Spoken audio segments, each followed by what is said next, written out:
等他们来到书院，罗怀真马上叫了书院打杂的小厮，让他们将杜世伟抬到医馆去看病。王浩、周贵阳，你们说，你们是不是看到楚子轩打的杜世伟？对，就是他，他打了杜世伟的肚子，我可以作证。对，我也可以作证。楚子轩娘，你刚才听到了吧？听是听到了，只是不知道罗夫子怎么就认定他们没有撒谎呢？那如果只听片面之词的话，我还说我亲眼看到他们几人一起打我儿子呢。你觉得该听谁的呀？不知道她一个妇人怎么那么多事。楚子轩娘，你这是什么意思？进入书院的时候，我们就学过院规了，第一条就是诚实，不能撒谎。每一个学生都学过，如果发现撒谎，轻则罚扫书院3日，重则开除学籍。王浩、周贵阳，你们记得吧？俩人点点头，低下头不说话了。楚子轩娘，你也看到了，他们都说了没有撒谎，你还有什么说的？我真是要被气笑了，这里的夫子脑子是进了核废水吧？真是读书把脑子都读傻了。他们说没有就没有，哎，我该是说他天真还是愚蠢啊？罗夫子，学生放学看到杜世伟还有王浩他们将楚子轩拖出书院，楚子轩就一个人，他们4个人，楚子轩肯定打不过他们的。何志胜，你确定吗？你真的看到了？确定。罗夫子，你这话问的可有点意思啊。他们说你就相信了，一点也不质疑，一口咬定我儿子打了杜世伟。现在这有人作证了，你反而问确不确定，你这也太双标了吧？哼，你一个妇道人家懂什么？俗话说身正不怕影子斜，如果真不是楚子轩打的，我多几句怎么了？你要是不满意，我去找院长来，让院长来处理这件事。好啊，我也觉得这事儿应该院长出面解决。是谁打了我儿子？给我出来！杜老爷，你怎么来了？我已经安排人送侍卫去妙春堂看大夫了。到底是谁打了我儿子？现在自己站出来，不然被我发现了，到时候可别怪我不客气。杜老爷，都是小孩子打来玩，不小心打到了，侍卫应该没事吧？什么不小心啊？不小心能把我儿子打得疼得起不来？快点说，是谁打的？是楚子轩和王浩、周贵阳他们几个人闹着玩，不小心打到杜世伟的。我们没打，我们和世伟是朋友，我们是一伙的。对，我们是和世伟一伙的，是楚子轩打的，他打的世伟。我没有打他，是他们打我，我身上都是他们打的，我现在还很疼呢。今天好像是楚子轩没有给杜世伟抄作业，然后就被他叫出去打了。我前几天上茅房，看到杜世伟将楚子轩堵在茅房，说他脸上的疤太丑了，吓到他，要他给他道歉，不道歉的话就要打他。楚子轩才来上学13天，还没有回过1次家，竟然就发生了这么多事儿。前几天他们来给他送饭的时候，他为啥不说呢？是不敢说，还是自己不想说？这已经是妥妥的校园暴力了，必须得马上处理，不然今后会更加严重的。哼，你打了人，居然还敢狡辩！你吼什么呀？这里是书院，不是卖猪肉的地方。你是谁啊？这里有你说话的份吗？我是他娘。你吼我儿子，你说我有没有说话的份儿？刚才那些人说你儿子做的事儿，你都听见了吧？你儿子打了我儿子，你现在还吼他，你有什么资格吼他呀你？楚子轩看着挡在自己面前的林如意，内心深处竟然有一点感动。哼，胡说八道！罗夫子，你说我儿子平时在书院怎么样？罗怀真现在非常为难，真不知道要怎么回答这个问题。罗夫子啊，这是怎么回事啊？杜老爷怎么也来了？罗怀真看到方清远来了，心底暗松了一口气，马上给方清远说了一下事情的经过。楚子轩，你来讲，这件事儿到底是怎么回事？今天中午放学，我本来去吃饭，就被杜世伟和王浩、周贵阳拉了出来，因为我昨天忘了给杜世伟抄作业，他们就动手打我，我没有还手，并没有打到杜世伟。放屁！我儿子昨天晚上回去就写了，怎么还需要你写啊？你儿子写没写？问问夫子不就知道了。杜侍卫确实没有写。正好这个时候，杜侍卫的书童回来了。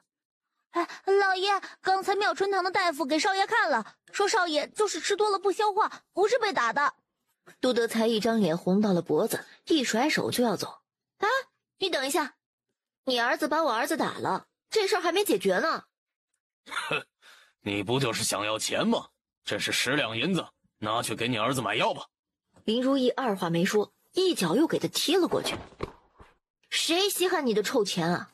我们家看不上你的钱，要么让我儿子打回去，要么当着书院所有人的面给我儿子道歉，并写下道歉书，保证以后不再打我儿子，否则这事儿没完。他以前那么爱钱的人，现在竟然不要了，还要对方给我道歉，他为什么要对我这么好？你算什么东西？你有本事再说一遍！你是耳朵不好使吗？还是听不懂人话呀？杜德才从来没见过这么嚣张的女人。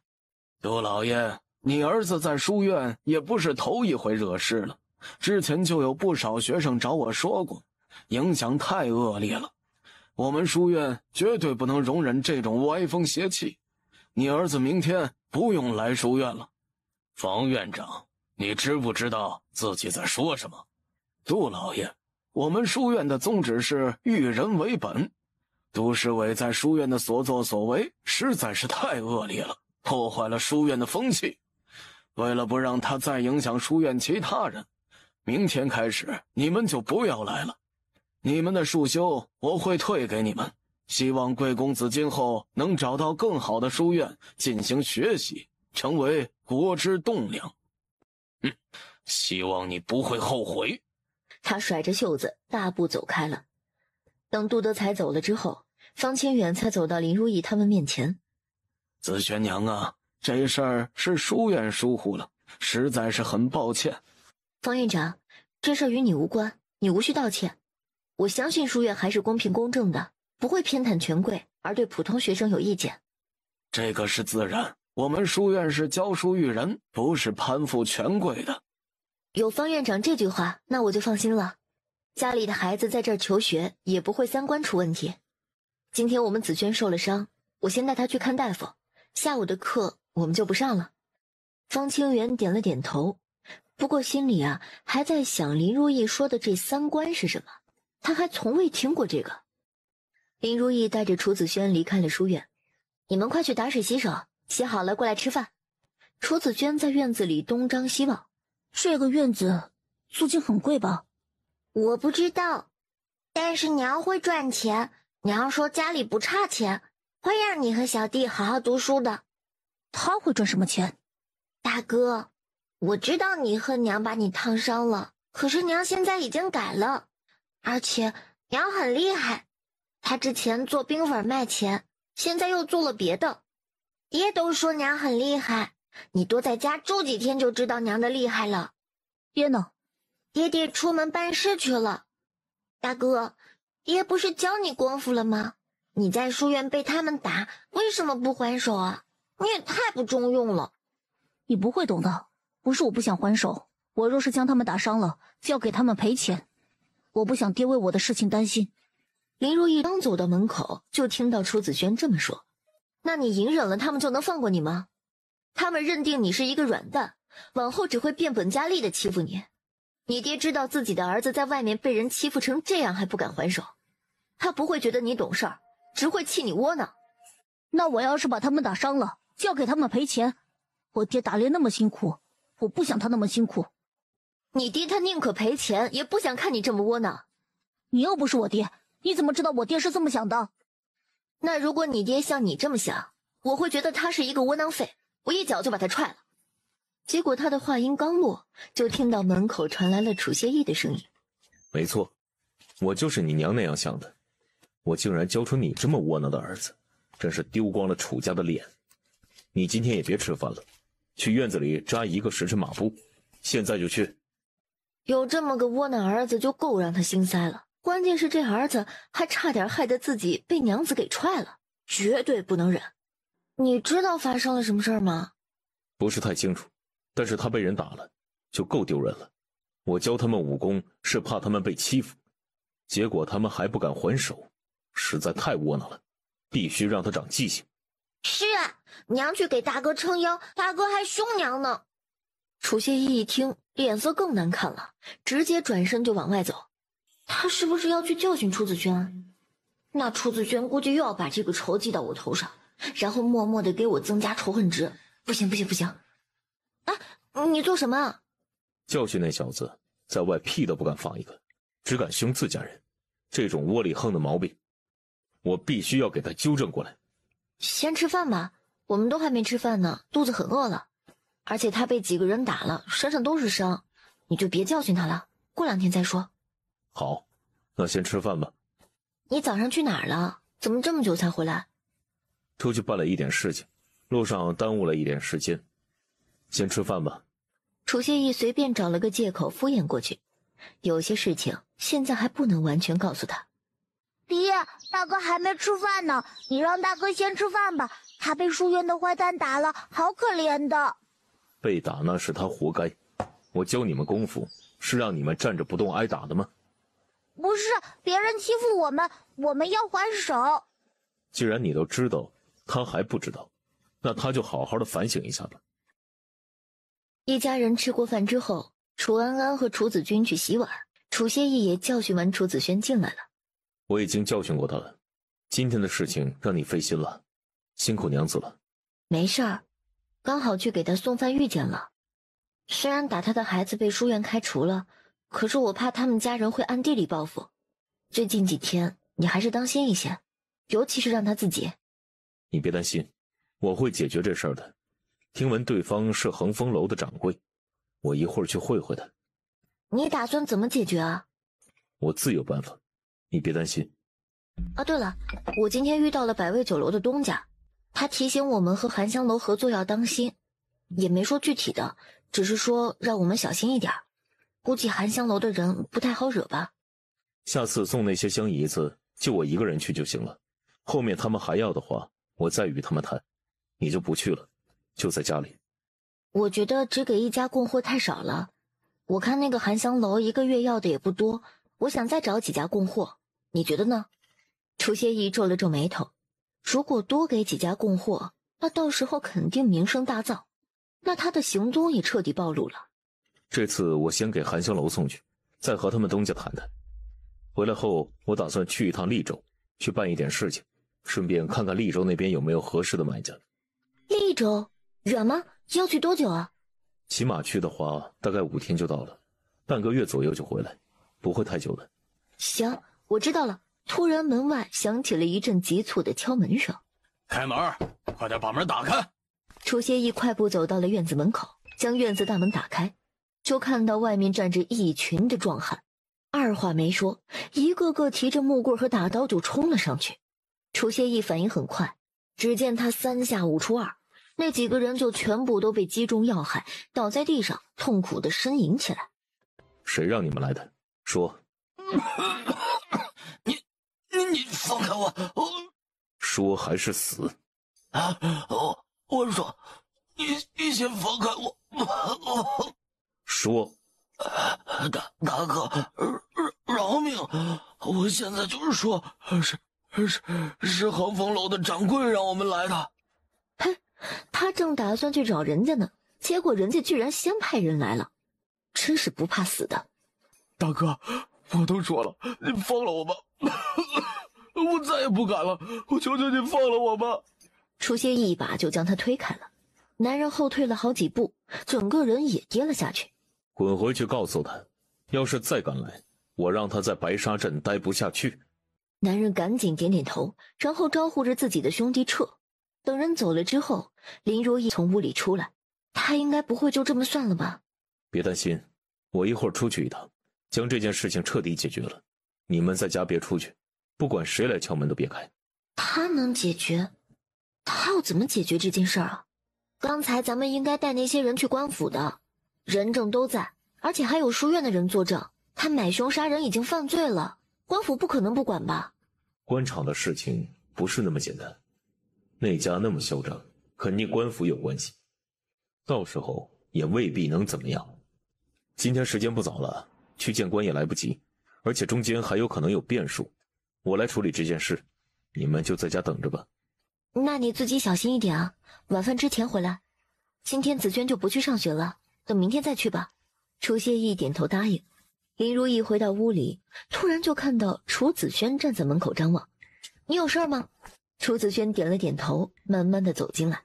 你要跟我说什么呀？今天谢谢你。不用，你爹没在，我算是你的监护人，出面也是应该的。监护人是什么？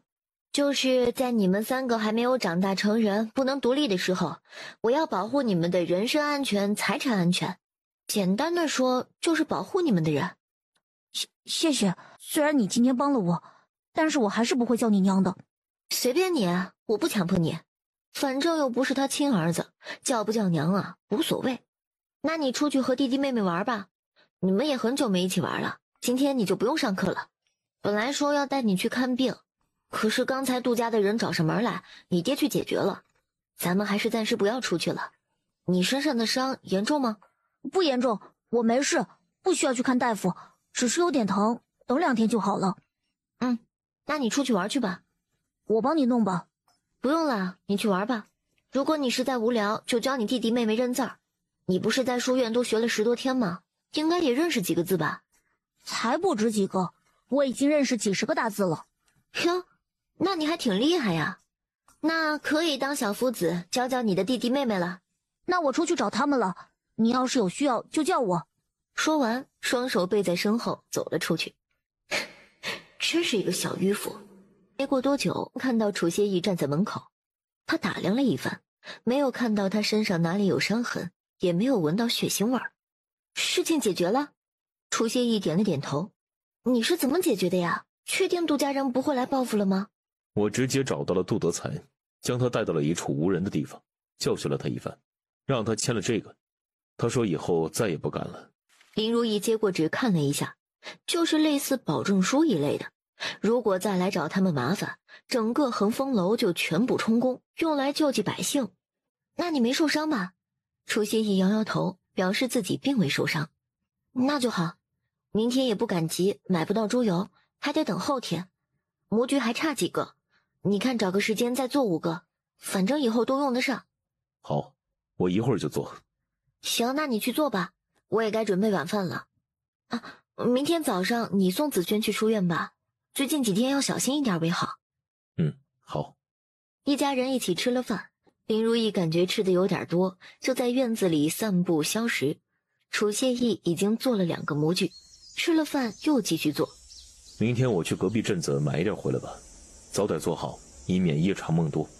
你之前不是说后天请岳父岳母一家来家里吃饭，那天还要耽搁时间，所以明天就去买回来做，你觉得呢？当然好啊，早点做好早放着，多通风也会更坚固一些呢。好，那明天早上起来我就去买，我晚上把模具做完。已经看不见了，今天先不做了吧，反正明天再做也行。没事，我去屋里做，今天晚上全部做好，明天就能直接用。那也行。2个人回到了房间里，3个孩子也过来了。怎么，你们晚上还是害怕吗？还要在我们屋里睡？我才不怕，我晚上和大哥睡，我也不害怕。林如意点点头，再看看楚安安。我也不害怕，我可以自己睡。楚安安看到自己的爹在看着自己，好像他要是敢说怕，他就死定了。没事儿，如果你害怕的话，可以跟着我睡啊。我可以自己睡。那好吧，那你们玩一会儿，困了就回屋睡觉。你明天早上什么时辰去上学啊？本来启蒙不用住书院，住在家里不用参加早读，等晨初去上学就行。但是我之前住在书院，就和别的师哥们一起早读，卯初就开始早读了。那不就是早上5点开始早读吗？那也太早了吧。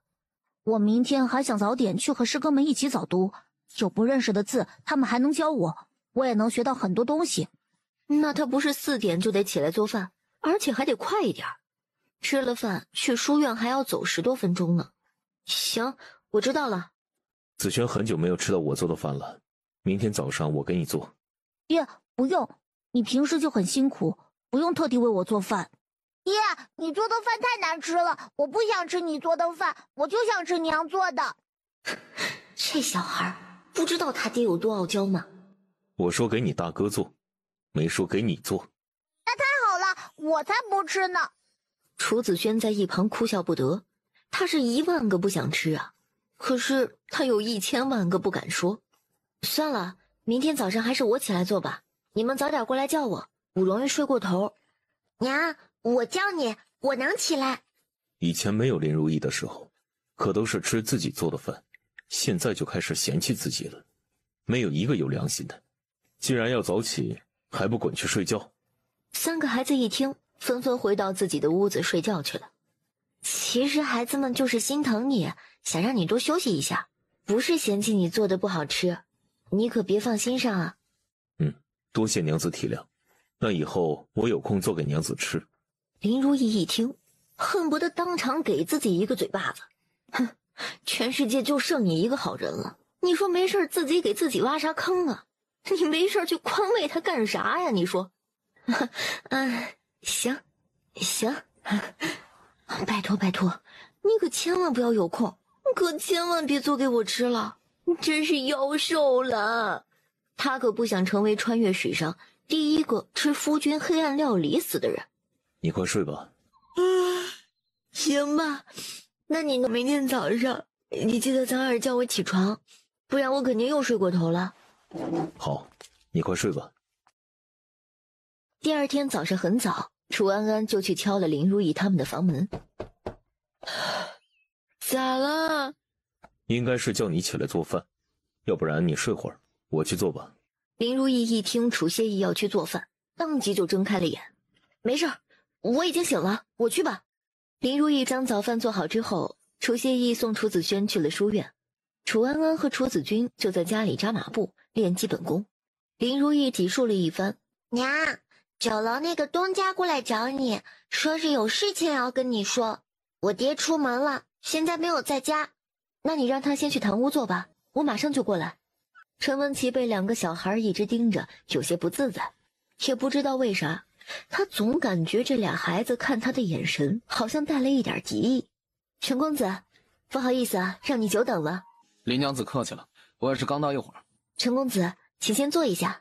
陈公子来找我有什么事情吗？哦，是这样的，之前看你们和曾家合作卖香姨子，我也想来分一杯羹，不知道林娘子能不能给个机会。陈公子想怎么合作啊？您说说看。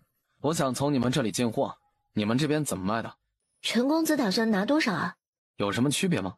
当然，如果你要的多的话，价格就会便宜一点；如果要的少，价格自然会高一点。那100块的话是什么价格？我们与含香楼的合作模式是每个月拿100块以下，拿货价是1700文一块；200块的话是1600文；500块是1500文一块。带香味的话，一块多加300文。如果要不同形状，可以提供图纸，每一块再额外多加100文。如果定制外形的话，需要提前2个月给图纸，我们不接急单的。陈文琪也大概了解过香姨子的价格，这个利润可不小。那就按照林娘子说的来，我这边可以先预定100块，你这边能做什么香味的？目前是可以做兰花和桂花，以后应该也能做别的香味。那你这里可有现货？我能否先看看？行，那陈公子你先坐一下，我去取出来给你看看。陈文琪点点头。林如意拿出了一块无味的兰花和桂花味道的一样一块。陈文琪拿过3块香姨子看了起来。那我要40块无味的，30块兰花味的，30块桂花香味的，大概多久能拿到？你对外形有要求吗？就这样就可以。那行，10天之后你过来拿货。确定10天之后就能拿到吗？当然可以。虽然我跟陈公子很熟了，可是我们还是得公事公办。你需要先预付我1半的定金，10天之后我如果没有准时交货，定金全退。如果到时候你不要了，这个钱就不能退了。你看行吗？可以。行，那我去拿东西出来。陈公子写一个买卖契约吧，这样双方都有一个保障。行。这事需要跟你相公说一下吗？不用，我签了字就行。很快林如意就去书房拿了笔墨纸砚出来。陈文琪很快写了一份买卖契约，林如意拿起笔签下了自己的名字。林娘子的字写得挺好的，什么时候学会写的？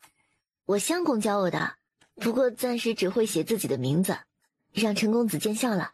陈文琪点点头，从怀里掏出了100两银票，递给林如意。这是定金，剩下的等交货的时候全部付清。行，10天之后陈公子来家里取就行。好。陈文琪说完就拿着契约走了。等陈文琪上了轿子离开，正好看到楚谢意带着楚子轩回来了。那是谁？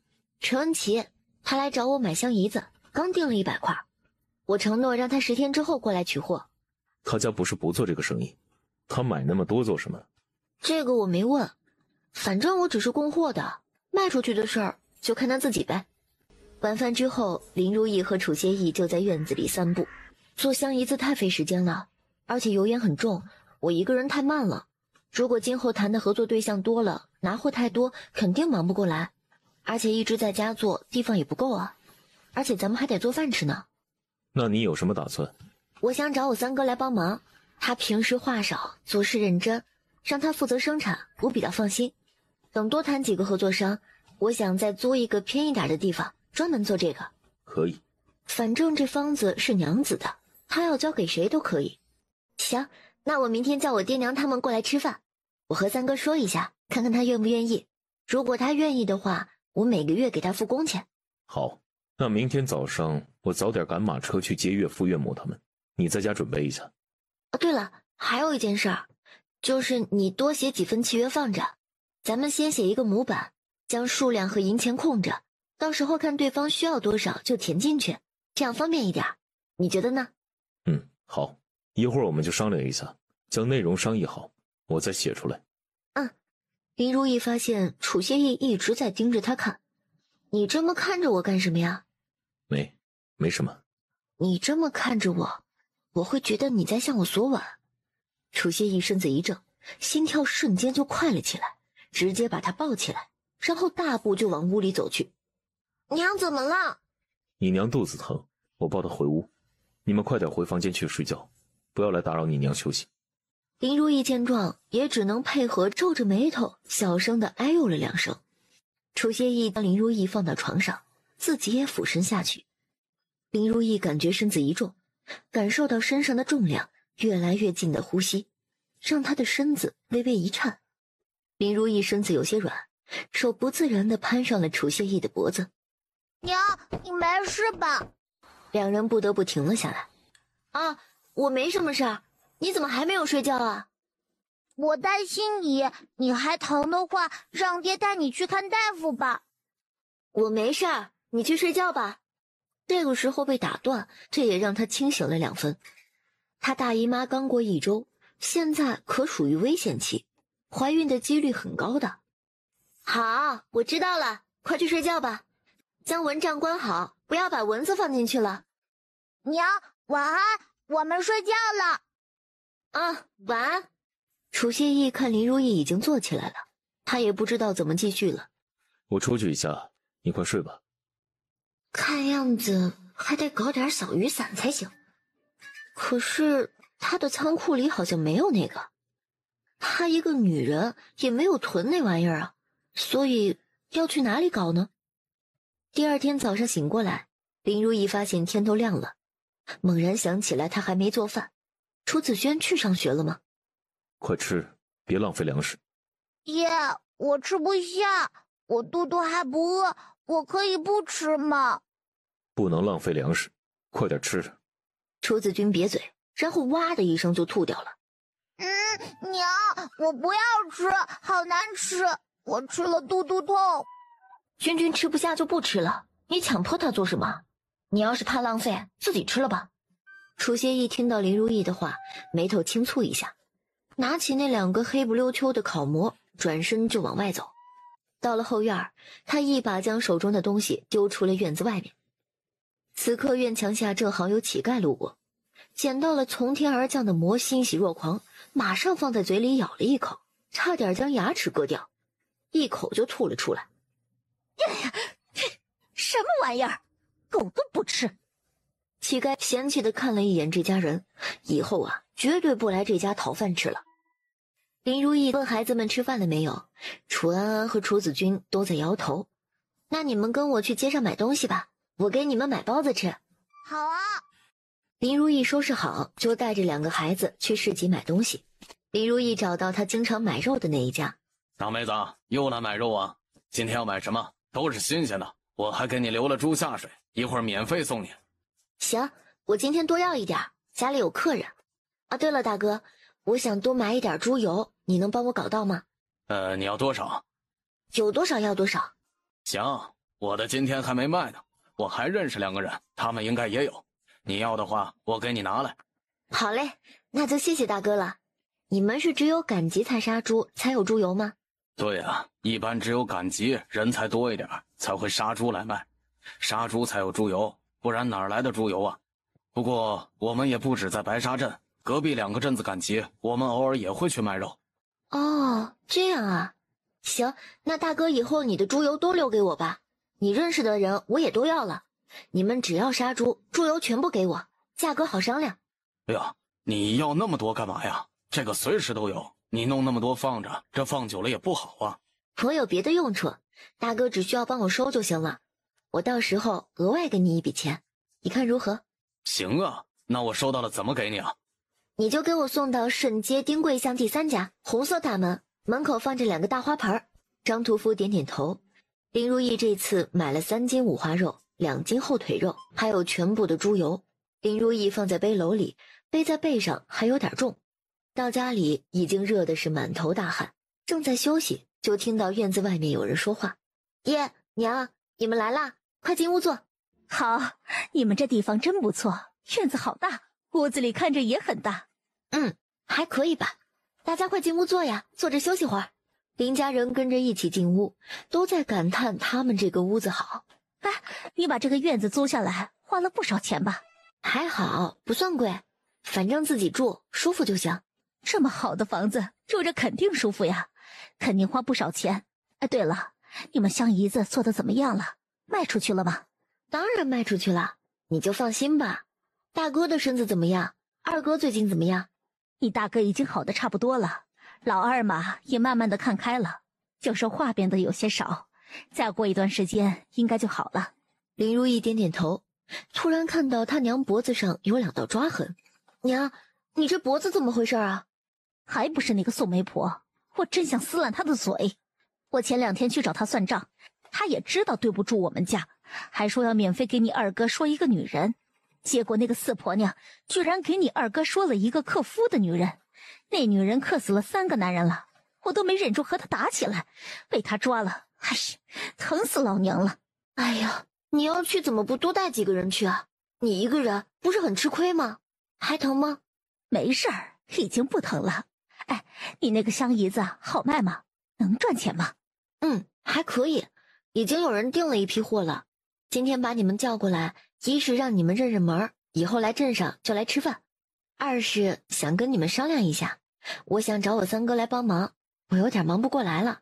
行啊，做生意是大事儿，老3做事最踏实了，又没有娶妻，话又不多，来给你们帮忙还是可以的。那这事儿还是得跟3哥再说说，不是白帮忙的，我每个月给他10两工钱。10两？哎，不行不行，太多了，1两都不少了，你给那么多干什么？以前林城在镇上帮忙干活，一天也才25文钱，1个月最多干20来天，1年都赚不到10两银子。娘，你听我说，这10两银子虽然对村子里的人来说很多，可是我们这个活累，而且需要用心，所以这个工钱是应该的。而且我现在能相信的也只有你们，外人我不放心啊。当然呀，肯定要自家人，让老3来给你们帮忙没问题，只是这钱真的太多了，你男人知道吗？知道啊，我和他商量之后决定的。这个钱真的不多，等以后你别心疼自己儿子累就是了。哪有闲钱给的多的？10两银子呀，都可以买他的命了，累不是应该的吗？好了好了，这个钱暂时别让老大媳妇知道了，他要是知道你们给老3这么多钱，心里就该有想法了。虽然他比王翠娥那个贱人好一些，但这钱太多，他也会有别的想法的。林如意点点头，好像林家是每个人赚的钱拿80%交到宫中，剩下的20%可以自己攒着。三哥自己能存2两银子，估计啊，大嫂心里会有想法。那你们先休息一下，吃点东西，喝点水，我去准备午饭。走吧，我叫上老大媳妇儿一起，我们一起弄，快一些。吃完饭，林如意就将林福叫到旁边，还有他娘也在。老三，你小妹让你来这里给他们帮忙，他们忙不过来。她和我说了，我已经同意了，你从明天开始就过来帮忙吧。好，三哥，你可以住在我们这儿，也可以每天早上过来，忙完再回家。都行。那就看到时候忙完的情况吧，反正他哪里都能住。也可以，每个月我付你10两工钱，到时候你听我们安排就是了。不用，工钱的事儿我和娘都说过了，你拿着就行。反正今后这工作比较累，你可得做好准备啊。要我做什么，告诉我就行。那今天你先别走了，正好下午就要做，我和你说说怎么做。林福点头答应。下午林如意就教他三哥做香姨子，把比例都告诉了他。因为模具的关系，就做了一锅就把模具给用完了。林福说自己没有带换洗的衣物，得回家换一下衣服。林如意叮嘱林福路上小心。林福从林如意家里出来，走出巷子，突然后脑勺被什么敲了一下，整个人立马就晕过去了。再次醒来的时候，然后发现自己的四肢竟然被绑住了，没法自由活动。交出香姨子的方子，饶你不死。低沉的嗓音听上去好像上了年纪。林福内心快速地分析起来，这人就是想要他妹妹做香姨子的配方，然后拿去卖钱。他宁愿死也不会背叛自己的妹妹。难道真是哑巴？不过想来也对，这么赚钱的东西肯定要找一个哑巴来做，不然迟早会泄露出去。不会说话是吗？来人，给我打！旁边的男人马上走到林福身旁，挥手一拳头。林福闷哼一声，努力忍着没有发出声音。男人见状又打了2下。正常人早就喊出来开始求饶了，他真是哑巴吗？你要是不想挨打，就告诉我香姨子怎么做的，需要一些啥。林福眼底露出了一丝惧意，嘴里发出嗯嗯的声音，好像是在说自己不知道。哼，敬酒不吃吃罚酒，那就休要怪我不客气了。给我打，打到他说为止。那人打了一会儿，累得满头大汗，手都打累了。林福仍旧是一个屁都不放。别打了。他走到林福跟前。你是不知道还是说不出来？不知道你就点头，说不出来你就摇头。林福点了一下头。该死，别让人知道我们找过你，否则你和你家里人全部都得死。男人说完就带着2人离开了。林福慢慢地走到门口，他拖着受伤的身子，他靠在墙壁上，身子慢慢下滑，感觉自己马上就要死了，就这么闭上了眼睛，陷入无边的黑暗。等林福再一次醒过来，已经是第2天早上了。旁边坐了个人，穿得很破烂，他怕这又是昨天晚上那些人的陷阱，所以他不敢开口说话。啊，你醒了，你没事吧？林福一边摇头一边看着四周。你昨晚晕倒了，我正在找吃的，就把你救回来了。你也是逃难来的吗？难道真的是逃难来的？他摇摇头，艰难地从地上起来。你要走吗？林福微微颔首。你好像受伤了，你家就在这个地方吗？林福想了一下，然后轻轻地点了一下头。那我送你一段路吧，这边的路不好走，你还受伤了。于是他马上点头，表示同意了。我是从天南县逃难来的，我叫杨柳。我们那边遭了涝，房子都被淹了，死了好多人，庄稼更是颗粒无收。我们一家逃难出来，之后又和家人走散了，一路逃到这里。我也是5天前来的，就在这里乞讨。林福跟在身后，没有说话，只是默默地走着。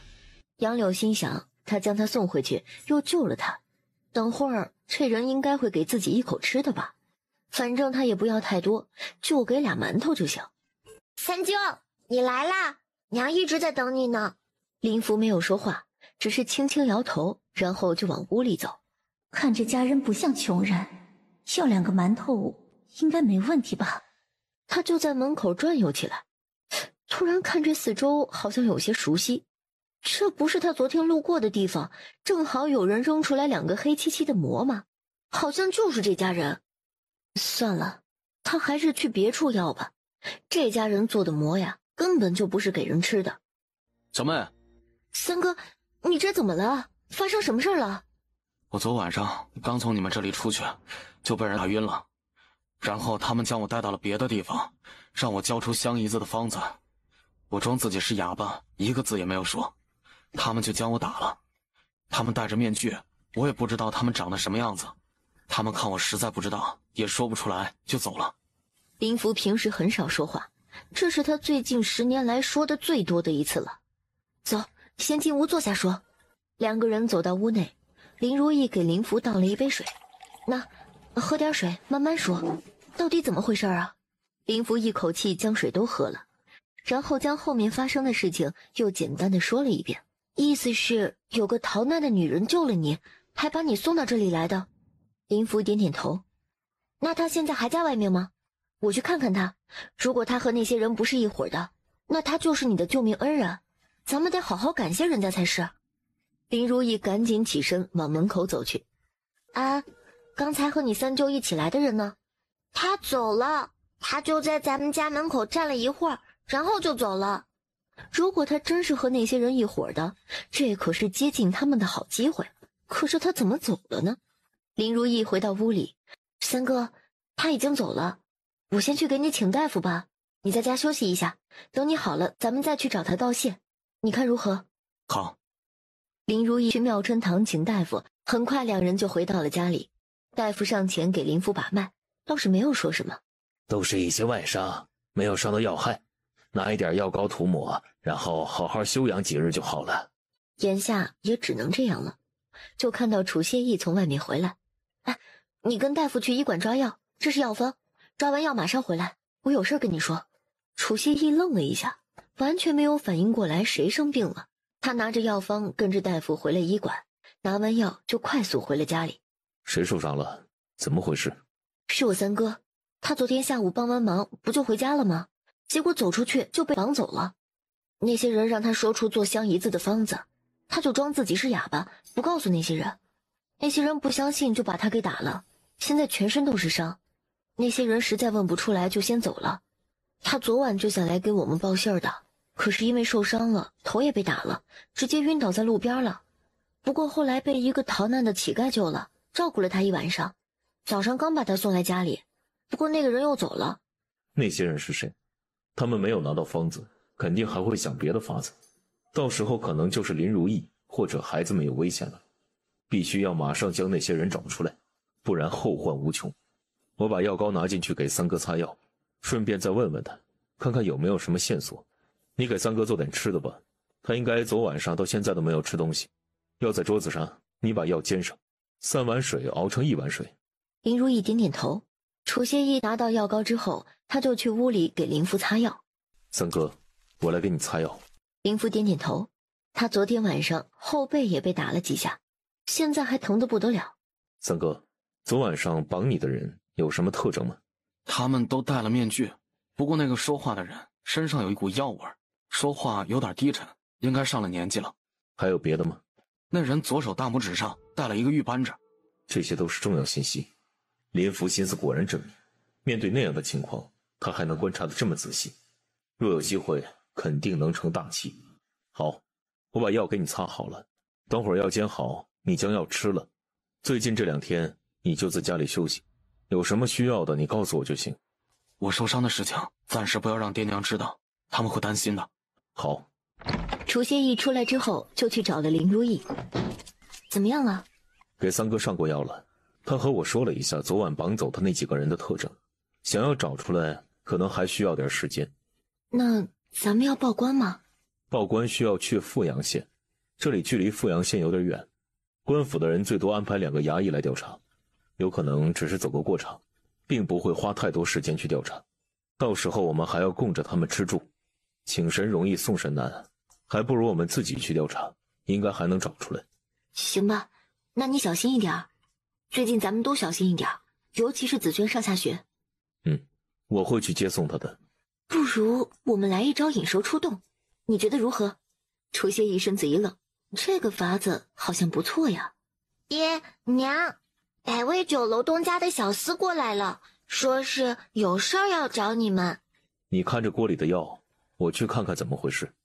楚公子，我家少爷请你与夫人去百味酒楼吃午饭，还有阜宁县韩香楼的少东家曾少爷。好，我知道了，等会儿我们就去。那小的就先回去复命了，在百味楼恭候楚公子和楚夫人。等小厮走了之后，楚谢意转身回了屋里。陈文琪的小厮来找咱们干嘛？说韩香楼的东家来了，让我们去他们酒楼吃饭。林如意的眉头轻轻皱了起来。她去请大夫的时候经过百味酒楼，是隐约看到曾宏杰了，没想到真是他。他来这里做什么？那就去看看吧。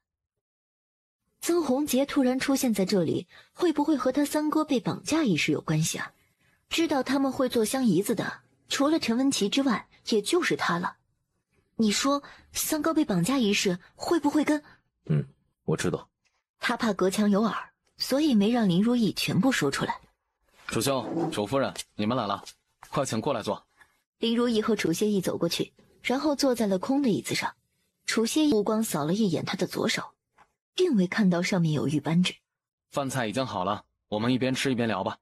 再去将我10年的女儿红拿上来。曾兄啊，今日我陪不了你们喝酒了。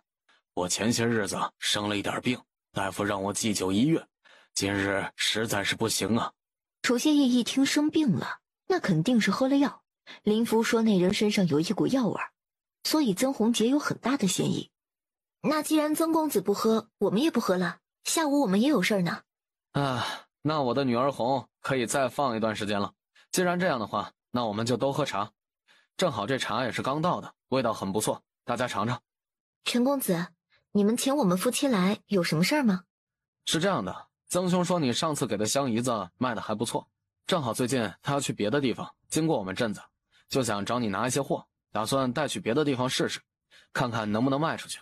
之前答应韩香楼的50块无味的倒是做好了。曾公子如果需要的话，一会儿我们送到酒楼过来，你将剩下的钱付了就可以带走。钱没问题。之前你们说可以做兰花味和桂花味的，不知道做的如何了？暂时还没有做好，还需要一点时间。哦，那你们当初可是说能做的，我还以为你们做出来了呢。这事是我们想的简单了。那行吧，将那50块无味的交给我就行了。好了，吃饭吧，菜凉了。楚兄啊，我想问问你们香姨子的方子卖吗？我愿意出高价购买。不卖。曾宏杰看楚谢意板着脸，让人心生惧意，准备威逼利诱的话是一个字儿也说不出来了。陈兄啊，我有点事想和你说，能否介意不讲话？我们吃好了，家里还有2个孩子等我们回去呢，我们先回去了。2位有事就在这儿说吧，我们先告辞了。行，那让苏烈来送一下你们。那下午我们把那50块香姨子给曾公子送到酒楼来吧。曾公子，您方便吗？方便。林如意和楚谢意马上转身出去了。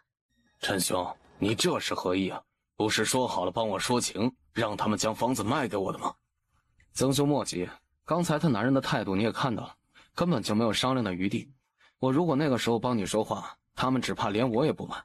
这事儿啊，你太着急了，我们才合作了1次，你就想要他们的房子卖给你，这怎么可能啊？那你觉得什么时候才是时候啊？很快了。你就别卖关子了，你直接说呀。他们一会儿不是要来给你送货吗？你拿着这批货去卖，然后你过几天再来，就说他们的东西不太好，人家都喜欢有香味的，他们做不出来，所以卖不动。他们又没有别的销路，你这个时候再提出可以高价购买他们的方子，他们还会不答应吗？曾宏杰一听有道理，卖不出去，还不如将方子卖了，可以多赚一点。高啊高啊，不愧是陈兄，那我知道怎么做了。陈文琪只是笑笑，并没有接话，只是在心底里冷笑了一声。我将香姨子送到百味楼去，你就在家休息一下。林如意点点头，楚谢意很快就收拾好，提着就出门了。突然听到院子外面有人敲门，谁啊？大妹子，是我是张屠夫，我来给你送猪油来了。你不是让我帮你收吗？今天刚好收到了20斤，你要的吧？林如意赶紧将门打开。啊，大妹子，你看看，这些都不错，我刚收的，新鲜着呢。好，谢谢张大哥，这些我都要了。多少钱啊？我给你。就按照你在我那里买的给吧，1斤12文钱。好嘞，那我给你260文钱，还有20文算你的辛苦费，今后就按照1斤1文钱的辛苦费给，你看成吗？行，你说了算。好，然后数了钱给张屠夫，将猪油拿到屋里放着，全部都切好了，也没见楚谢意回来。没把楚谢意等过来，陈文琪居然来了。林娘子，方便开门吗？我有点事儿想要找你。陈公子，我相公不是将东西送你们酒楼去了吗？怎么他还没有回来呀？楚谢意不是将东西送过去就走了吗？他送完东西就走了，我也不知道他去了哪里。哦，那我相公不在家，我一个妇道人家也不方便接待你，要不然你等我相公回来再来吧。到底发生了什么事啊？明明前2天还好好的，怎么突然他这般防备自己啊？我就说2句话，说完就走，不会耽误太久。你若是不放心，你就走到门口，我在外面小声的和你说就行。你说吧，我能听到。你们这次合作以后，就不要和曾家合作了。曾宏杰不是什么好人。谢谢陈公子提醒，这事儿我会跟我相公商量的。你还有别的事儿吗？你们不要告诉曾宏杰，你们做出了带香味的。你们今后做的香姨子，我可以全部都要了。等你这批货好了，我就带着东西出去一趟，肯定能找到更好的买家。你们完全不用担心销路。林如意现在根本就不能100%的相信陈文琪，这事儿再说吧，我们自己也会找买家的。陈公子，若是没有别的事情，就先走吧。陈文琪见林如意不愿意相信自己，只能先离开，调查一下这2天发生了什么。林如意一听到离开的脚步，她悬着的心才放了下来。她刚要转身进屋，又听到了敲门声。如意，是我，开门。你怎么知道我在门口啊？我刚看到陈文琪的轿子，估计他刚走。我听到你的脚步声就在门口，所以估计你还没有走远。这人的耳力可真好。刚才陈文琪来干嘛？林如意又将陈文琪和自己说的话跟楚谢意讲了一遍。陈文琪说你早就离开酒楼了，你去哪儿了？去调查了一些事情，三哥被绑架了，我大概知道是谁做的。谁啊？曾宏杰的人3天前来了白沙镇，一直埋伏在暗中。曾宏杰是昨天中午到的，就住在镇上的龙福客栈。昨晚上三哥被人绑架，应该和他脱不了干系。那陈文琪呢？他有参与吗？这个暂时还没有查到，不能完全排除他的嫌疑，需要再调查一下。那就这么放过曾宏杰了吗？自然不会这样便宜他的。那你打算怎么做啊？等他们离开白沙镇，在半路的时候给他一点教训。娘子想要他哪只手？那就左手吧。好，定不负娘子所望。你小心一点啊，千万不要被人发现了。放心，我有分寸。曾宏杰带着这一批香姨子没有直接回阜宁县，而是去了南阳城。但是曾宏杰身下的马就突然开始撂蹶子，然后被马蹄狠狠地踩了一脚，口中吐出了一口鲜血。少爷，你没事吧？曾宏杰躺在地上，此刻根本说不出话来。然后就在这个时候，直接一桶水泼在了香姨子上。谁？出来！香姨子，快看一下！里面的香姨子全部都打湿了。曾宏杰看着那些香姨子，气得一口血又吐了出来，然后整个人陷入了昏迷之中。黑影又出现了，就已经落在了他们身边。只听咔嚓一声，曾宏杰又活生生的被疼醒了过来。黑影的动作很快，他们根本还没反应过来呢，就已经消失在了夜色中。此时林如意在房间里来回的踱步。楚谢意去了这么久，怎么还没有回来呀？不知道怎么样了，会不会被发现了？娘子，我回来了。回来了，怎么样啊？都按照娘子说的办好了。没被发现吧？没有。那就好，时间也不早了，快休息吧。林如意打了个哈欠，来这里100多天了，她竟然养成了早睡的习惯。她要是哪天穿回去了，还能习惯吗？好，你快睡觉，我去洗漱一下。行，你先去吧。我是真的困了，我先睡觉了。一觉睡到了第2天早上，天都亮了，她才慢慢醒过来。你们俩吃过早饭了吗？娘，我们吃过了，锅里还给你留了，你快去吃吧。谁做的早饭啊？楚谢意做的，能吃了？娘，你放心吧，是我熬的稀饭，捞了一些娘泡的泡菜，还煮了鸡蛋，给三舅吃了2个鸡蛋呢。他肚子还不算是太饿，先去了屋里看他三哥。三哥，小妹，能不能拜托你一件事？三哥，你是不是想让我帮你去看看那个救你的女人？你想要报答她是吗？林福点点头。行，那我一会儿去找一下，看看能不能找到她，给她点银子作为酬谢。你不用操心这事儿的，好好养伤就是。林如意在家吃了饭，就按照林福说的去找那个救过她的杨柳。在她就要放弃的时候，就看到一个浑身脏兮兮女人。杨柳，那女子愣了一下。你认识我？我能进来吗？进来吧。林如意小心翼翼地走了过来。你是谁呀？你怎么认识我的？前2天你晚上救了个男人，你还记得吧？杨柳愣了一下，随即点点头。那个人是我哥，我今天特意来感激你的。本来那天我就要感激你，可是你走了，所以今天我特地找过来，想亲自和你说声谢谢，顺便看一下我能帮你做什么，也算是报答你的救命之恩了。我也是顺手救了他，没什么的。虽然你是顺手，可是你确实救了我哥的命。我们都是知恩图报的人，所以你想要什么，你可以告诉我，只要在我们能力范围之内的，我们都可以给你做。那你随便给一点吃的，或者一些不要的衣服给我就行了。那你跟我去我家吧，我给你找2身衣服，再给你一些吃的。林如意倒是想看看他是不是真的那么淳朴。行，那就谢谢你了。林如意就这么带着杨柳往家走，一边走一边和他聊天，知道了他家里的情况，家里遭了水灾，家都被冲没了。这杨柳倒是挺外向的，话比较多，不像他三哥是个闷葫芦。回到家门口，他将杨柳领了进去。你先坐着休息一下，我去给你找衣服去。林如意说话的时候，故意将自己的荷包掉在地上，杨柳也没有坐着，拘谨地站在旁边。林如意故意在屋子里待了好一会儿，就留了杨柳一个人在外面，想看看他到底会怎么样。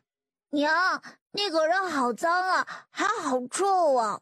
他可是救了你们三舅。哦，那他是好人呢。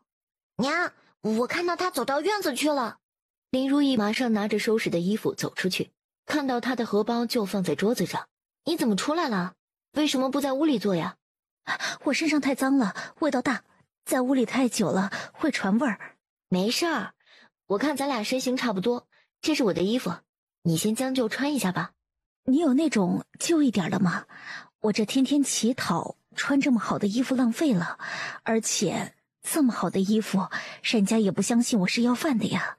你打扮的好看一点，说不定会被有钱人家的老爷看上，抬回去做姨娘呢。这不比你在外面乞讨过日子好吗？我才不要和人家做妾呢，我宁可自己去要饭。我只是开个玩笑啊，哪有真让你去给人家做妾的？这样吧，我看你住的那个地方也不方便洗澡，你在我家洗个澡，换上干净的衣服。这马上就要吃中午饭了，留在家里吃个午饭再走吧。杨柳洗完澡出来，穿的是林如意给的衣服，全身都被洗干净了，露出了本来的面目。我洗好了，太谢谢你了，还不知道怎么称呼你呢。我叫林如意，我哥叫林福。杨柳点点头，然后看着烧火的楚安安，我来帮忙烧火吧。不用，你去休息吧，很快就能吃饭了。杨柳出门之后，正好遇到林福起来上茅房，林福却没有认出杨柳来。家里怎么多了一个陌生女人？难道是楚歇意找来的？她想干嘛？你好点了吗？关你屁事！这个人居然会说话，他不是哑巴吗？你不是哑巴？他为什么要说自己是哑巴？你是杨柳？杨柳点点头。刚才对不住，我以为我不知道你是杨柳，说话没分寸，你别放在心上。没事，那个你好点了吗？林福点了点头，低声的了一声。你那天晚上怎么会出现在那儿啊？被人绑去的。哦，怪不得你全身都是伤。哎，那你们怎么没报官呢？这个官府应该会管的吧？正好这个时候，林如意做好饭出来，远远的看过去，这俩人还挺般配的。三哥，杨柳，可以吃饭了。吃饭的时候，杨柳挺拘谨的。杨姑娘，你接下来有什么打算吗？打算去看看有没有地方需要帮工的。我洗衣服做饭都会，只要管饭就行。实在找不到，就只能继续要饭了。你洗澡那会儿，我给了你一块香姨子，你觉得好用吗？那个叫香姨子呀，我以前都没见过，很好用，一下子就把脏的地方洗干净了。这个一定很贵吧？林如意看杨柳的眼底很亮，眼底的惊讶不像是装出来的，看样子和绑架他三哥的人不是一伙的。不贵，先吃饭吧，等会儿吃了饭，我给你拿点钱，感谢你救了我三哥。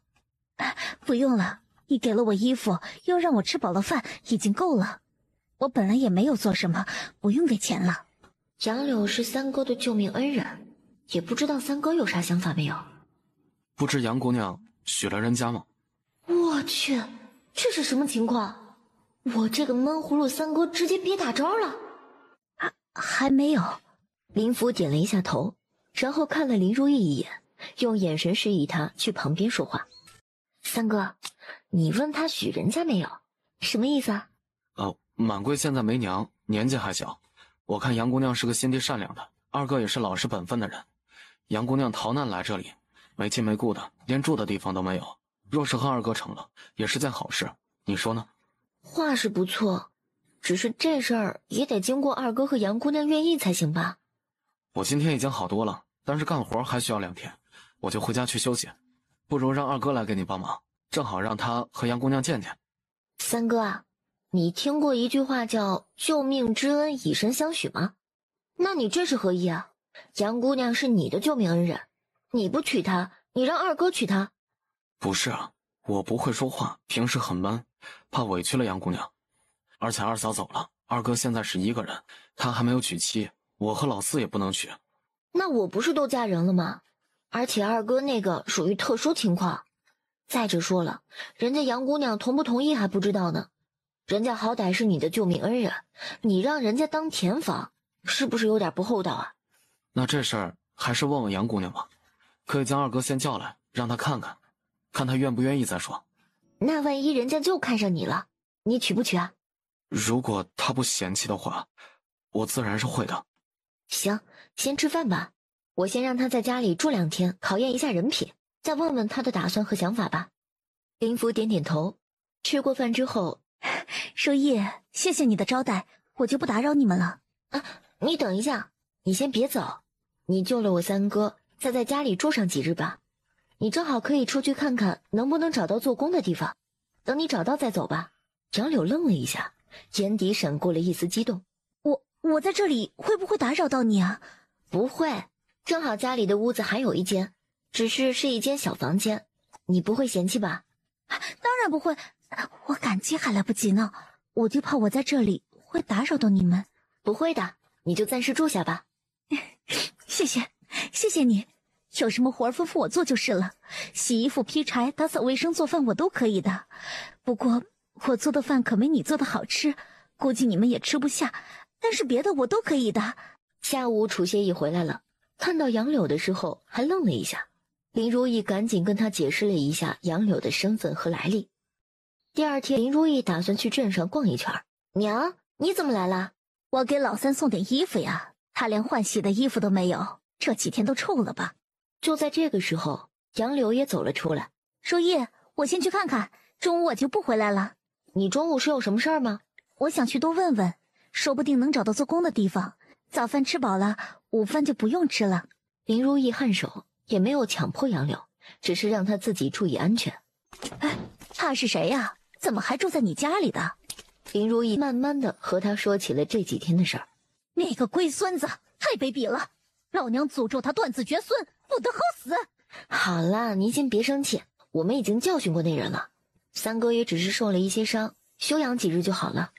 还好老三是个硬骨头，没有告诉那个龟孙子，要不然就完了，你们就没钱挣了。娘，今后不管发生什么事儿，如果有人要偷我们的方子，你们给就是了，可千万不要因为钱丢了命，知道吗？那也要看呐，你这方子那么挣钱，给别人了，今后怎么赚钱呢？我们就一条贱命，又不值钱呢。不对，你们的命很值钱，钱没了可以再赚，可是你们没了就永远没了，那我也就失去赚钱的动力了。所以啊，你们都要好好的。孙荷花心底一暖，轻轻的点头。对了，娘，刚才出门那姑娘就是三哥的救命恩人，你觉得怎么样？那姑娘好啊，一看就是面善心好之人。那你想不想让她给你做儿媳妇啊？啊，人家愿意吗？这个我还没问，可是我觉得应该愿意吧。她是逃难到这儿的，家都被冲没了，又和家人走散了，没亲没故的，每天都是乞讨为生。现在她又没有地方住，吃的更是没有，有个地方住，她应该会愿意的。那她定过亲吗？还有她的来历清白吗？她说没定过亲，我一直在打听她的事儿，她说的都对得上，应该不是撒谎。那就行，只要清白人家就可以。她如果不嫌弃咱们家，我们自然是没有问题的。那你觉得她配你哪个儿子合适啊？啊？嗨，我们还挑啥呀？看人家姑娘呗，她看上谁就是谁。不行，我今天回去把老二和老四都叫过来，让人家姑娘自己挑。除了老大，其他3个随便她挑。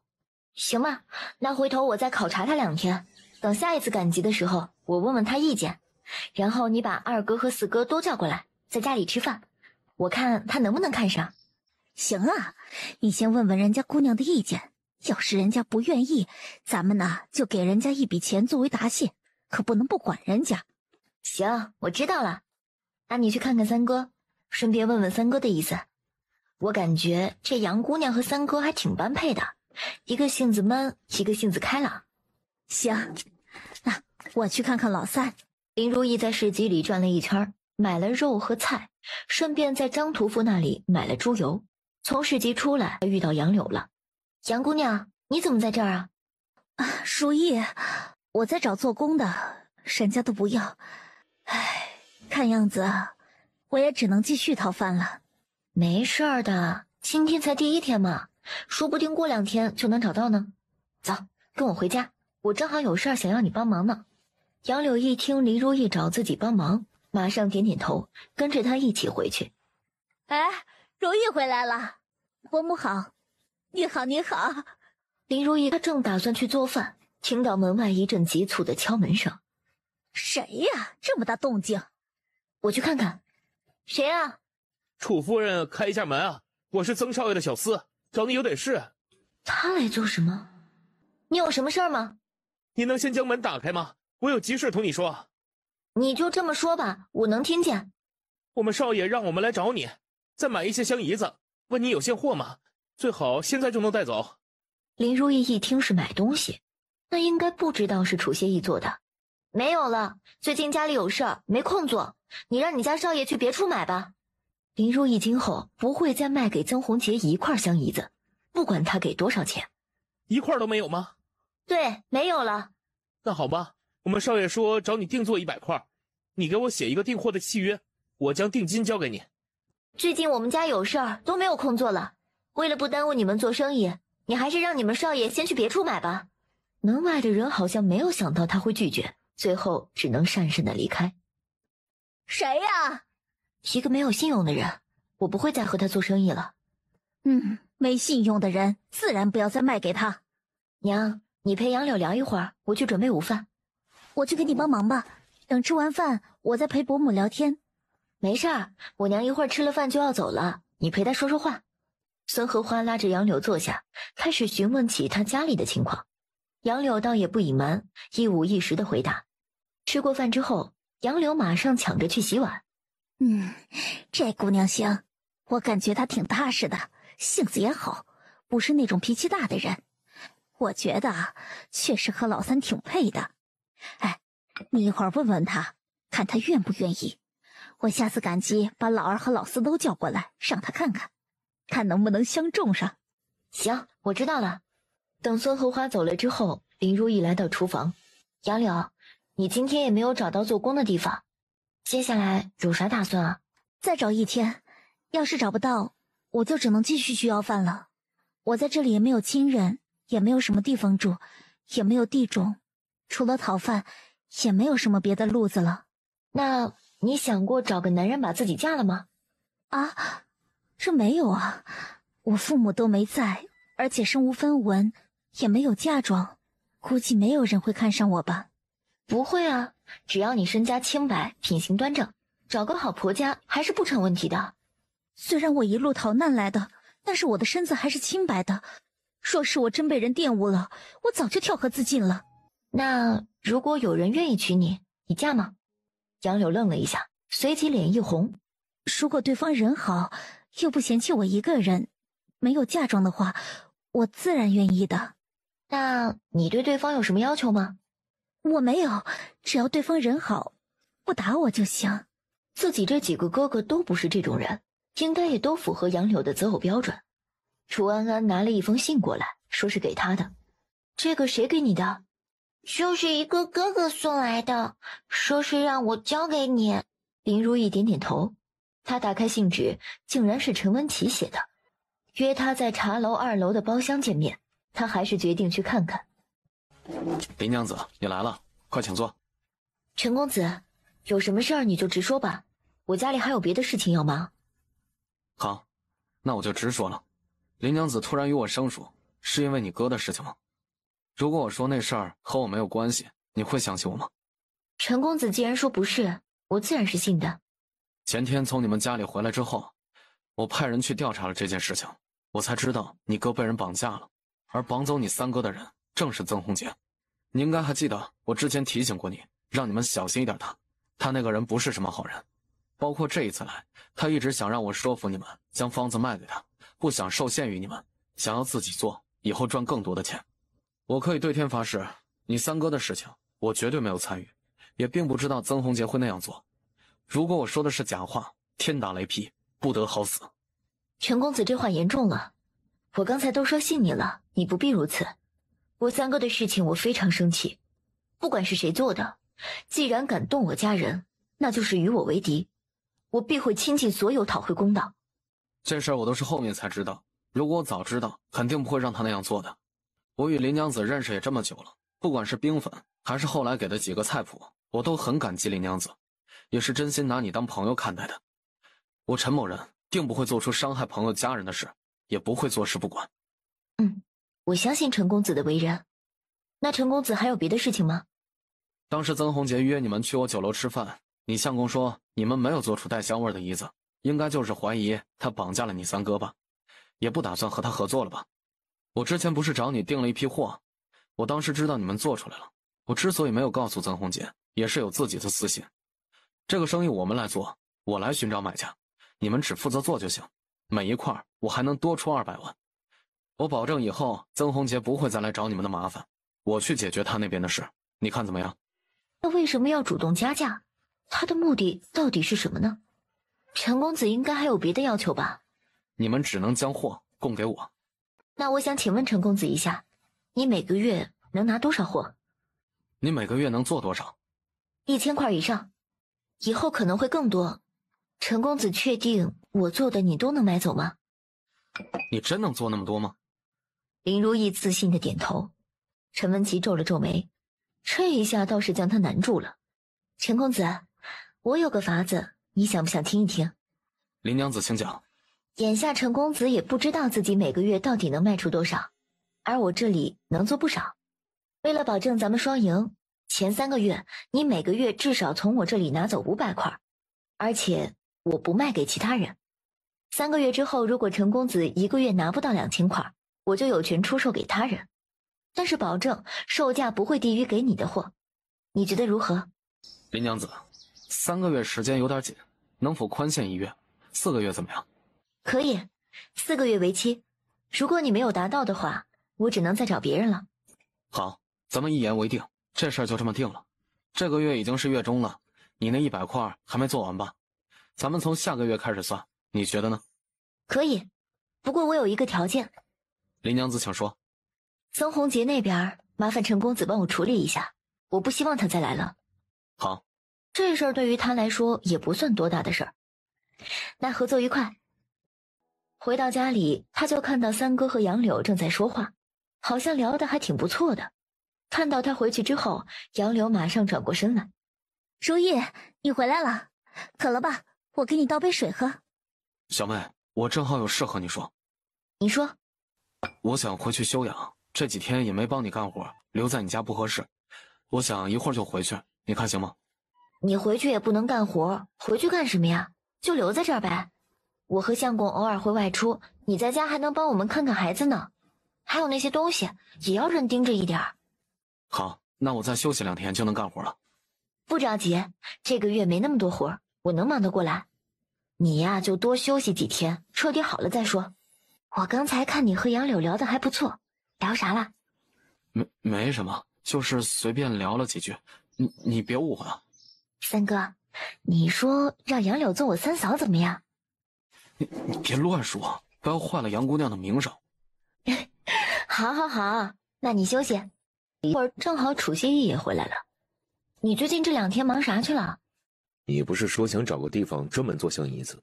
我最近在找地方，一直在家里做实在不是办法，家里都是油味儿，而且时间久了也会被人发现。又去找了几个屠夫，让他们把猪油都给我们留着。林如意他将陈文琪找自己的事情全盘告诉了楚谢意，还有2人之间的约定。怎么，有什么问题吗？没事，我本来说过2个月去一趟利州，在那边再找2家人。你既然已经答应陈家了，那就按照你们商量好的来吧。那你还去吗？我要去看看我师父，还有一些事情要去处理，必须要去一趟。那你打算什么时候出发呀5日后吧。我这2天找了一处地方，可以用来做香姨子，明天带你去看看，如果可以就定下来。等这件事落实好，我再去利州。林如意觉得也行。对了，明天是安安的生辰，咱们明天早点去看了就回来，在家好好给他庆生。好。第2天早上一早他就起来了，趁大家不注意，从仓库里拿了一盒牛奶出来，偷偷的倒在一个碗里，到时候用来做蛋糕。安安，生辰快乐！娘祝你平安顺遂，人比花娇，一生无忧。谢谢娘，娘最好了。不用谢，以后啊，每年的生辰我都送你一套漂亮的首饰。娘，我的生辰也快到了，你送我什么呀？你想要什么呀？糖人2个可以吗？行，没问题。但是你每天得好好漱口，不然长蛀牙了就不能吃糖了。楚子君一听要漱口，小脸瞬间就耷拉下来。他觉得用柳枝刷牙好难受啊，他最讨厌漱口了。好吧，我会好好漱口的。他的生辰和楚子君的生辰挨着，他会给自己准备礼物吗？应该不会吧，自己都没有叫过他娘，他肯定不会管自己的。饭后林如意要去看楚谢意找的地方，2个人出了镇子，一路往东走了2里路，看到了一处荒废的房屋。这里以前是一个烧窑的地方，有3个窑洞，后来出了点事就没有再烧了，这里就荒废了。这边离镇子不远，往返比较方便，周围又没有别的人家，不容易被人盯上。可以倒是可以，就是得翻修一番才行。如果可以的话，到时候找几个人来翻修一下，1、2天就好了。到时候再定做2口大铁锅，搭2个灶台就行了。那这个需要花钱买下来吗？我已经打听过了，对方说50两就可以。行，那就买下来吧，再花一点钱修葺一下，以后就在这儿做吧。我下午就去找人买下来，明天找人来翻修，买2口大锅，再找2个泥瓦工砌2个灶台。把这院墙再砌高一点，咱们再养2条狗，以防有人过来偷窥。好。2人看完了之后就离开了。回到家里，林如意马上去准备蛋糕，再做了一桌子菜。你闭着眼睛许个愿吧，这样愿望就可以实现哦。我希望娘亲明年给我们生个弟弟。哎呀，说出来可就不灵了，不能说出来的。那我可以重新许吗？可以，不过你不能说出来。楚安安闭上眼睛许了一个愿望。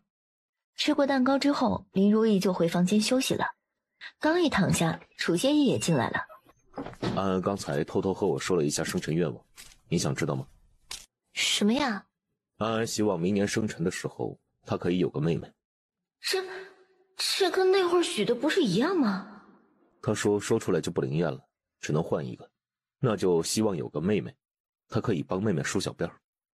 这人该不会真要跟我生孩子吧？这个完全不在我的计划中啊！可以圆房，但是这生孩子还是算了吧。那个只是一个美好的期盼，就好像我们向神明许愿一样，能成真的也没几个吧。安安和子君很听你的话，也很相信你，如果不能实现，他们会很难过的。别的事情可能不一定能实现，但是这件事情不算太难，只要他们2个人努力，1年之后应该不是问题。那他们要是要当皇帝皇后，我也要帮他们实现吗？刚才的话以后你不准再说了，那是大不敬的话，若是让有心人听了去，是要被砍头的，你切莫要再说了，记住了吗？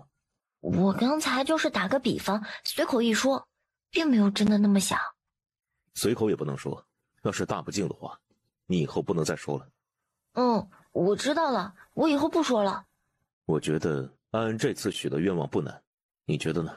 哎呦，我做了一中午饭，哎呀，尤其是那个蛋糕，费了很多时间和精力，可把我累坏了。我先睡一会儿啊，你不是要去将今天那个地方买下来吗？快去吧。好，你休息吧，我先去把那地方买下来。楚谢意吃晚饭的时候才回来，房子的事情办好了吗？楚谢意点点头，顺便去了铁匠铺一趟，那个锅比较大，需要的铁有点多，他那边不够，必须要去别处买，可能要花2天时间，到时候做出来还得7、8日。我交了一部分钱给他，让他先帮我们做。我打算明天就出发去利州，等我回来，他那边的铁锅才做好。是镇上那家铁匠铺？是。一共多少钱啊？你给了多少？万一你出去耽误了，我就去取货，把钱付给人家。一共12两银子，我付了5两，你到时候再给7两银子就行。你到时候叫你哥去帮忙拿一下，你搬不动。你明天一早就出发吗？吃过早饭就出发，早去早回。林如意想到吴淑贤是他师傅的女儿，肯定会搞一些小动作，就是不知道他能不能把持住了。你这次去应该是住你师傅家里吧？应该是，要陪他几日。行，你是成年男人，知道什么该做什么不该做，别的我也不多说了，记得你自己已婚的身份就行。娘子请放心，我做事有分寸，绝对不会有半分对不起你的事。林如意对楚谢意的态度很满意，心想要不要在他离开之前把他喂饱了，这样他就没心思采野花了。不过他之前说自己没有碰过女人，那这刚开荤的男人就更加经不住诱惑了。我呢，自然是相信夫君的，夫君啊乃是正人君子，说一不二，只是外面这诱惑吧比较大，懂得拒绝才是真君子，你说是吧？好，在外面我绝对是真君子，在娘子面前我就不能保证了。行了，别贫嘴了，我给你收拾东西，你快洗澡去吧。啊对，你去的话给你师傅家里带几块香姨子吧，你不带点礼物去拜访好像不太合适。谢谢娘子，为夫就先去洗澡了。楚谢意很快就洗完澡出来了，看到林如意帮自己收拾的东西，心里感觉可幸福了。洗好了，我这边也收拾好了，你来检查一下，看看有什么漏掉没有。楚谢意走过去看了一下，基本上东西都在。都带了，辛苦娘子了。那我再去孩子们屋里和他们说一声，然后就回来休息。你去吧，我洗一下。楚谢意先到了楚安安的屋子。安安，我明天有事要出去一趟，要出去半个月，你在家要听你娘的话，帮你娘做事。如果子轩和你娘发生冲突，你记得拉住2个人。爹爹，你要去哪里呀？我去外地一趟，去办一些重要的事情。我知道了，我会听娘的话，爹爹放心吧。不过，我觉得百味酒楼的东家总是偷看娘，他是不是惦记我娘啊？爹爹，你可得当心，可别让他把娘给抢走了。放心，不会的。他每次看到陈文琪都觉得心里不舒服，果然是有原因的。爹爹你放心，我绝对会盯着他，不会让他靠近娘的。好，那我再去和子轩、子君说说。等交代好了之后，楚谢意才回到了他们屋子，然后去床上休息。两个人躺在床上，谁也没说话。林如意也有点睡不着，这样就睡着了，就这么放心把家里一切交给我，什么都没有交代。一个翻身将林如意压在身下。为夫对娘子很放心，娘子还有什么事要交代为夫吗？你路上小心，早去早回。还有吗？不能在外面沾花惹草，一个成熟的男人应该懂得拒绝。知道。我要说的就这些了，没有了。你有什么要跟我说的吗？家里的事情就有劳娘子费心了，我会洁身自好的，尽快回来，不会让娘子久等的。娘子在外也要保护好自己，别让某些人有非分之想，不然以后我只能让你待在家里，哪里都不让你去了。听明白了吗？这人怎么还突然带点病娇属性了？吓死宝宝了。某些人是谁啊？外面的男人没一个安好心的。我有分寸的，和他们接触都是因为生意的事儿，倒是不知道我的夫君是个醋缸子。这屋里的醋味儿怎么这么重啊？我就是，所以你不准和别的男人走太近。以后生意的事情你告诉我，我会出面的。好。明天一早我就走了，我今天能提一个小小的要求吗？他不会是想今晚圆房吧？他还没找到避孕措施呢，如果真的要的话，只能明天去抓一副避孕的药了。你说吧。我今晚上可以抱着你睡吗？可以。夫君，晚安。吃过早饭之后，林甫走到林如意跟前，有些欲言又止。三哥，你有话跟我说。娘前2天来后说了一下，说明天赶集将二哥和四弟都叫来，你知道这事吧？知道啊，娘也跟我说过了。怎么了？你不想他们过来吗？林甫的脸瞬间就红到了耳根子。你怎么啦？你是不是心悦杨柳啊？那人家心悦你不？万一人家看上二哥或者四哥了呢？让他一开始还想将杨柳说给二哥，现在知道着急了吧？我不知道，要是他真看上了二哥和四弟，我也不会说什么。算了，还是让娘明天带他们来吧。那你不知道就去问啊，喜欢就得争取不是吗？反正是你先认识他的，你呀，现在这叫近水楼台先得月。你要是不珍惜机会，他说不定还以为你真不喜欢他，故意将你兄弟叫过来的，到时候这不就误会了吗？谢谢小妹提醒，我知道怎么做了。那接下来就看你自己的了。林如意和林福说完，他就回了屋子。突然看到枕头上放着一个信封，看到信封上写着无爱轻启，他赶紧将信封拆开，内心还有些期待。这狗男人也太骚包了。楚谢意竟然直接叫他青青。此番一去须半月，一日不见如隔三秋。思如潮涌，望卿在家安好。还望闲暇之余能思为夫二三，答应青青之事，为夫铭记于心，定不会做那负心之人。思念万千，一直无法诉完，回归之日必定亲口相说。以前对娘子多有不敬，为夫悔不当初。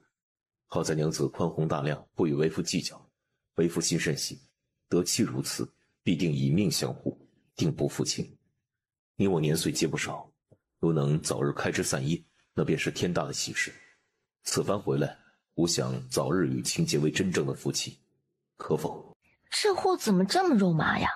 而且还直接在信里就问自己圆房的事儿，实在是跟他那不苟言笑的样子相背甚远。救命！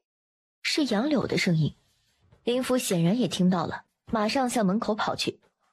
当他们跑出院子大门，就看到2个男人抓着杨柳，正拖着他往巷子更深处走去。站住！林福身上的伤还没有好，虽然心里着急，可是也跑不动了。三哥，你慢点，我去追。林如意快步追了上去，很快就追上了几个人。放开他，快点！他以前学过散打，这段时间他身体明显结实多了，所以打起来有劲儿了。嘿，小娘们口气倒是不小，小爷倒要看看你有什么能耐。挽起袖子向着林如意走过来，林如意直接一记横扫腿，直接就被林如意给绊倒在地上。放人！杨柳在男人愣神之际，杨柳快速的跑到林如意这边。他们为什么抓你啊？我本来是去找地方做工，结果经过一个小巷子的时候，看到有2个女人坐在门口。他们一听我要找地方做工，就说可以给我介绍。我不想在你家白吃白住，然后就问他们在哪儿能干活，他们就让我跟他们走。那2个女人穿的衣服有些，反正就是不像良家妇女，说话也很露骨，我感觉不太对劲，就找机会跑了，然后他们就把我盯上了，一路跟着我，在巷子里我就被他们抓住了。杨柳说了一下事情的经过，林如意已经明白他经历了什么。睁开你们的狗眼看清楚，以后我的人，你们要是敢动，我把狗腿给你们打断。姑奶奶，我不敢了，你放过我吧，我再也不敢了。然后2个人就一起往回走。杨姑娘，你没事吧？没事，林三哥，多亏了如意救我。是我没用，你没事就好了。没有，也要谢谢你，你身上的伤都没有好，还过来救我，我已经很感激了。三哥，杨柳受伤了，你陪他说会儿话吧，我去接子轩放学。说完，也不等2个人有反应，他就快步跑开了。林福看着林如意的背影，心底里有些无奈。他怎么这么不中用啊？杨柳肯定不会喜欢他的。林三哥，你是不是不舒服？我扶你回去吧。没事，我自己走。你受伤了吗？我没事，就是刚刚把脚踢到了，不是什么大问题。俩人一个舞蹈妇，一个走路一瘸一拐的，看上去都有些狼狈。林三哥，要不然我走快点，我先回去做饭，这会儿也不早了，一会儿如意和楚子轩回来就能吃上饭，不能耽误他上学呀。杨姑娘，都说救命之恩当以身相许，你可愿？林福这话什么意思？刚才林如意是救了我，可是我们2个都是女人，怎么以身相许？而且林如意不是已经嫁人了，她相公会同意吗？难道林如意还有那种癖好吗？这个不是看对方的意思吗？其实我心悦你，人家都说救命之恩应当以身相许。如果你不介意的话，我回家给我娘说，找个媒婆向你提亲。如果你不介意的话，你也可以告诉我，我家里还有另外2个兄弟，都是很好的人，你也可以看看他们。他说这话是想娶我吗？我要去做饭了，等会儿如意回来还没做好，会影响楚子轩读书的。杨姑娘，你可以给我一个答复吗？呆子，这事你让如意问我，我不和你说，我做饭去了。说完，杨柳马上就走开了，嘴角都快咧到耳后根了。没想到自己就一时好心，竟然还捡了个相公。小姑子还这么和善能干，婆婆也很好，真是她8辈子修来的福气啊。林如意已经到了书院门口，很快就看到楚子轩出来了。你怎么来了？你爹去外地办事儿了，我三哥受了伤，只能我来了。走吧，回去了。哦，其实你不用来接我，我自己能回去。行，那明天就不接了，反正也不远，你自己回来也行。楚子轩点头答应，没有再说话。之前不是说你们书院会休息几天吗？你啥时候休息啊？明日开始，我们启蒙的可以休2日，到了月底再休2日。行，那正好在家休息一下。这读书也得劳逸结合，不能一直读，也得休息一下，锻炼一下身体，不然以后这身子骨啊太弱了。我知道，我平时也会练功的，我现在已经学了半套拳了，你都不是我的对手。是吗？那等你明天不上学了，咱们在家过2招。我才不要和你打，万一把你打伤了，我爹会教训我的。哼，谁说谁赢还不一定呢，你别这么自信，可别到时候被我打败了，又偷偷的记恨我。哼，不可能，你现在打不过我的。行，那明天比划2下就知道了。走吧，回去吃饭。楚子轩跟在林如意的身后，感觉她真的变了。小妹，你过来一下，我有话想和你说。林如意点点头。林福看了看四周，然后才极其不好意思地说道：我那会儿和杨姑娘说了我心悦的，她也没有给我答复，说是让你去问她，你能不能帮我问问？行，我去给你问问。说完他就去了厨房，看到杨柳正在做饭。如意，你回来了，饭还没有做好，要再等一会儿，你们先坐着休息一下吧。不急，就是我三哥跟你说的事儿，你怎么想的？他很想知道你的想法。他既然不嫌弃我，我自然是愿意的。只是我逃难来到这里，没有家人，也没有嫁妆，你们家会在意吗？自然不会了，只要你是安心过日子的人，我们家人是不会在意的。你那天不是见过我娘了吗？她也挺喜欢你的，只要你对我三哥好，其他的都不重要。如果我嫁给林三哥，自然会和他好好过日子，事事以他为重，孝敬公婆。如果你没意见的话，我就跟我爹娘说一下，让他们怎么安排。你呀，就等着做我三嫂吧。杨柳红着脸点点头，低下头，嘴角止不住的上扬。林如意回去和林福说了一下，一会儿吃了饭，我想回趟家里，将老四也叫来。现在妹婿出远门了，家里都是女眷和孩子，还有那么多货，总感觉不放心。我的伤还没有好，将老四叫来也能放心一些。可是最近家里不忙吗？这几天应该还好，反正妹婿半个月就回来了。爹娘要是知道了，肯定也会让老四过来的。那一会儿你回去的时候，帮我给爹娘带点钱吧，让他们忙不过来就花钱去请人。你就说是我要求的，不然我心里过意不去，就不让四哥来了。到时候东西丢了就丢了，他们这么一听肯定会同意的，这样就会把钱收下了。林如意是太了解他娘了，把钱看得特别重。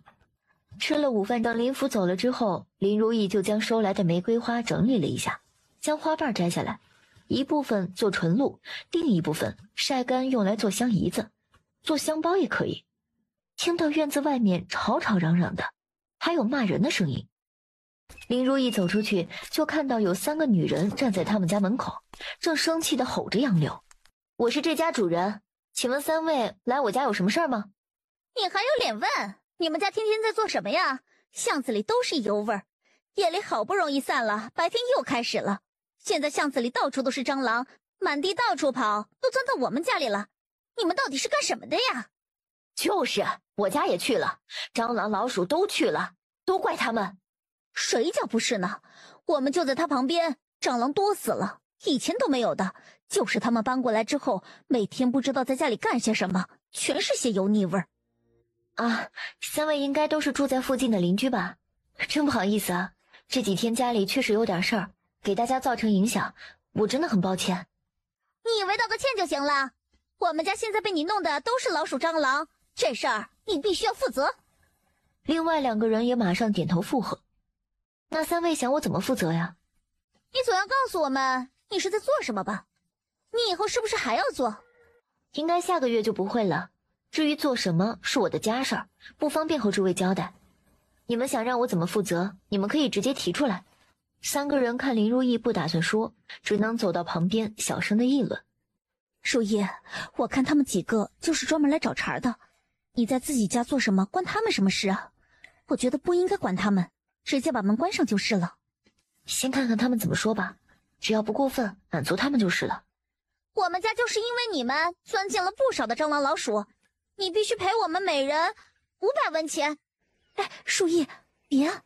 几位还真敢开口啊！500文都够买棺材了吧？你们是自个儿用，还是留着给那些老鼠蟑螂用啊？你这个小贱人，说什么呢？你才买棺材，你自己让我们说要什么的，我们说了你又诅咒我们，你到底安的是什么心呀？信不信我们让巷子里的邻居们都来你家闹？让你去啊！你要是能全部叫来最好。他还以为只有村子里那些人才是泼皮呢，没想到这镇上的也是这样。那几个人就是没事找事，故意的吧？等林三哥回来，他们再来，你就别出来了，我去帮你赶走他们。我在逃难的时候遇到了好多泼皮，我可比他们活得出去。好嘞，三嫂，以后他们再来，就让你帮忙。哎呀，如意，你可别乱叫，八字还没一撇呢，你这样叫被别人听到了不好，对你三个名声不好。他一个大男人要什么名声啊？他呀，巴不得呢。哎呀，你就知道取笑我，我去打扫屋子了，有事换我。林如意笑了笑，然后往屋内走去。在屋内休息了一会儿，听到了敲门声，以为又是那几个女人来了。你们想干嘛？想钱想疯了？信不信我一扫帚甩你们脸上，给你们脸给挠花？马上滚！是我回来了。如意，你给你三个开门，我丢死人了！我去屋里，没事别叫我。林如意她大步走过去，将门打开。刚才那是三嫂吧？老四，你别乱说，杨姑娘还没答应呢，别坏了人家名声。哎呦，也不知道谁回去给娘说自己非杨柳不娶，现在还装上了。你有本事说，怎么还不敢承认了呢？老四，你闭嘴！我累了，我先回房去休息，你和小妹聊会儿。林福说完就红着脸走开了。兄妹两人正要关门，就看到那会儿来找茬的三个女人又过来了。这些人居然还敢来！他们谁呀？过来讹钱的。我看今天谁敢闹事儿，我给他腿打断了。几位邻居想干什么呀？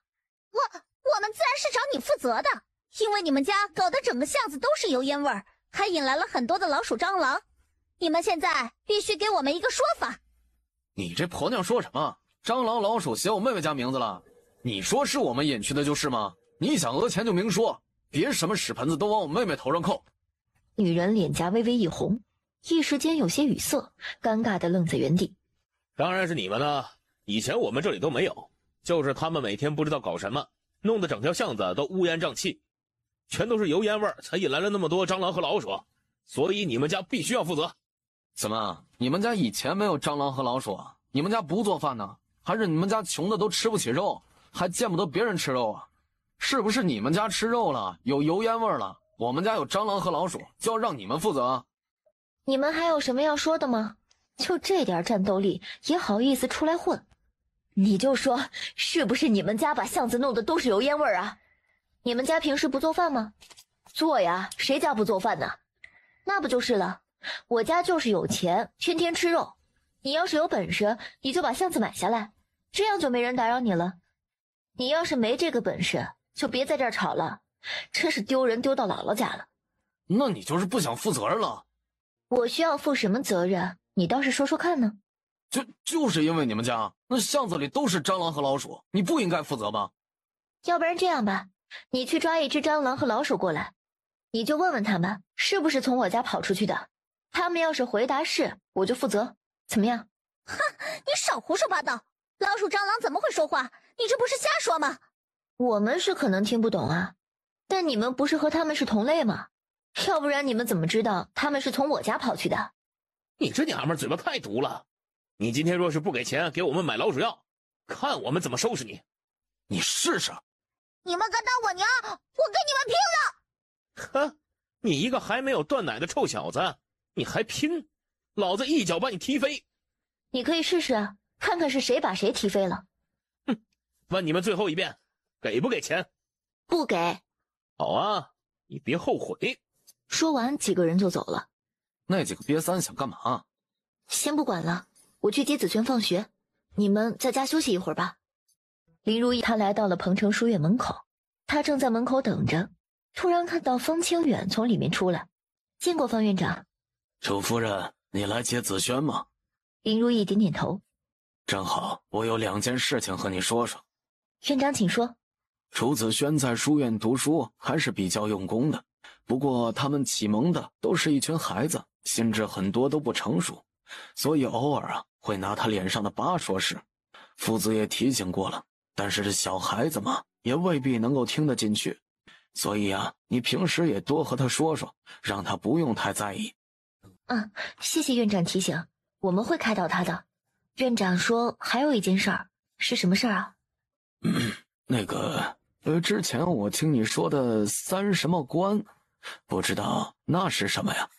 这3观是说我们的世界观、人生观和价值观，也就是对世界的看法和根本的观点。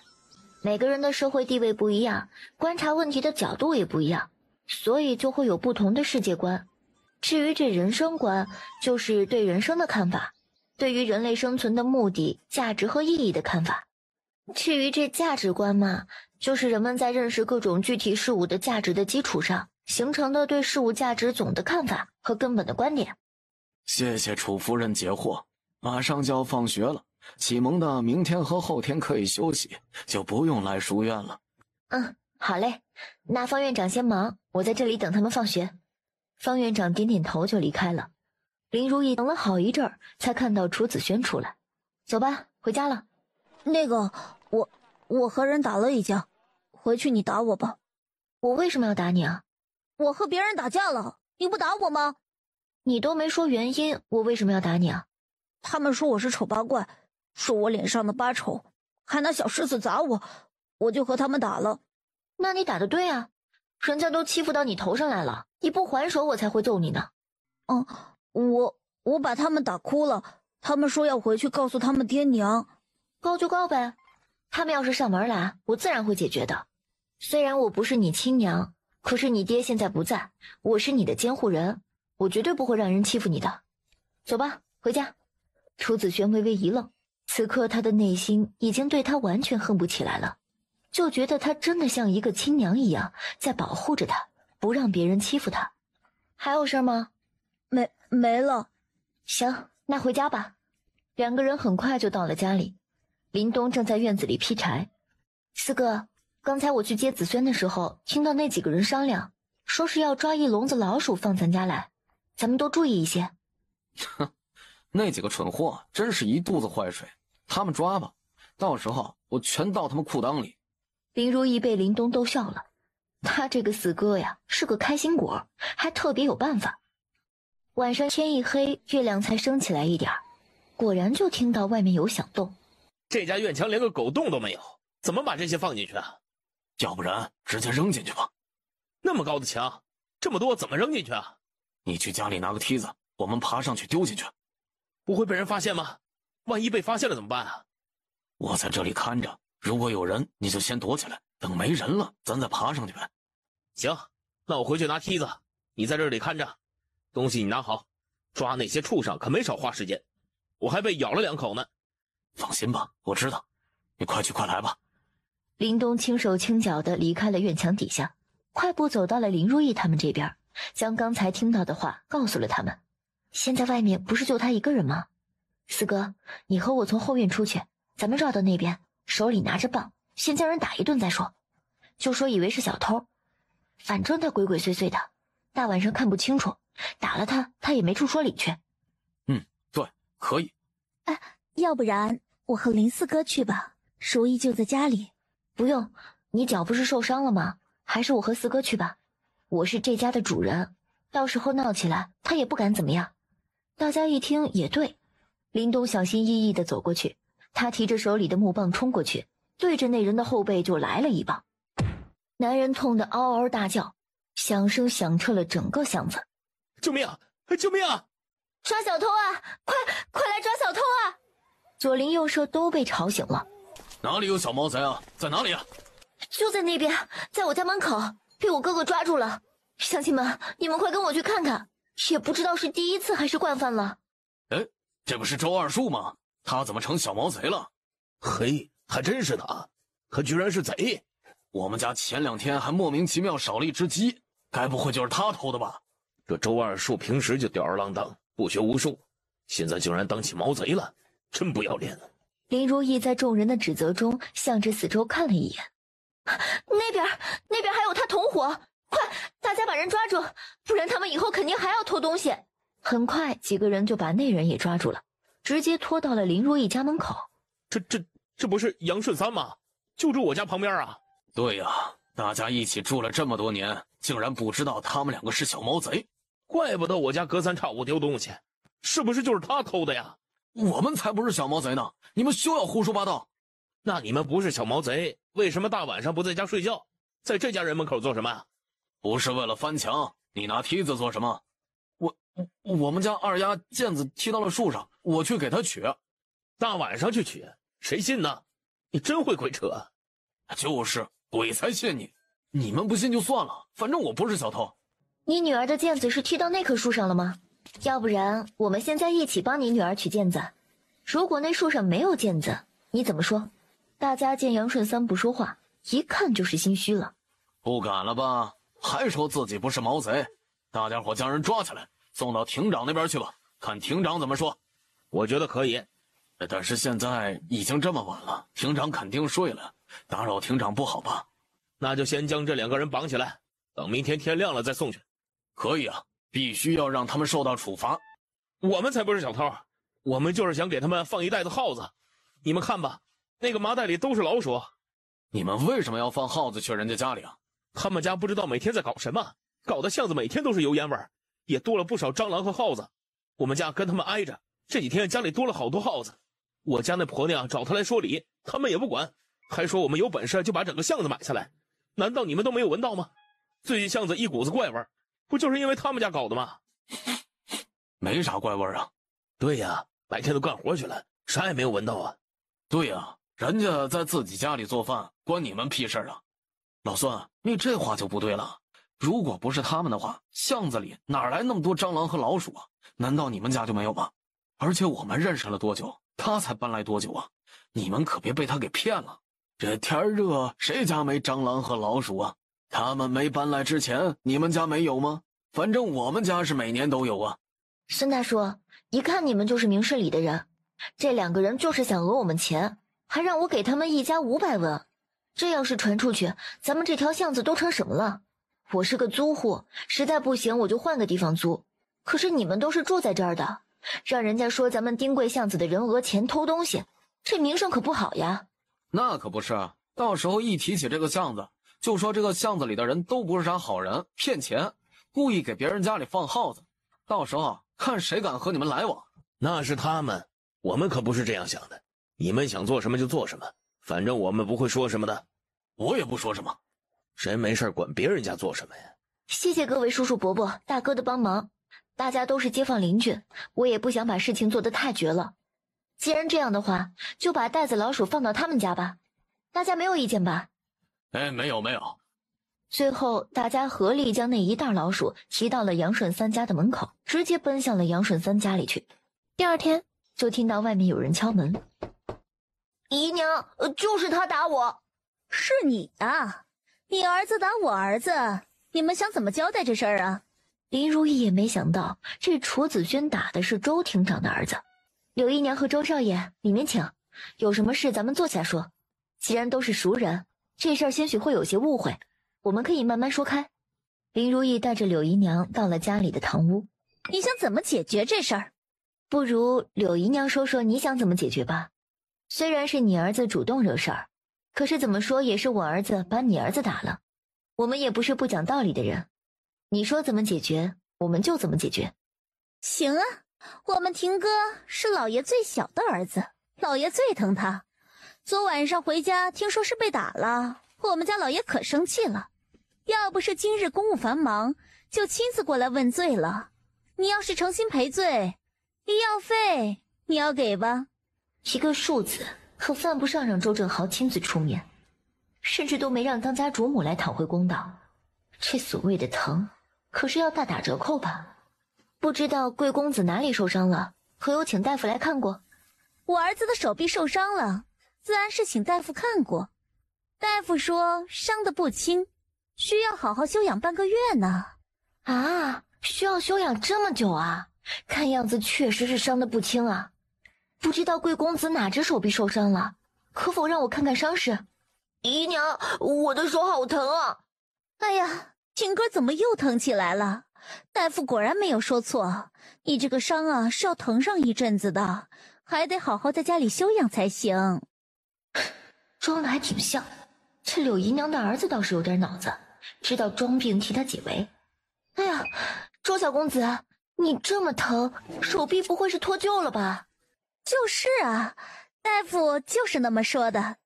天哪，你们不会是找的庸医吧？如果手臂脱臼了，应该马上接上才是啊，他怎么不给你们接呀？这不是耽误病情吗？绝对是庸医。说来正好，我之前还专门跟一个兽医学过给狗接骨头，要不然让我试试吧。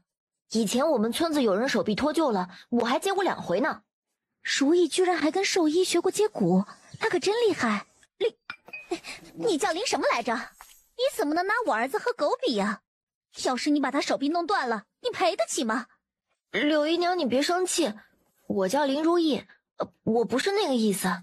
我这不是着急吗？我看周小公子这么疼，想必昨天那个大夫都没有给他接吧？如果接上的话，应该不会这么疼了。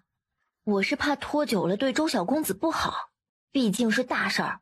如果以后接不上了，那岂不是成了残废吗？林如意，你到底想干嘛？刚刚是你让我说怎么解决你就怎么做，现在你却一而再的推脱，是不想赔钱吗？当然不是了，我总得搞清楚周小公子到底哪里受伤了，伤势如何，大概花了多少钱，这样我才好把钱给你们啊。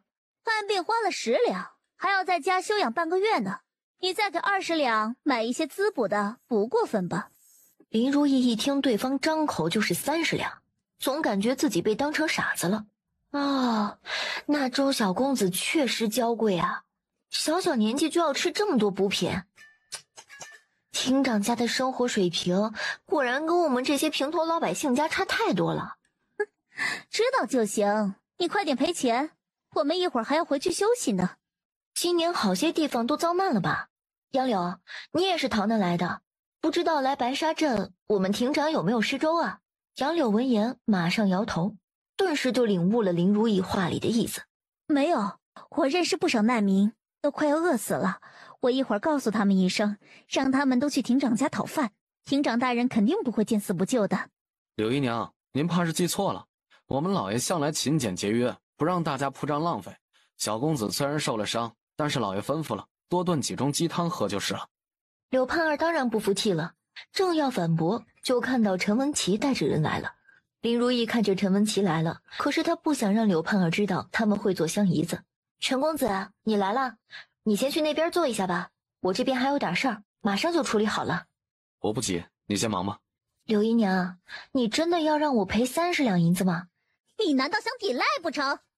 这样吧，我现在身上呢也没有这么多钱，等一会儿我去凑凑，下午亲自送到府上，顺便让庭长帮我写一个收据，毕竟这真金白银的总得写清楚吧，万一到时候再有什么事儿，你又来找我们麻烦，我可没那么多钱了。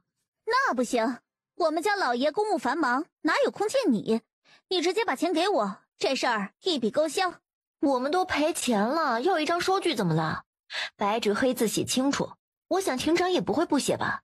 你要想要钱就回去等着，我下午给你们送过去。那个陪同的家丁在刚才就察觉到不对劲儿，知道这个女人不简单。柳姨娘，时间也不早了，我们就先回去吧。老爷吩咐了，不能在外面太长时间，走吧。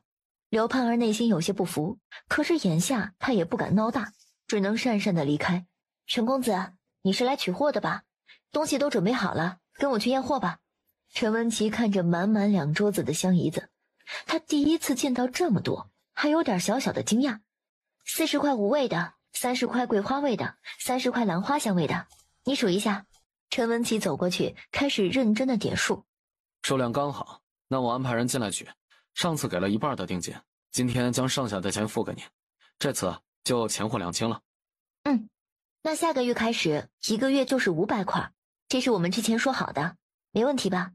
没问题，不过我想问一下，是我到月底一次拿走500块，还是分几次拿？这个看你。那我月中派人过来拿200块，剩下的300块等月底取走，如何？林如意点点头，表示赞同陈文琪的提议。对了，你这个能放多久？需要注意些什么吗？不要碰水，遇到水它就会化，放的话半年是不成问题，一般买得起的一块也用不到半年。好，我知道了，那我就先带走了。这些是剩下的钱，还有下个月的定金。林如意将钱收下来。对了，我下个月可能还会做其他香味的，你是只要那2个味道，还是别的香味也要？都要，你做的香味我都要。行，那我到时候做好了，先给你送一块过去。你要是觉得没问题，我就多做一些。我明日就要离开白沙镇了，可能要半个月左右才回来。你先做吧，我相信你。那我知道了，那就祝陈公子此番一切顺遂，财源广进，一路顺风。借林娘子吉言。陈公子应该认识刚才那位柳姨娘和她儿子吧？能否向陈公子打听一些事情？惹上麻烦了？林如意点了一下头，将楚子轩和周伟霆打架一事说了出来。内宅之事我不太了解，不过我知道，一般家里庶出的孩子，即便是男子没什么特别突出的能力，也很难被重视。反正我去周家几回，都不曾听到周厅长提到那个孩子。柳姨娘毕竟年轻貌美，应该近些年来比较得宠。越是得宠的小妾，就越会被主母厌恶。你这不是做了这么多香味的姨子吗？给周夫人送上一些，想必她也会喜欢的。只是不知道这周夫人要怎么才能见到。正好我娘今日约了周夫人一同打马吊，就在我家打。你一会儿跟我去我家，我引荐你和周夫人见面。行，那我去换套衣服，再跟家里人说一下，我随你一起去。出来的时候，他看到楚安安站在门口，一直盯着陈文琪。安，你在看什么呢？我没看什么，我盯着他们把东西弄坏了。林如意也没有再问，去屋里拿了自己刚做的纯露，毕竟是求人的，备点礼物更有诚意。楚子轩突然出现在门口，你有事就说，我一会儿要出门去呢。你带我去吧，我去给周伟霆道歉，让他打回来。虽然打人是不对，可是是他们先动手的，你并没有做错。这件事情我会解决的，你就在家好好待着，照顾弟弟妹妹就行。好了，我要出门了，这事儿你不用想太多，我会解决的。在去陈家的路上，林如意问了一些关于周夫人的事儿。文琪怎么来了？娘，这是我生意上的一个朋友，他也会打马吊。我听说你们少一个人，正好带他过来给你们凑搭子。见过各位夫人。无需多礼，既然是文琪的朋友，快点过来坐吧。哎呦，马上这天儿都要转凉了，最近总感觉脸很干，你们会吗？有点儿，每年到了秋季，我这脸呢就有点痒。不知道二位夫人听过玫瑰纯露吗？擦到脸上可以缓解脸干、补水保湿的，还能美白肤色。你说的那个什么露，哪儿有卖的呀？林如意将自己准备好的东西拿出来，这里面的就是玫瑰纯露。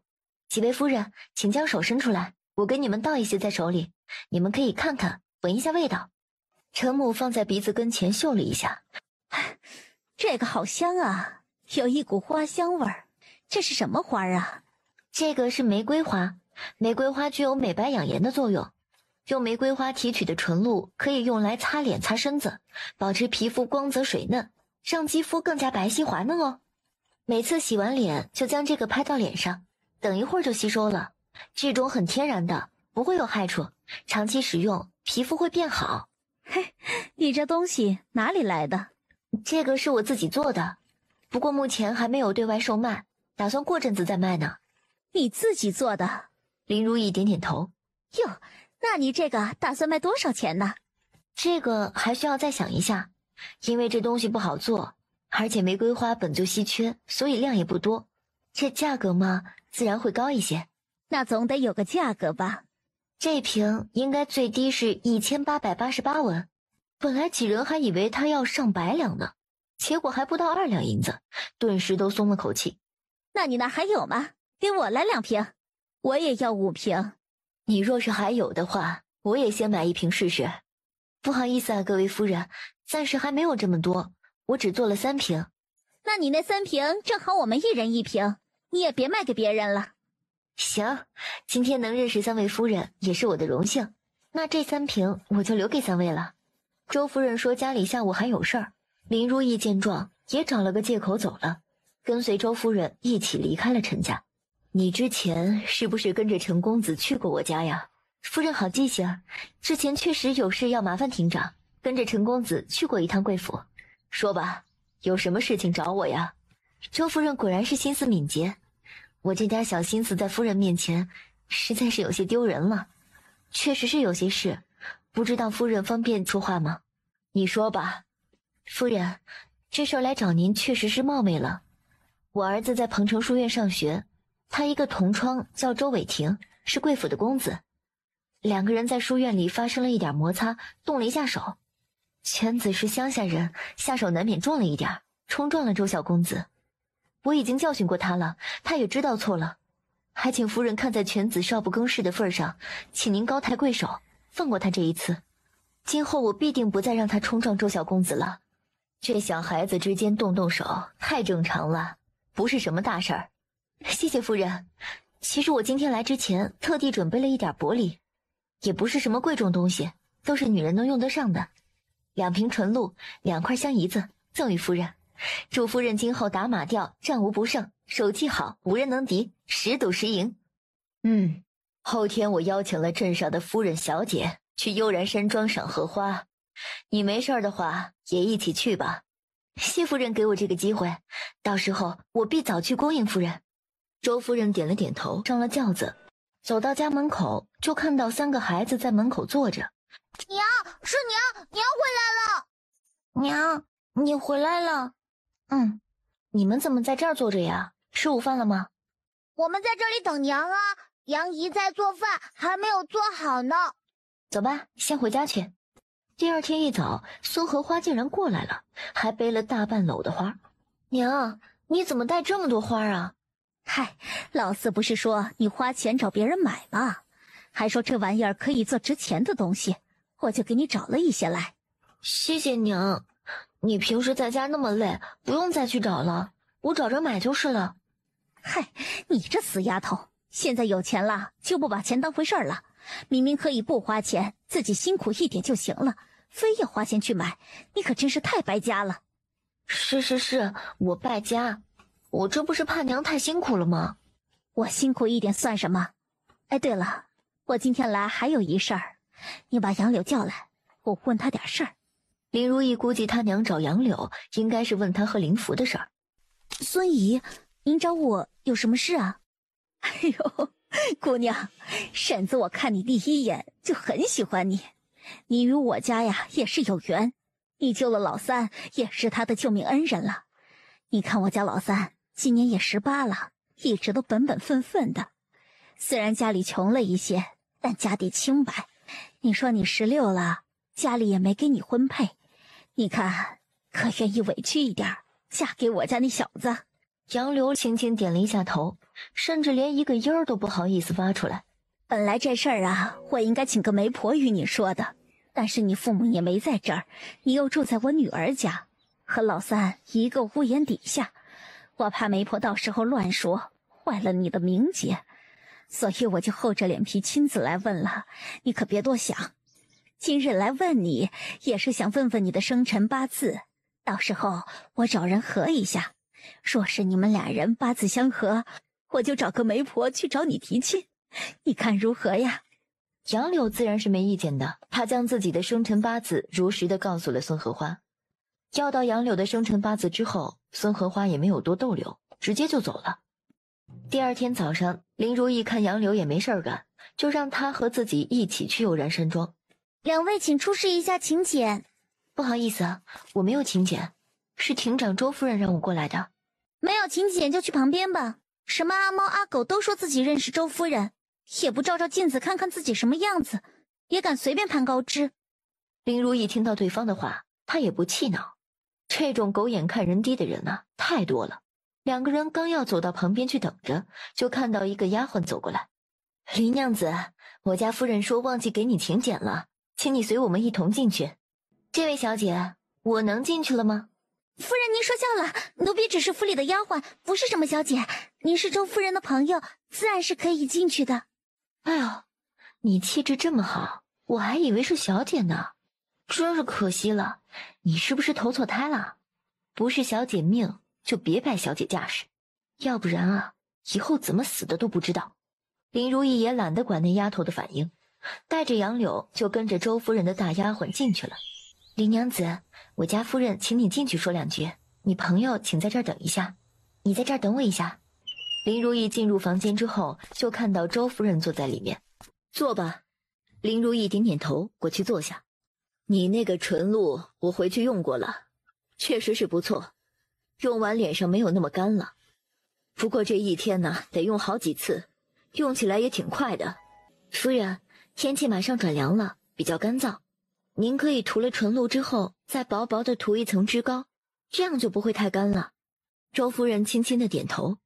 之前你去我家，好像是为了修房子的地皮吧？房子修得如何了？劳夫人挂心，因为孩子要来镇上上学，所以我们没修房子，我们在镇上租房子了。我听说你相公原本不是我们白沙镇的人，是从何处来的呀？啊，他确实不是白沙镇的人，具体是哪里的，他告诉过我，可是我又忘记了，应该是个小地方，我也没去过，所以这一时半会儿啊，记不起来了。没事儿，我就是随口问问，你那个纯露做了多少了？回夫人的话，这2日只做了2、3瓶。那你打算自己租铺子卖吗？还没想好呢，主要是东西太少，这开铺子至少得多准备一点才行。你那东西卖的也不便宜，白沙镇能买得起的人也不多，这租铺子卖啊，确实是有些浪费了。啊，夫人说的是，我也是这么想的，所以还在犹豫。我娘家有个侄儿，倒是在做这个胭脂水粉的生意，是在富阳县做的，生意还不错。你这个纯露若是放在他们铺子，想必会很受欢迎啊。夫人抬举了，这东西本身就不好做，而且也不是人人都能欣赏喜欢的。只是这刚好入了夫人的眼，要是放在别处，谁也不知道会不会受欢迎啊。你这做出来不就是为了赚钱的吗？你不试试怎么知道受不受欢迎啊？啊，夫人言之有理。那等我相公回来，我同他一起去富阳县看看，如果可以的话，自然是好事儿。哦，你相公去哪里了？何时回来呀？回夫人的话，他身体有急，听闻利州那边有个医术不错的大夫，他去看病去了。才去了几天，估计还得小半个月才能回来。听闻你与陈家公子在合作生意，是做这个生意吗？不是的。听柳姨娘说，你想让那些逃难来的难民去州府讨饭，是吗？夫人，这话我是说过，但是话不能只听一半啊。原话是怎么样的，柳姨娘有跟您说过吗？哦，那我倒是想听听原话是什么，你且说说看。家丁早就告诉他了，他就是想听听林如意会怎么说。林如意她也没有隐瞒，将事情的经过从头到尾又复述了一遍。周夫人，您是明事理的人，周小公子虽然受了一点伤，可是张口就要20两买补品，实在是有些为难我们了。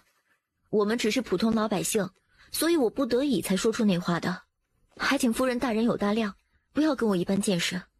林娘子，你是聪明人，有些话吓唬没脑子的人是可以，可是这说出来了，未必就是好事儿。是，谨遵夫人教诲，我以后一定管好自己的嘴。纯露的事情你考虑一下。走吧，赏荷花。今年的荷花呀，开得格外的艳，确实挺好看的。好不容易熬到下午，林如意带着杨柳和周夫人告辞，就走出悠然山庄的大门，到了巷子口。2个人从巷子口往家走，看到了前2天找事儿的杨顺三，他正扶着墙呕吐着，面部绯红，好像是在发热。林如意感觉有些不对劲儿，拉着杨柳走开了。然而3天之后，巷子里就发生了一件惊天的大事儿。你这个臭婆娘，你有本事出来！你害死我男人，你让我们孤儿寡母怎么活呀？你这个毒妇，你不得好死！哎呦，苍天呐，大地呀，快开开眼吧！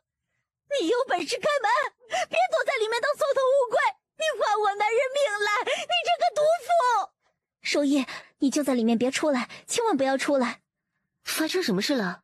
外面在嚷嚷什么啊？快进去，别出来！咋了？到底发生什么事儿了？那个姓杨的死了，他娘子在我们门口闹事呢，一直要你出去，还说要你赔命，你可千万不要出去。他现在就是疯子，你一出去，他疯了一样往你身上扑啊！他死了跟我有什么关系啊？跑到我家门口闹什么呀？我们也不知道啊，他就坐在家门口闹，说是你害死了他男人，要你偿命。你现在最好不要出去，人发疯的时候什么事情都做得出来，咱们先忍忍，不要为了那种人冒险。林如意她皱眉想了一下，突然想起了一件事儿。那天晚上杨顺三和杨二树想将老鼠丢到他们院子时，好像说过自己被老鼠咬了2口，该不会是鼠疫吧？你们也别出去，不要和杨家人接触，也暂时不要和巷子里其他人接触。如意，可是发生什么事了？这杨胜三可能是被老鼠咬了，感染了鼠疫。这鼠疫可是会传染的，只要人和人说话，可能马上就被感染上。千万不要让家里人和杨家人接触，先不要开门了。那我去和林三哥和林四哥说一声。林如意点点头。林如意让杨柳去和家里人说，自己去仓库里找了一包口罩。伪装好了之后，她从房间里出来。楚家媳妇儿，你就出来看看吧。这胡红红一直在这儿骂也不行啊，大家都不安宁。你让他去报官吧，看看庭长怎么说。你别以为我不敢，你害死了我男人，我肯定去找庭长要个说法。那你现在就去，我在这儿等着你。好，我现在就去，你给我等着。林东拿梯子搭在墙头，爬出去看了一下，看到胡氏没在，应该是真走了。林如意让他们先到屋子里待着，她先打开门看看情况，看到外面还有几个看热闹的人。林如意看到那人走过来，马上向后退了2步。你有什么事儿吗？哎，你知道她男人怎么死的吗？我不知道啊，你知道吗？我听说她男人是被耗子咬了，伤后就一直不好，前几天还卡血了，还去看了大夫，喝了药也不见好，整个人也疯疯癫癫的。结果今天早上就听说人没了，家里的女儿还一直不舒服呢。他女儿也被咬了？这个倒没听说，反正就是一直发热，人都要烧傻了。又是个丫头，家里舍不得给钱看病，一直在家烧着呢。你们也都快回去吧，最近最好不要和他们家人接触。我以前听我们村老人说，被耗子咬了，得了病会传染的，你们都小心一点。哎呀，完了完了，我们2家人离那么近，他家丫头今天还去我们家借东西了，我儿子递给他的，我儿子不会被传染吧？哎呀，这个害人精，害死人了！大嫂，你先别急，我也只是听老人说的，也未必会传染。你要是不放心，带你儿子去看看大夫，或者在家休息1-2天看看。王大嫂连连点头，转身就往家走。2天之后，已经有大部分人都痊愈了，林如意却病倒了。等到林如意再一次醒过来，已经是晚上了。这不是我的房间吗？我怎么会在家呀？如意，你醒了，感觉怎么样？哪里不舒服？你什么时候回来的？早上。你哪里不舒服？快告诉我。我就是头有点晕，全身没劲儿。你不是写信说你要耽误几天才回来吗？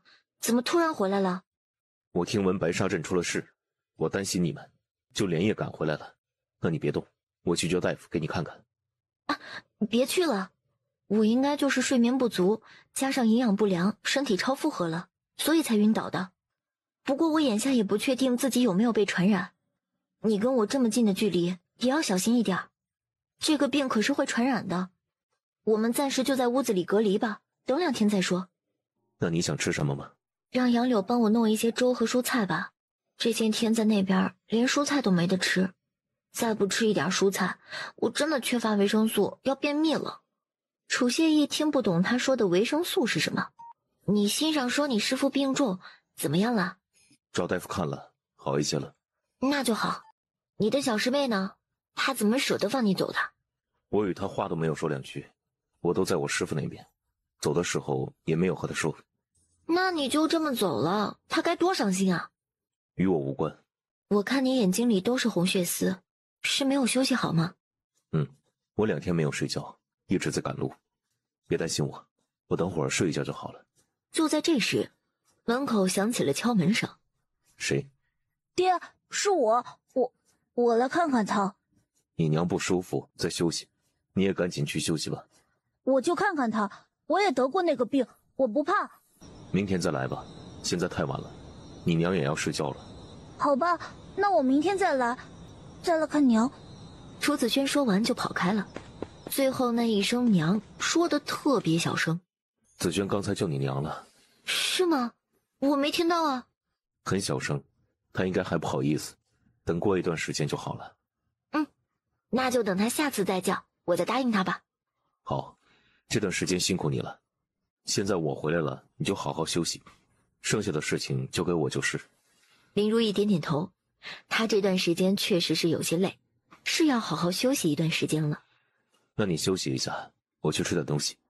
那你让杨柳帮忙烧点水，我洗个澡，这几天都没有洗澡，臭烘烘的。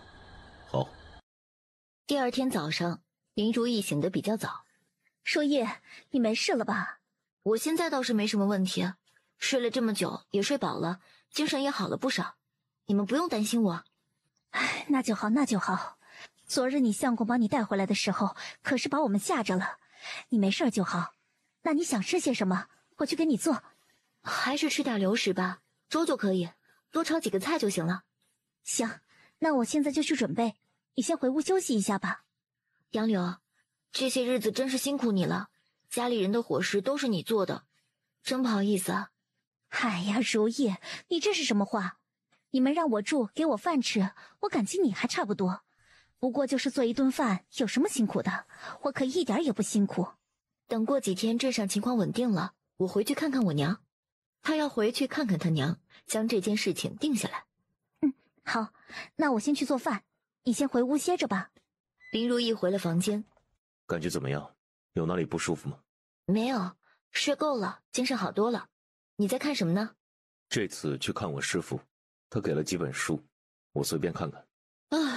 接下来几天咱们都不能出去，也不知道要干什么。你会下棋吗？让他们买一副棋，我可以陪你下棋。我会是会，不过不是太精通。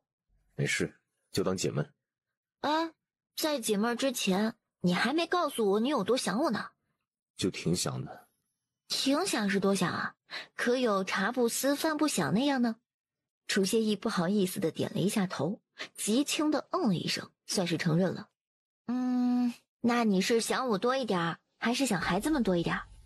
你。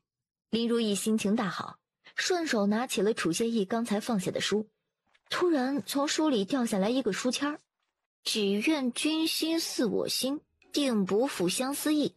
哼，词儿倒是好词儿啊，就是不知道楚郎君心几何呀。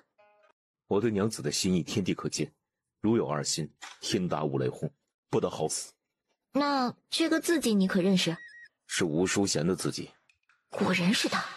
那你这次去，他没让他爹跟你施压，让你娶她吗？我师父知道我不喜欢他，也知道我已经娶妻了，他不会说这些话的。林如意不认识吴淑贤的爹，可是听楚谢意这么说，还算是明事理。那你可知这书签他何时放在你书里的？我不知道。我扔掉它，你有意见吗？没有。林如意直接将书签丢到了门口的桶里，那是装垃圾的。娘，你好些了吗？娘，我好想你啊，你好点了吗？我没事儿。你们最近在家乖不乖？有没有听舅舅和杨姨的话？我们很乖，这几天都在家玩，都没有出门去，一直在家里等着娘回来。那等我老了，给你们做好吃的，带你们去街上玩。好耶！我要吃娘做的蛋糕，可好吃了，我要吃好多好多。好，等几天我给你做。娘最好了，娘是天底下最好的娘了。楚子君直接开始了彩虹屁模式。娘，那你好好休息吧，我带弟弟去玩了。去吧去吧，玩的时候可要小心一点啊，不要磕到撞到了。还有，玩好了一定要洗手，用香姨子洗干净才能吃东西，听见了吗？娘亲放心吧，我们会先洗手再吃东西的。好，那你带弟弟去玩吧，有事去找两个舅舅。娘亲好好休息。林如意转过身往床边走去，楚谢意看到林如意不理自己，估计还在为书签的事情生气，心里有些着急。娘子，你不舒服吗？没有，就是没事做，打算睡会儿。你有事吗？那你睡吧，有事你叫我，我就在那边看书。林如意点点头，然后就闭着眼睛开始睡觉。接下来的2日，林如意和楚谢意2个人这2天也把事情都说开了。这2天还收到了一个好消息，陈文琪写了信过来，说下个月开始他每个月要1000块香姨子。为了庆祝这一喜事儿，当天晚上林如意喝了一些酒，一杯下肚就有些晕了。你不是问我等你回来要不要和你做真正的夫妻吗？你喝醉了？没有，你不想吗？想。那就现在，不得不说，这男人在这方面天生就是有天赋的。春宵苦短，一直到外面的天都快要亮了，楚谢意才让他睡觉。等到第二天他睡醒，已经是中午了。刚动了一下身子，全身的骨头酸痛，让他倒吸一口凉气。应该是听到他这边的响动，楚谢意马上放下手里的书，起身走了过来。醒了，饿了吧？我去把饭给你端进来，你吃一点再起来吧。不用，我起来吃就行。我要先洗漱一下。这会儿什么时辰了？现在5时了，我去给你打水。林如意等楚谢意出去之后，赶紧穿好衣服，站起来才发现他双腿好酸呢，一直在打颤，一次就要了半条命，感觉这1个月都不想了。你过来洗漱吧，我去给你端饭。你洗漱好了就可以吃饭了。楚谢意知道昨晚上自己太过分了，所以今天格外的小心翼翼。林如意点点头，走过去洗漱。他还没洗漱完，楚谢意就端了饭菜过来。我让杨姑娘帮忙炖了鸽子汤，你好好补补身子。哦，我知道了，你有事就去忙，不用在这儿守着我了。我没事。陈文琪下个月不是要1000块香姨子吗？家里根本做不过来，你赶紧去找人把烧窑的地方弄好。明天再去找人吧。今天我想……你不想，你啥也别想，你现在就先去那边把灶台弄好，这才是重中之重。这是得到了就不珍惜了吗？好吧，我现在就去找人。那你先吃饭，吃了饭再休息一会儿，我会尽快回来陪你的。林如意心想，大可不必，她最好忙到晚上，忙到没有时间和精力想别的。林如意等楚谢意走了之后，她突然意识到，自己刚才是不是有点过分呢？怎么有种提起裤子不认人的感觉？她正吃着，杨柳就来了。有事吗？如意啊，你相公今天好奇怪。哪里怪啊？今天早上他特别早就起来烧水，也不知道干嘛，提了好几桶水，然后非要给我银子，让我给你做一些好吃的。我说我不要钱，他非要给，还特别凶，我被吓得不敢不收。那现在我把钱给你，我可不要这钱。你相公该不会是做了什么对不起你的事儿，所以才想弥补你吧？杨柳这小脑袋瓜子想的也太远了吧。哎，你怎么还笑啊？我娘以前告诉我，男人突然对自己的娘子好，多半是做了对不起她的事儿，你就不担心吗？你想多了，他没有做对不起我的事儿，只是让我起不来而已。他打了你吗？你怎么不叫人呢？你2个哥哥都在，你怕什么呀？这姑娘怎么这么好玩啊？不是，等你和我三哥成亲了，你就知道了。杨柳虽然人单纯，可是也不傻。听到林如意这么说，大概就明白怎么回事了。你先吃饭，我锅里还烧着水，我先走了。杨柳红着脸跑开了，真是丢死了。林如意吃完饭，体力恢复了不少，感觉全身也没有那么酸痛了。三哥、四哥，咱们明天一起回家看看爹娘吧。可以啊，我们也很久没有回去看过爹娘了。杨柳，你也跟我们一起去吧。啊，我就不去了吧，我就在家里收拾一下，在家里做个大扫除，你们回去就行。家里都被你打扫得一尘不染了，还有什么好打扫的？你去看看呗，也能多一些了解，自己心里也有个数啊。那我去，不会打扰到婶子他们吗？不会，你去我娘肯定很高兴。那好吧，我跟你们去。这事儿定下来之后，林如意就回房间去休息，楚谢意就回来了。我找人在那边砌灶台，2天就好了。明天再找人去把院墙砌高一点，将房子翻修一下，应该5天就全部弄好了。你先去洗一下，我去准备晚饭，等子轩放学回来就能吃饭了。好。对了，自从咱们来镇上也有1个月了，我都没回去看过我爹娘。我想明天回村子去看看他们，你要是没事儿，跟我们一起呗。好。晚上吃了饭，林如意回到屋内，楚谢意刚洗完澡在穿衣服，露出均匀的8块腹肌，还有人鱼线。楚谢意看到林如意一直盯着自己看，娘子，对为夫身体还满意吗？这要是换做平时，林如意肯定会说让他亲手检验一下才知道。可是现在他全身那酸痛劲儿还没过去呢，他可不敢这么说。相公的身体自然是极好的，只是天气渐凉，相公还是要注意保暖。快将衣服好好穿着吧。难道是他厌倦自己了？唉，明天一早还要去见我爹娘，我先睡了啊。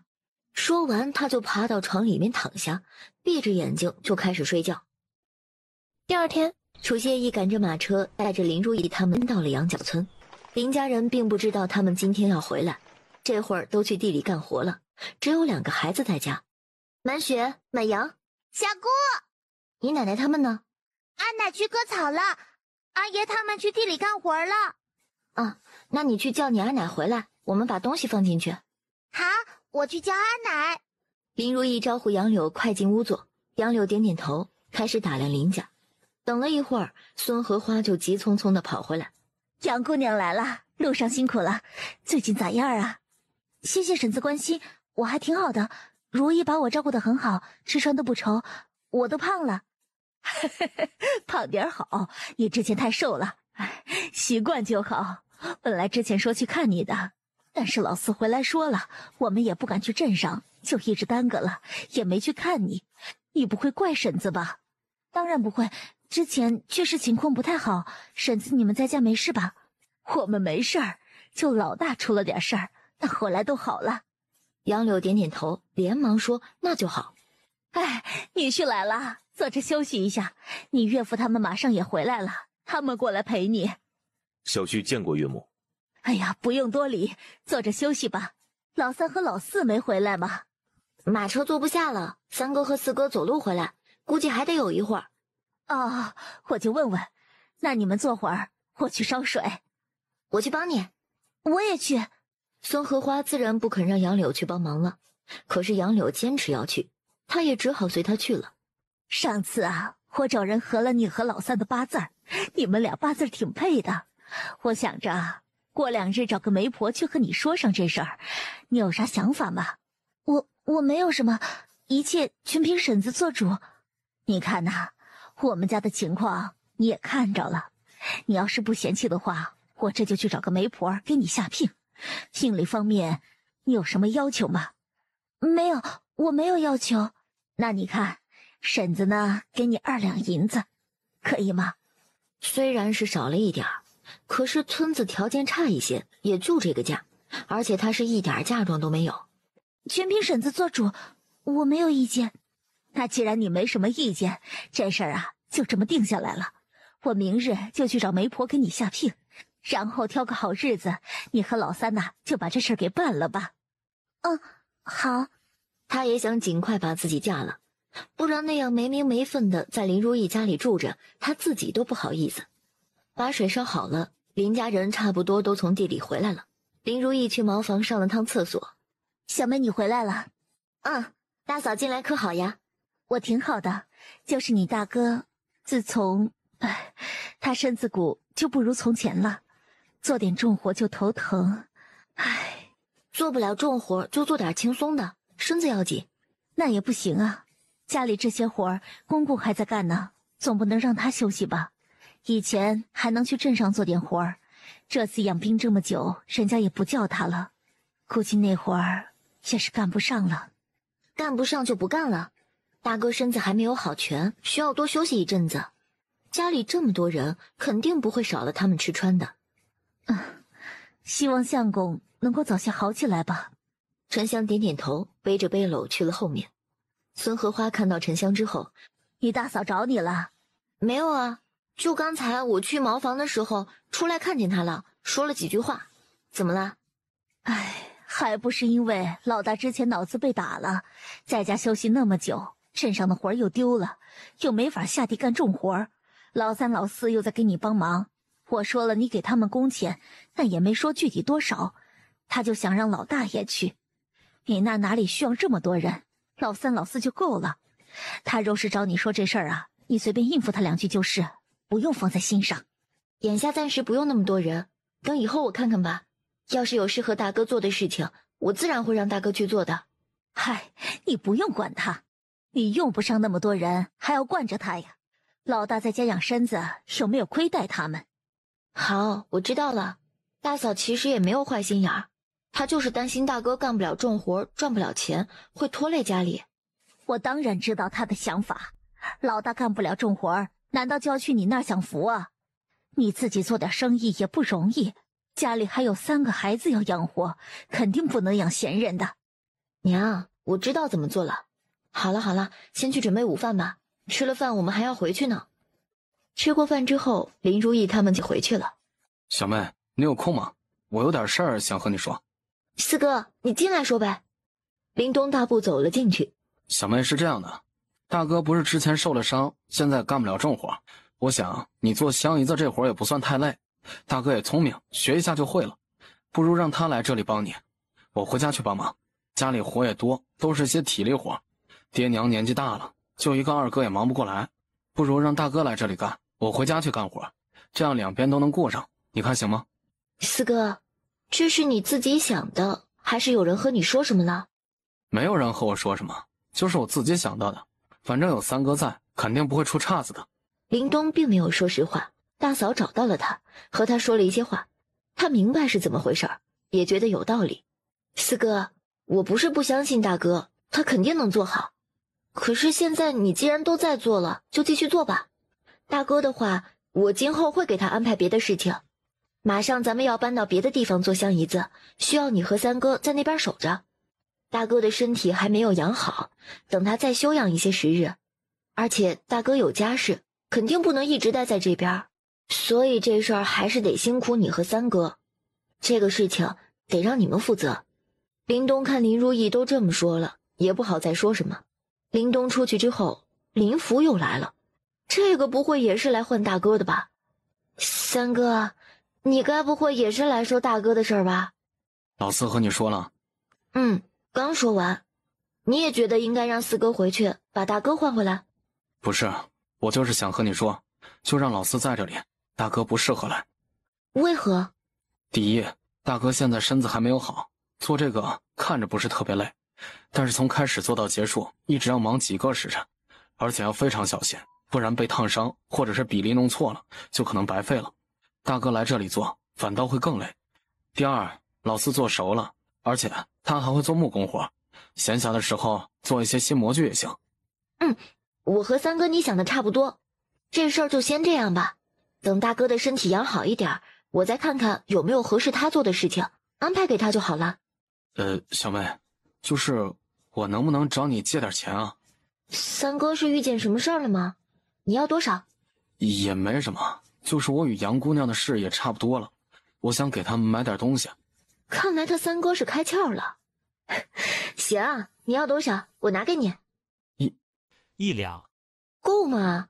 林如意不知道林福要给杨柳买什么，怕1两银子不够。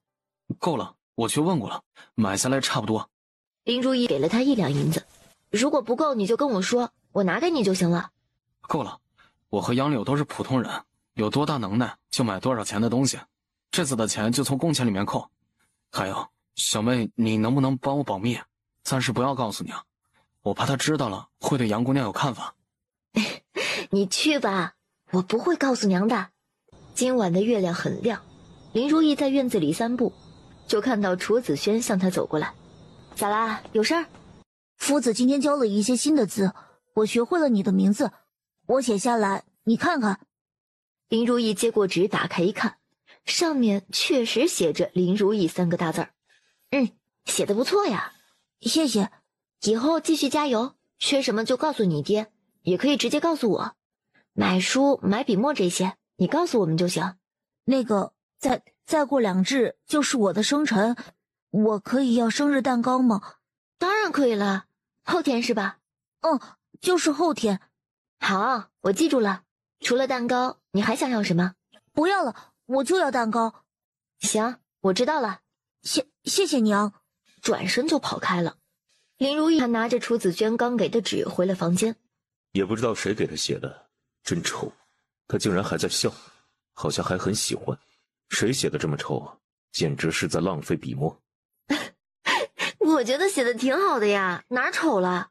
东倒西歪，横不像横，歪歪扭扭的，难堪入目。啊，这样啊，那我可得告诉楚子轩，说你说他写的难堪入目。他写的确实不算好，但是刚才写字，再练练就好了。孩子小，别打击他，不然他会厌学的。林如意被楚谢意逗笑了。娘子觉得好笑吗？有一点儿。你刚才不会以为是哪个野男人给我写的吧？没有。真没有？说谎的男人可不帅，会被罚睡地板的。刚才是想多了一点。行吧，看你这么诚实的份儿上，就放过你。后天是紫娟生辰，你打算给她送啥礼物呀？那送她2本书吧。林如意听到楚谢意说送书，直接撇嘴。他当时上学的时候，要是谁说送他几本书或者模拟题，他真的想把对方拉黑了，一辈子都不想见到这人。不行吗？你知道小孩子最喜欢做什么吗？这小孩子呀，喜欢自由，喜欢玩儿，不喜欢天天读书看书。他天天上学堂就是读书看书了，回家还看书，他能高兴吗？那送什么？我也不知道他喜欢什么。哎呀，还是得靠自己啊。等我明天出去逛街看看吧。好，辛苦娘子了。时间也不早了，休息吧。楚谢意点点头，一把将林如意拦腰抱起来，把她放到了床上。林如意休息了2天，身子骨倒是不酸痛了，甚至这内心还有点小期待。难道说开了荤的女人也一样吗？但是楚谢意将她抱到床上之后，也没有别的举动，看样子是没打算和她做什么。不是说开了荤的男人都跟饿狼一样吗？怎么到我这儿就不是了？还是说我需求太多了？不应该啊！难道楚谢意对我没兴趣了？他这身躯确实是没啥料，所以啊，还是要做男人无法掌控的女人才行。这儿也没有啥科技与狠活，实在是有些为难他了。楚谢意压根儿就不知道林如意内心的想法，想到昨晚上他那样，应该是嫌自己太粗鲁了。娘子，你睡着了吗？他这到底算是睡着了，还是没有睡着啊？那要不然你先醒醒，我和你说个事情。啥事儿啊？可是他话音刚落下，楚谢意已经翻身将他压在了身下。就是想和你探讨一下生人大事。楚谢意得到林如意的回应之后，顿时就兴奋起来，将之前学会的各种技巧都用上了。第2天，林如意睡醒，发现楚谢意已经起床了。今天身子倒是不酸痛，也没有感觉到累。昨天晚上睡得很好，整个人神清气爽。其他人都去吃过了早饭，林福跟着林东学怎么做模具，杨柳呢则在后院洗衣服。楚谢意应该是去窑厂那边了，现在没有在家。大家都各司其职，反倒是他像个游手好闲的人。林如他确实是不知道要干什么，他想这几天没有去仓库了，正好可以进去看看。进去后的第一眼就看向那个小黑板，不知道今天会出现什么。只见到上面写着仇恨值0，好感值加20%，目前好感值为90%，可以解锁任意区域，或写下自己想要的任何东西，且东西不能补充。林如意赶紧看了一下，对于他来说都算不上特别急需的。他现在最想的就是要个避子药，思来想去，他还是决定要一些避孕的。于是他在黑板上写下100盒避孕，还没写完，就听到有人在敲门。如意，你快出来！子君刚刚从树上摔下来了。林如意急匆匆地跑出门，就看到杨柳满脸焦急地站在门外。怎么回事？他怎么跑树上去了？他和巷子里的孩子玩，男孩调皮，爬上树要掏鸟窝，然后就摔下来了。林如意刚走出院子，就听到楚子君小声的抽泣。哪里摔了？娘，我知道错了，我以后再也不敢了。他还不到5岁，明明哪里疼了难受了，应该是给家里告状的，他竟然先选择认错。没关系，你先告诉我哪里摔疼了。腿摔了。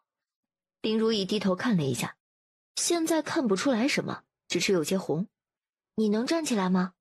楚子君摇了摇头，他现在腿好疼啊，可是他是男子汉，他得忍住。三哥，麻烦你抱着君君跟我去一趟医馆吧，找大夫看看再说。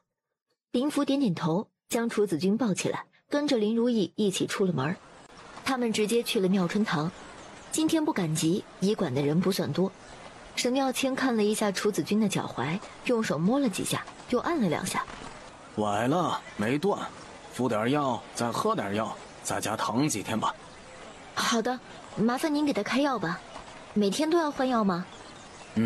每天过来换一次药。最近这几天呢，老实在床上待着，不要乱跳。不过他现在没法跳，除非他不怕疼。林如意在一旁哭笑不得，小孩子哪有不怕疼的呀？林如意付了楚子君的诊金和药费，就离开了医馆，买了东西径直回了家。林如意在房间里陪着他。娘，对不起，我以后不去爬树了。傻瓜，爬树确实挺危险的，你自己这次也吃亏了，今后知道要小心就行了。哦，我记住了。那你现在还疼不疼啊？疼。他也想说不疼了，可是真的好疼啊，他都不敢动。那吃点东西，分散一下注意力吧。你先休息一下，我回房间拿个东西。林如意说完就起身回了自己的屋子，然后进了仓库去了，赶紧去药品区找了自己的止疼药。当他刚要出仓库的时候，突然想到黑板上的字儿还没写完。等他去看那块黑板时，发现上面的字已经都不见了。而此刻在旁边放着花花绿绿的盒子，顿时就傻眼了，竟然全部都是小雨伞。不是，他没说要这个呀，明明想要的是避孕药，怎么成避孕套了？而且还这么一大堆，应该真的有100盒吧。用这个，他到时候怎么和楚谢意解释呀？林如意感觉自己脑袋都快炸了。林如意看到楚子君睡着了，慢慢起身出去。刚从楚子君他们房间里出来，就看到楚谢意走过来。子君怎么样了？刚睡着，你暂时先别进去了，让他睡一会儿，等他睡醒再说吧。你怎么了？不舒服吗？我没事儿没事儿，就是刚才给君君讲故事说太久了，没有喝水，嗓子有些干。哎，我去喝口水。你要是想进去看他就轻一点，别吵醒他啊。那你先去喝水，我去看看君君。林如意点点头，大步往厨房走去。等他喝完水出来，楚谢意也看着楚子君出来了，两个人互看了一眼，一起往他们房间走去。只是崴了一下，休息几天就好了。楚谢意点点头，他倒不是很担心。你没事了吧？啊？哦，我没事儿，喝了水嗓子就舒服了。他自己爬树把腿摔了，今后也该长记性了。你别太担心他，男娃皮实，过几天就好了。楚谢意反倒过来安慰他，林如意有些哭笑不得。这人怎么不按常理出牌啊？我知道。啊，对了，我画了一个图，你看看能不能找个人帮我把这个蒸馏器做出来，就按照我画的做就行。楚谢意拿着图纸看了起来，看了好几遍，他也没看懂这是画的什么。你这个是用来做什么的？这个呀，是蒸馏器，用来提纯用的。林如意看楚谢意那模样，估计是没有听明白自己说的。他步一步和楚谢意讲，拿酿酒作为例子，和他说每个地方的用处。林如意真的好聪明啊，这种东西即便是朝廷工部的人，也未必能设置得如此精妙。她一介女子，竟然能想得这么周到。你是想酿酒吗？不是，我是想做玫瑰纯露，就是用玫瑰花来提纯。纯露主要是给女人擦脸用的，可以让皮肤变好。我之前做了几瓶，已经卖出去了，还挺赚钱的呢。那我找人问问吧。两个人说完，杨柳将午饭做好了，让他们一起去吃饭。吃过饭之后，楚谢意就出门了。林如意等楚子君醒了，把饭菜给他送过去。娘，明天是大哥的生辰，他很想要你之前给二姐做的那个蛋糕，你能给他做吗？当然能了，昨天晚上他都跟我说过了，我已经答应他了。哦，那我也可以吃吧？当然，我会做一个大一点的，到时候大家都能吃。太好了，我要吃3块。林如意看到他这样，好笑，只能让他好好躺着休息，不要再乱动了。娘，我想尿尿。林如意一听楚子君要上茅厕，就打算抱着他去茅房。娘，我是男子，男女有别，你能不能让三舅来带我去啊？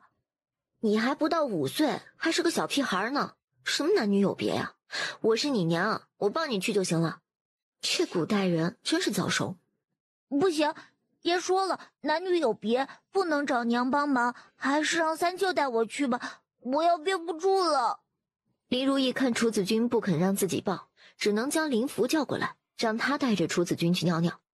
明天就是楚子轩的生日了，他还没有去挑礼物，所以下午他去街上打算去挑一下。在书肆里逛了一圈，正好看到一支不错的毛笔，却被另一只手提前拿走了。林如意看了一眼那只手的主人，还真是冤家路窄，竟然是柳盼儿。林如意也觉得挺晦气的，转身向着旁边走，打算看看别的东西。你等一下，让你等一下，你耳朵聋了吗？你又没叫我名字，我怎么知道你在叫我啊？而且你叫我，我就得等你啊！我又不是你家奴婢，凭什么听你指挥？上次你儿子将我儿子打了，你说来家里送钱道歉，你也没来。我大人有大量，不与你计较。过2日是我儿子生辰，你把那支笔买下来，就当给他赔礼了。哼，他是哪来的脸说出这番话的？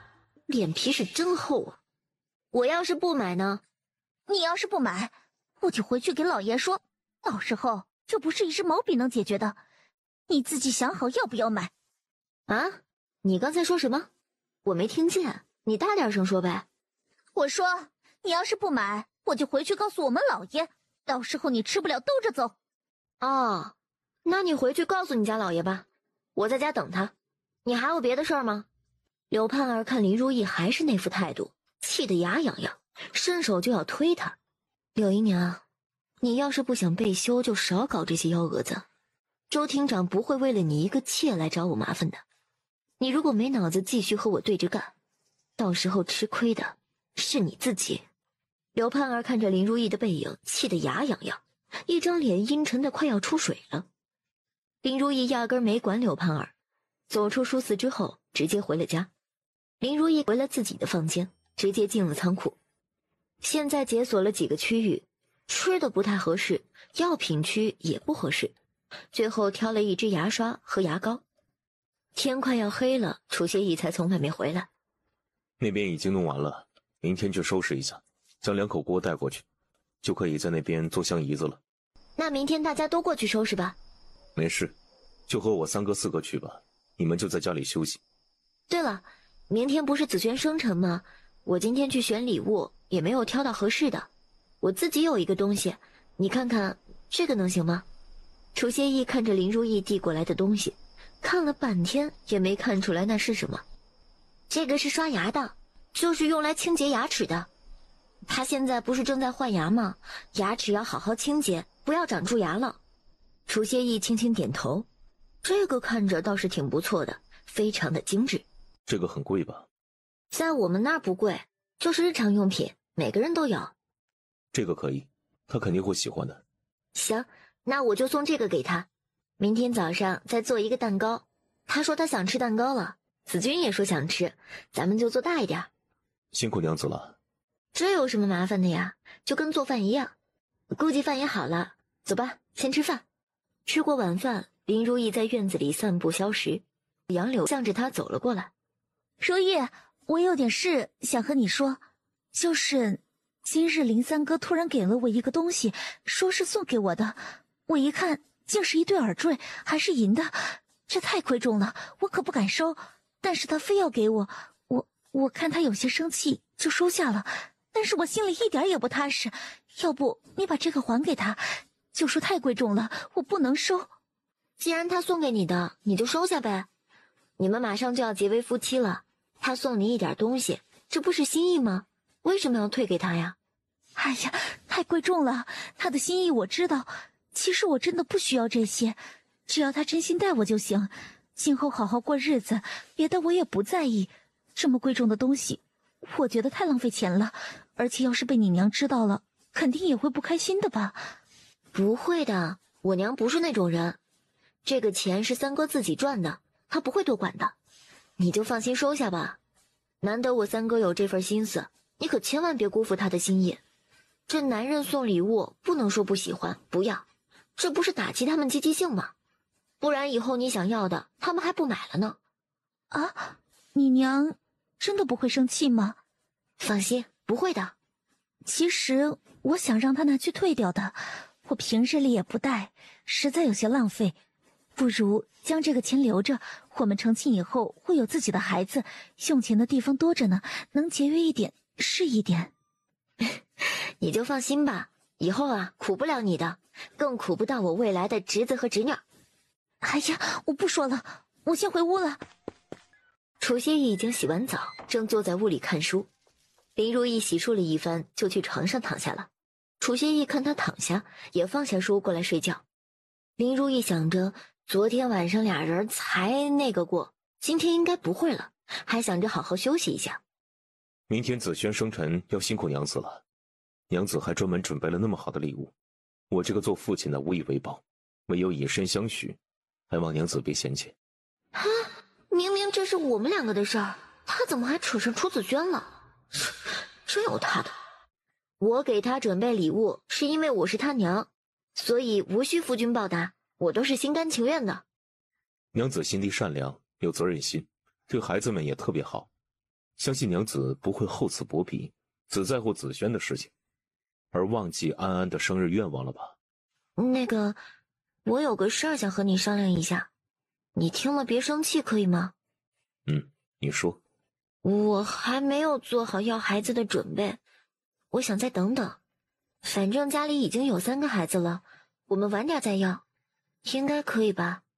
楚歇意沉默了，久久没有给他答复。你怎么不说话了？你不高兴了？好，听你的，睡觉吧。那你也早点休息。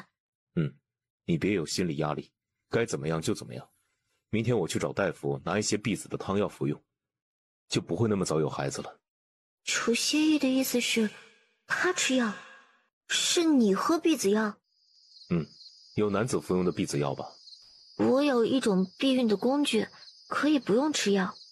是什么？明天拿给你看吧，反正是对身体没坏处的。那快睡觉吧。其实他想要孩子，只是想将他留在自己身边，害怕林如意某一天突然就离开了。第二天起来，林如意吃过早饭就开始准备蛋糕，因为孩子们都喜欢，她就做大一点，需要提前准备。等到中午楚子轩放学回来，看到这么大一个蛋糕，大家都惊呆了。哇，娘，这是你给大哥做的生辰蛋糕吗？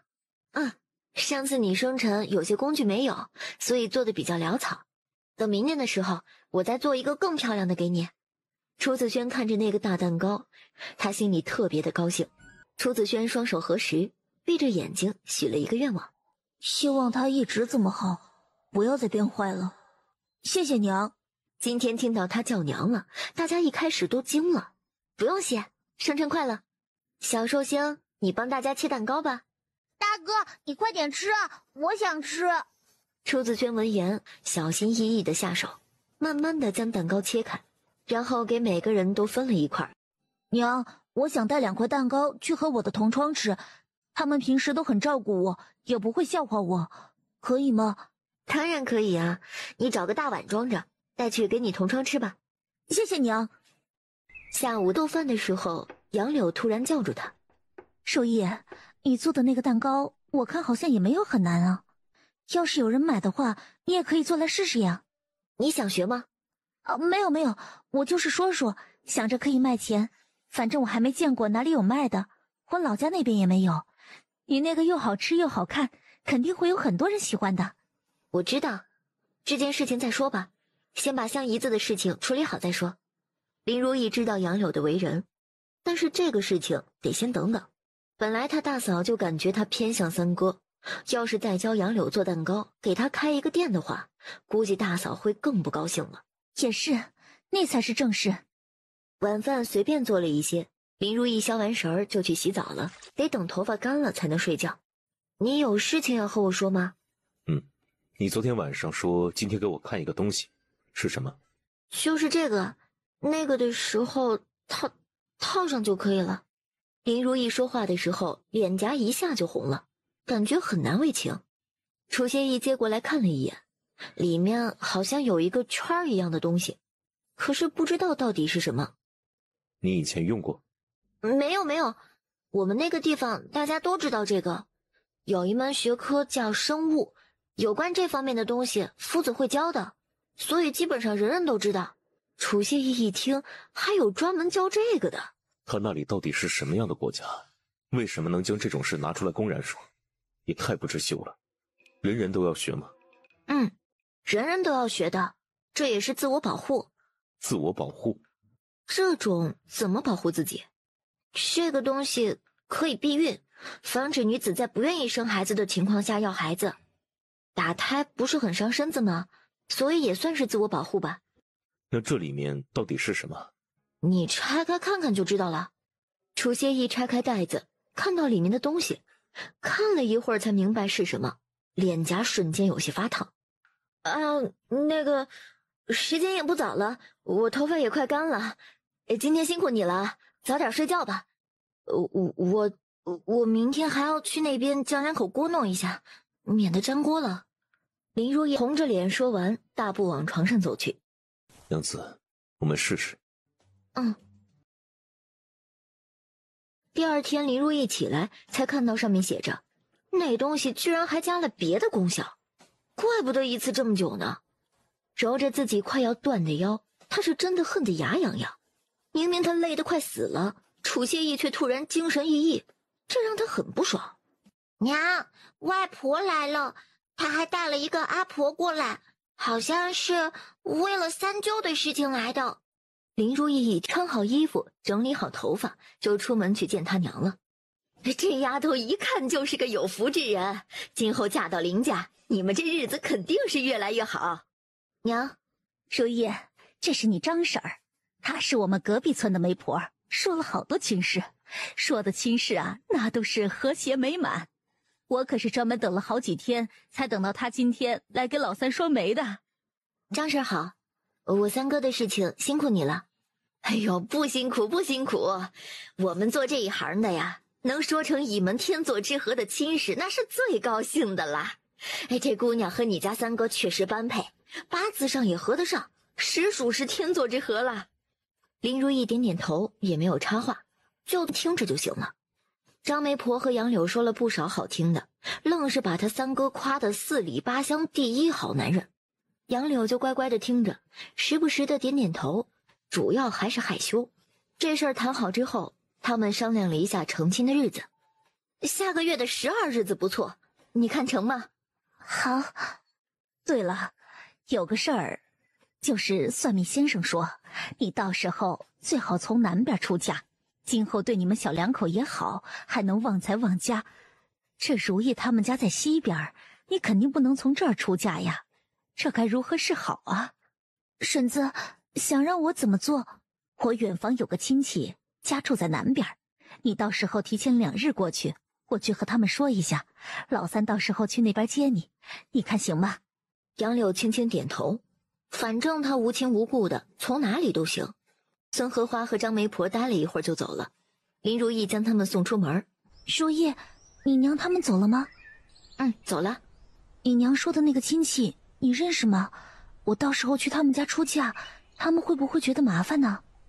我也不太清楚，不过我娘肯定会处理好的，你就别担心了，到时候等着出嫁就行。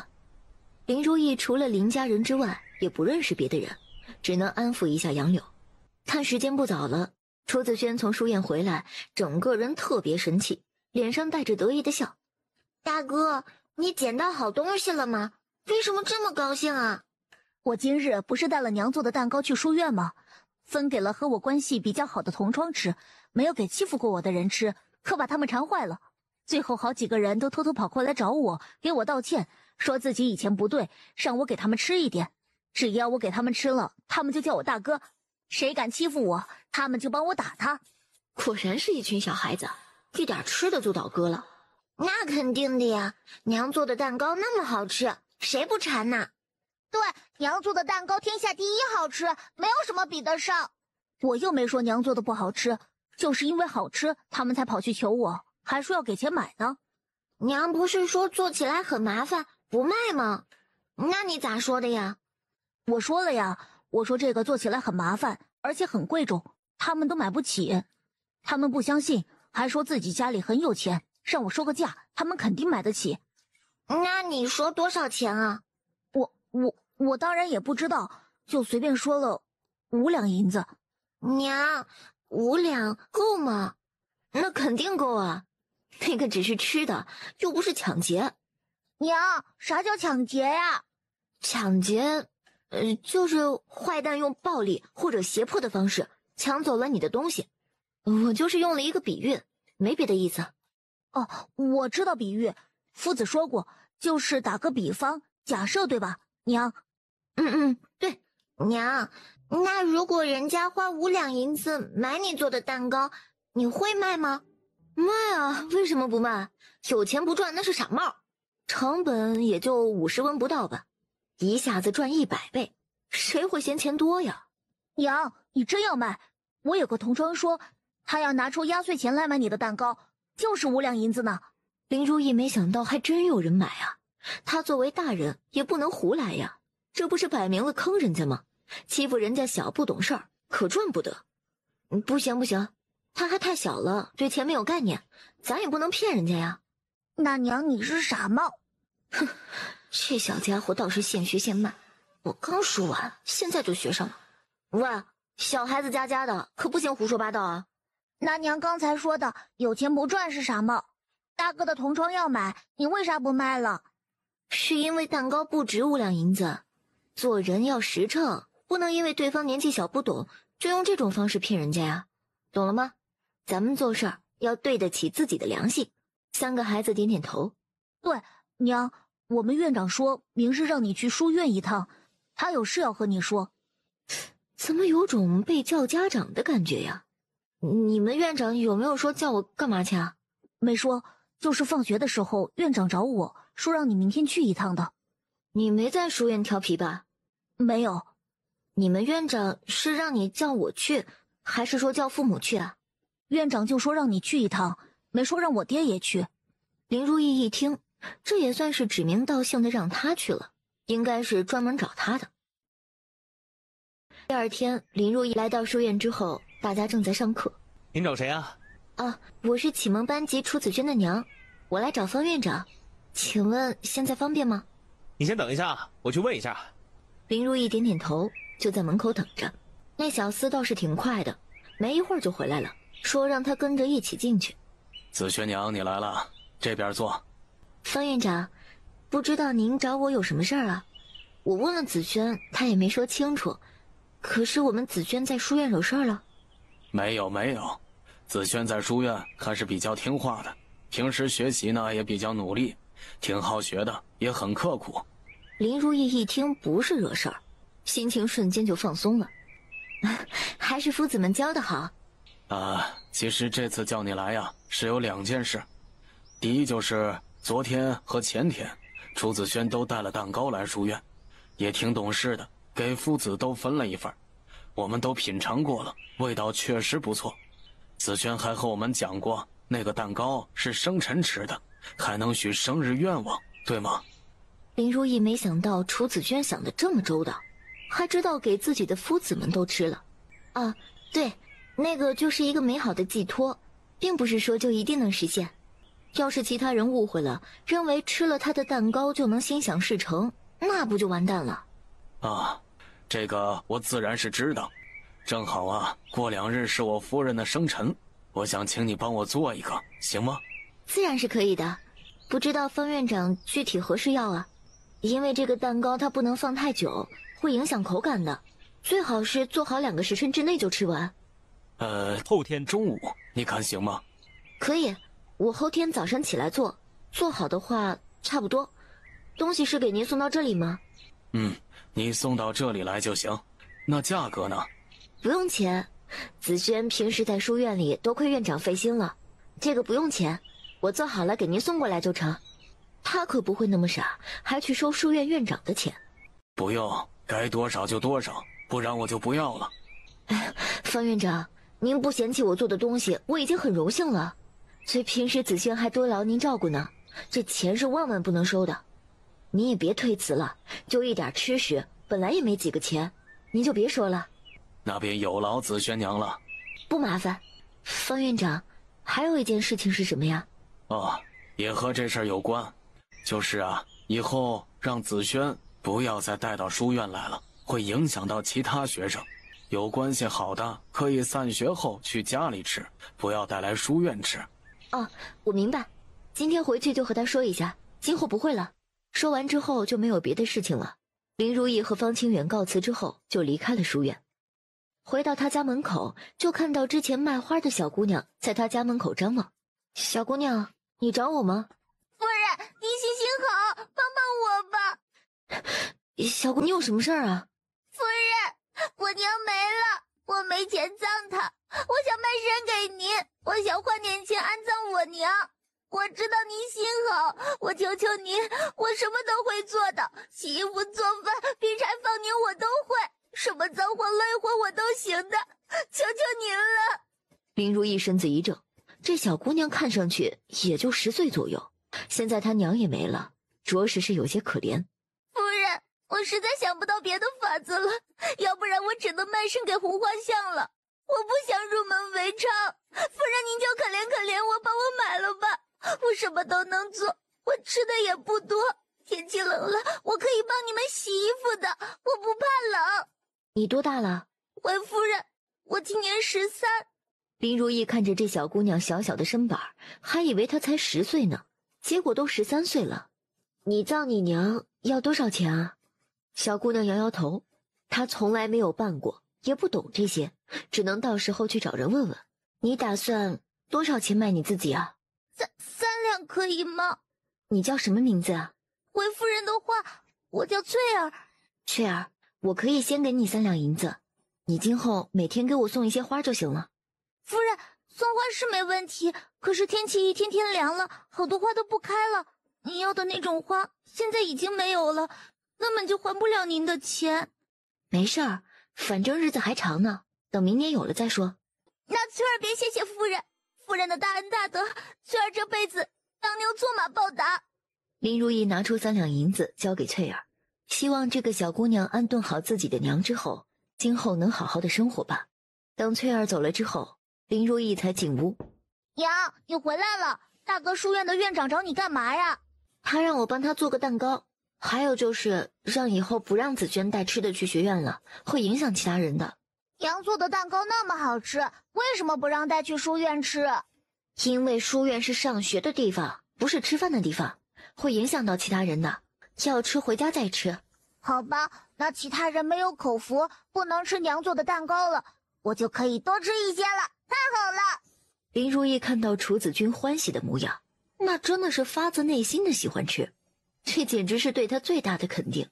杨柳做好饭之后，就去给林家兄弟送饭。等他们都吃完了，也没有见到杨柳回来。昨天杨柳去送饭，一去一回也就1个小时左右，今天这都快2个小时了，怎么还没见人回来？难道是出事儿了？杨柳怎么还没回来呀？是不是出事儿了？我去看看，你们在家好好待着。那你小心一点儿。楚谢意轻轻点头，刚走到巷子口，就看到杨柳慌慌张张的提着个篮子走了过来。老爷，您怎么在这里？可是有事要出门？平时杨柳在家也不会叫自己，他也不是家里的下人，更没有叫老爷一说。他今天这是怎么了？楚谢意的余光突然瞄到了巷子口2个男人的身影，大概是猜到了怎么回事。夫人一直在找你，你赶紧回去服侍夫人，再让我发现你偷懒，腿给你打断。是，奴婢马上就去。说完就提着篮子马上往家走去。那2个男人看到他往那边看，马上就看向别处，转身走了。杨柳快步走回家里，怎么回事？如意，我怎么了？我对不起，我骗了你们，我没有说实话。你骗我们什么了？你慢慢说，到底怎么回事？当时我和家里人一起逃难，路上没有吃的，我嫂子就把我卖给其他逃难的人，我趁他们不注意就偷偷跑掉了。刚才我好像看到他们了，他们也认出我了，一路跟着我，对不起如意，我不该骗你们的，我对不起你，对不起林三哥。你先别哭啊，你说你嫂子把你卖给其他人，你哥和你娘没阻止吗？家里的长辈还在，怎么轮得到一个嫂子做主呢？当时我娘和我哥都没在，我嫂子让我陪她去找些吃的，走了好远，就把我卖给了其他人，换了半袋子苞米。好了好了，没事了，你跟我进屋去说吧。这件事情你跟我说清楚，我才知道要怎么处理。杨柳跟着林如意一起进了屋。你先喝口水，有什么事你都告诉我，我会想办法的。如意，我好害怕，他们肯定认出我了，跟了我很久，我怕他们到时候会把我带走，我不想跟他们走。你先冷静一下，你嫂子是什么时候将你卖给他们的？大概3个多月之前。那他们为什么要买你？传宗接代，还是因为别的？不是，他们好像是为了把我当粮食吃了，他们也是逃难的，因为不忍心吃自己熟悉的人，所以就买了我。以前他确实听过易子而食的事儿，那他们有没有对你不轨啊？你的清白，这个你可以放心，我是清白之身，随便演。我要是非清白之身，我早就跳河自尽了。好，那既然是这样，我就知道了。既然他们已经发现了你，这事儿还是得做一个了断，不然今后他们会一直骚扰你的。杨柳点点头，可是他不知道要怎么了断，整个人都慌了。这件事儿，我觉得你应该和我三哥说一声，毕竟你和他成亲过日子，这种事情他有知情权的。可是，如果说了，他……你担心我三哥不要你吗？杨柳用力的点点头。我觉得其实这也是对他一个考验。一个男人如果连这一点都接受不了，那他的心胸也不够豁达。今后如果发生点什么事儿，你能靠得住他吗？而且他知道是迟早的事情，与其后面被他发现，不如你直接告诉他，至少显得你很真诚。你觉得呢？杨柳想了一下，最后点点头。你先回去好好休息一下，晚饭我去送吧。到时候我跟他说一下这事儿，看看他的反应。你就在家里，不用去了。杨柳点点头，算是赞同了他的做法。下午把晚饭做好之后，他就跟着楚谢意一起去给他哥哥们送饭。到了窑厂，看到他三哥正在扫地，看到是林如意他们来了，好像还有点失望。三哥，我们来给你送饭，你们饿了吧？还好，中午饭吃了不少。你怎么来了？我来看看你们做的香姨子，顺便还有点事儿想和你说。啥事儿啊？等吃完饭吧，不着急这一时。我去看看香姨子，你们先吃。林如意将窑厂周围都巡视一圈，则去找林福说事情。他怎么了？哪里不舒服？也没什么事儿，就是切菜的时候一不小心把手指给切到了。三哥，如果有一天你发现杨柳骗了你，你会怎么样？小妹，有什么话你就直说吧。好吧，那我可就直说了啊，你听了别生气。杨柳跟着家里人逃难，半路的时候被他嫂子卖给其他人过，他后来逃出来了，一路逃到这里。你有什么要问的吗？没有，明天让他来送饭吧，我直接问他。我问过他了，他清白还在。小妹觉得我是那种在意对方贞洁的人吗？即便他真的没了清白，他还愿意嫁给我，我也会娶她，对她好。你放心吧，我只是想问问他还经历了什么，不是要赶他走。没有了他，我这条命也早就没了，而且我也是真心。算了，你们先回去吧，天也快黑了。那个买他的人也来白沙镇了，他白天给你们送饭看见了，那些人也看见他了，一直跟着他，所以他很害怕，就跟我坦白了这事儿。你也别多想，我相信杨柳的为人。等会儿我和你们一起回去吧，我和他说好了我再来这边，他晚上肯定会多想的，一晚上都睡不着。林如意微微颔首，林福真的挺难认的，一旦认定了就会相信对方，全心全意的呵护对方。和林东简单的说了一下，他们就起身回去了。杨柳一直在院子里等着，听到开门声，他赶紧跑了过去。当看到林福的时候，身子猛然一怔，直接摔了下去。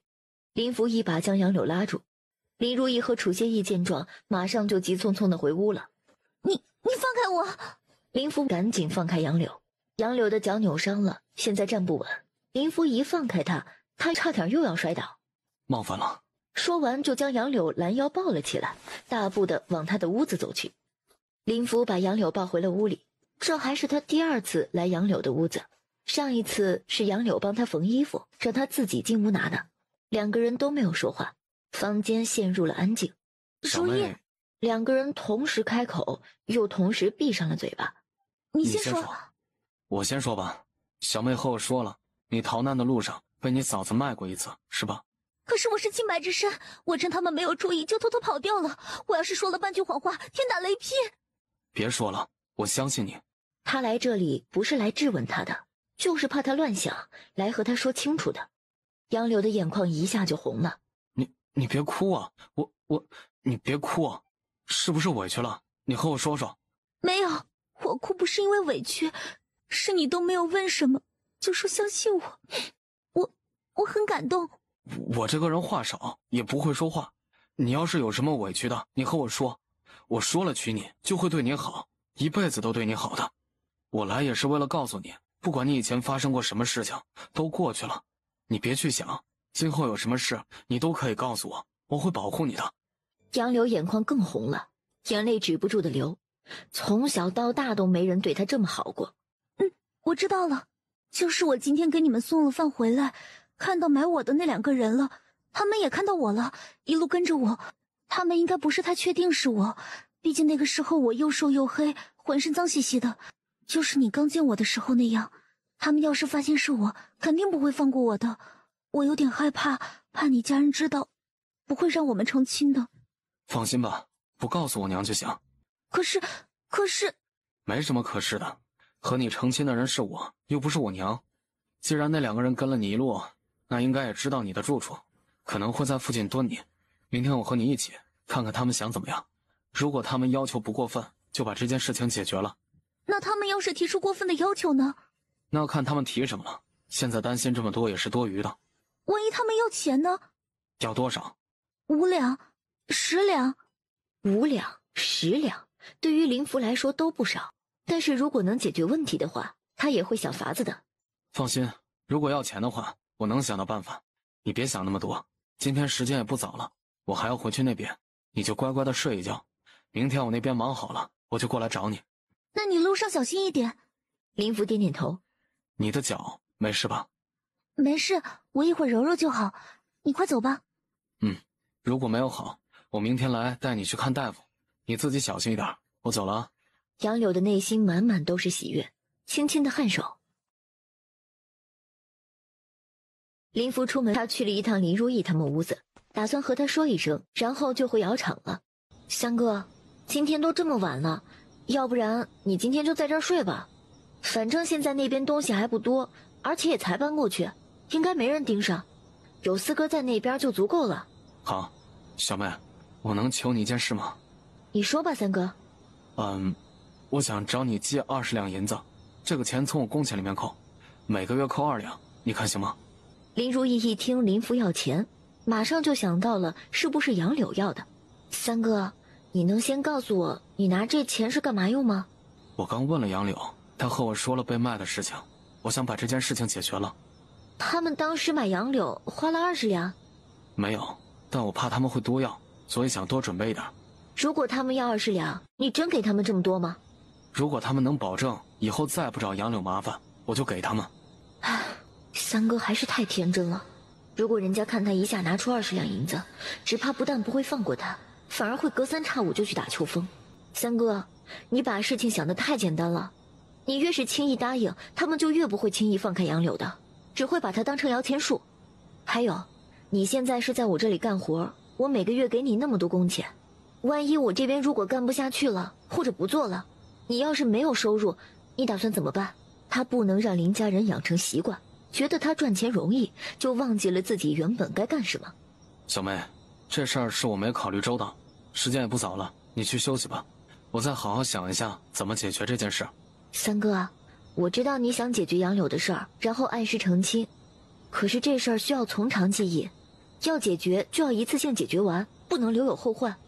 晚上咱们都再想想办法吧。明天我跟你们一起去见见那买杨柳的人，看他们到底要干嘛。林福点点头，这事儿确实是他考虑不周。行了，去休息吧，有什么事儿咱们明天再说。我们是一家人，这件事儿一起想办法。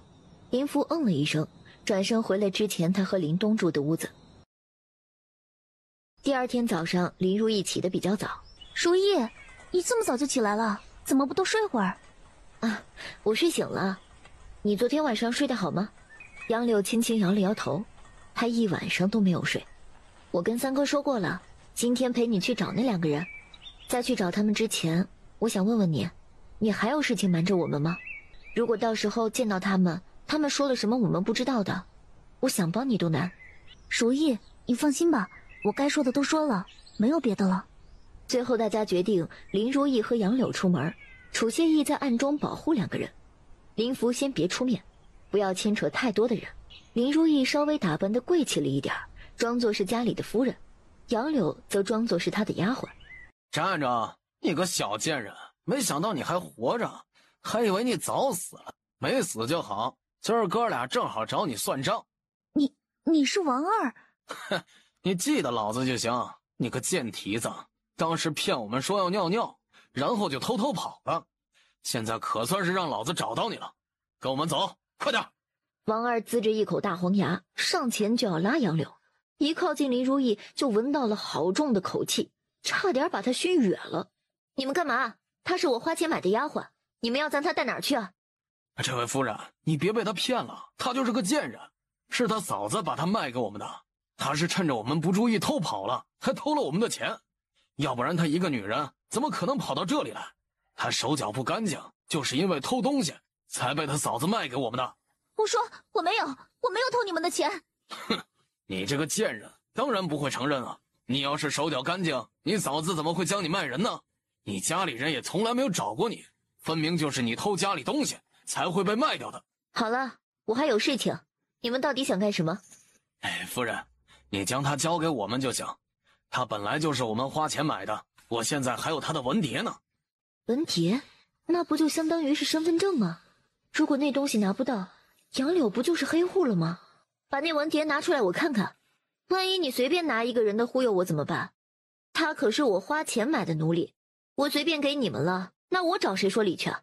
王二他们小心翼翼地从怀里掏出杨柳的文牒，你这样在我眼前晃一下，我怎么看得清楚？王二看了看，最终还是将文牒递给林如意。林如意忍住想吐的冲动，拿过文牒看了起来，果然是杨柳的文牒。你看好了吗？你看好了？我怎么看着这上面的人叫杨树啊？他不是叫杨柳吗？你们是不是被骗了？杨树不是我大哥吗？肯定是我嫂子拿错文牒了。王二顿时就傻眼了，他们又不认识字，当时那个女人给他们的时候，他们就直接收起来了，也没有多想。二哥，别听他们的，他们说不定是骗我们的。把文牒拿回来，我知道怎么认。你把文牒先给我，我再看看。林如意也不知道2个人是不是认字儿，只能将文牒还给他们。只见周铁坤拿过文牒，将自己的文牒掏了出来，一一对比起来。哼，二哥，他们就是骗人的。你看这里和我不一样，之前我听说过，这是代表男女的，他这里和我们是不一样的，说明是女的。如果是他大哥的，肯定是和我一样的。哎呦，林如意没想到这人还挺有脑子，竟然通过对比性别对比出来。夫人，你怕是认错了吧？这就是他的文牒啊。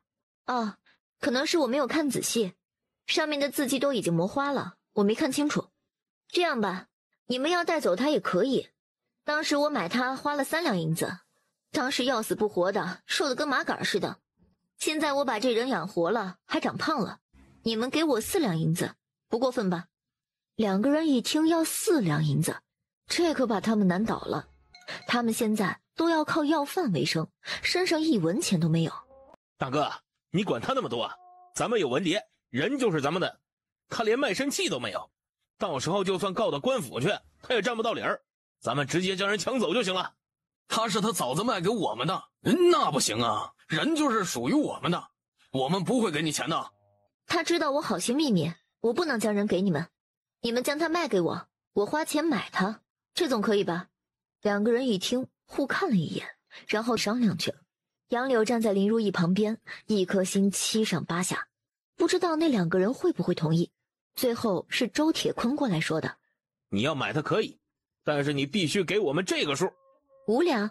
少了，他这是想要50两啊？那你说吧，你要多少？50两。周铁坤自己都没什么底气，说话都有些结巴。杨柳站在旁边瞪圆了眼睛，他们也太过分了吧？哼，你直接去抢算了，这人还真敢开口。你要是嫌多的话，还可以商量，48两，算了，45两吧。不用商量了，你们把买他的3两银子还给我，准你们领走吧。我们凭什么给你钱啊？你有卖身契吗？那既然你们不给，那就报官去吧。人我先带走了。俩人见林如意要把人带走，还让他们去报官，这可怎么办呢？等一下，那你给10两银子，我将它卖给你。5两，你们要是不卖，我就不要了。你让他过来，我跟他说几句话。林如意想着楚谢意就在附近，也就同意了。你们想干嘛？你想我们放过你也可以，但是你必须给我们兄弟俩找份差事。你那个夫人家看着还挺有钱的，你给他说，让我们去家里当差。杨柳一听他们是打算赖上林如意了，那可不行。我夫人家里不缺当差的，你们可以去别的地方问问。我们去哪里问呢？我们现在连饭都没得吃，也没地方睡觉，你让我们去哪里啊？你们自己去问一下吧，我也不知道。那不行，你要是想要你的文牒，你就得给我们找个活干，管吃管住的，不然我们可不会给你。我找不到活儿，你们不给我也可以，大不了我跟你们走，然后大家一起被饿死。林家待他不薄，他不能拖累他们，大不了他就和这2个人耗下去，一起同归于尽好了。那你家主1个月给你多少工钱啊？我当时都要饿死了，管我吃穿就行了，哪里还有工钱？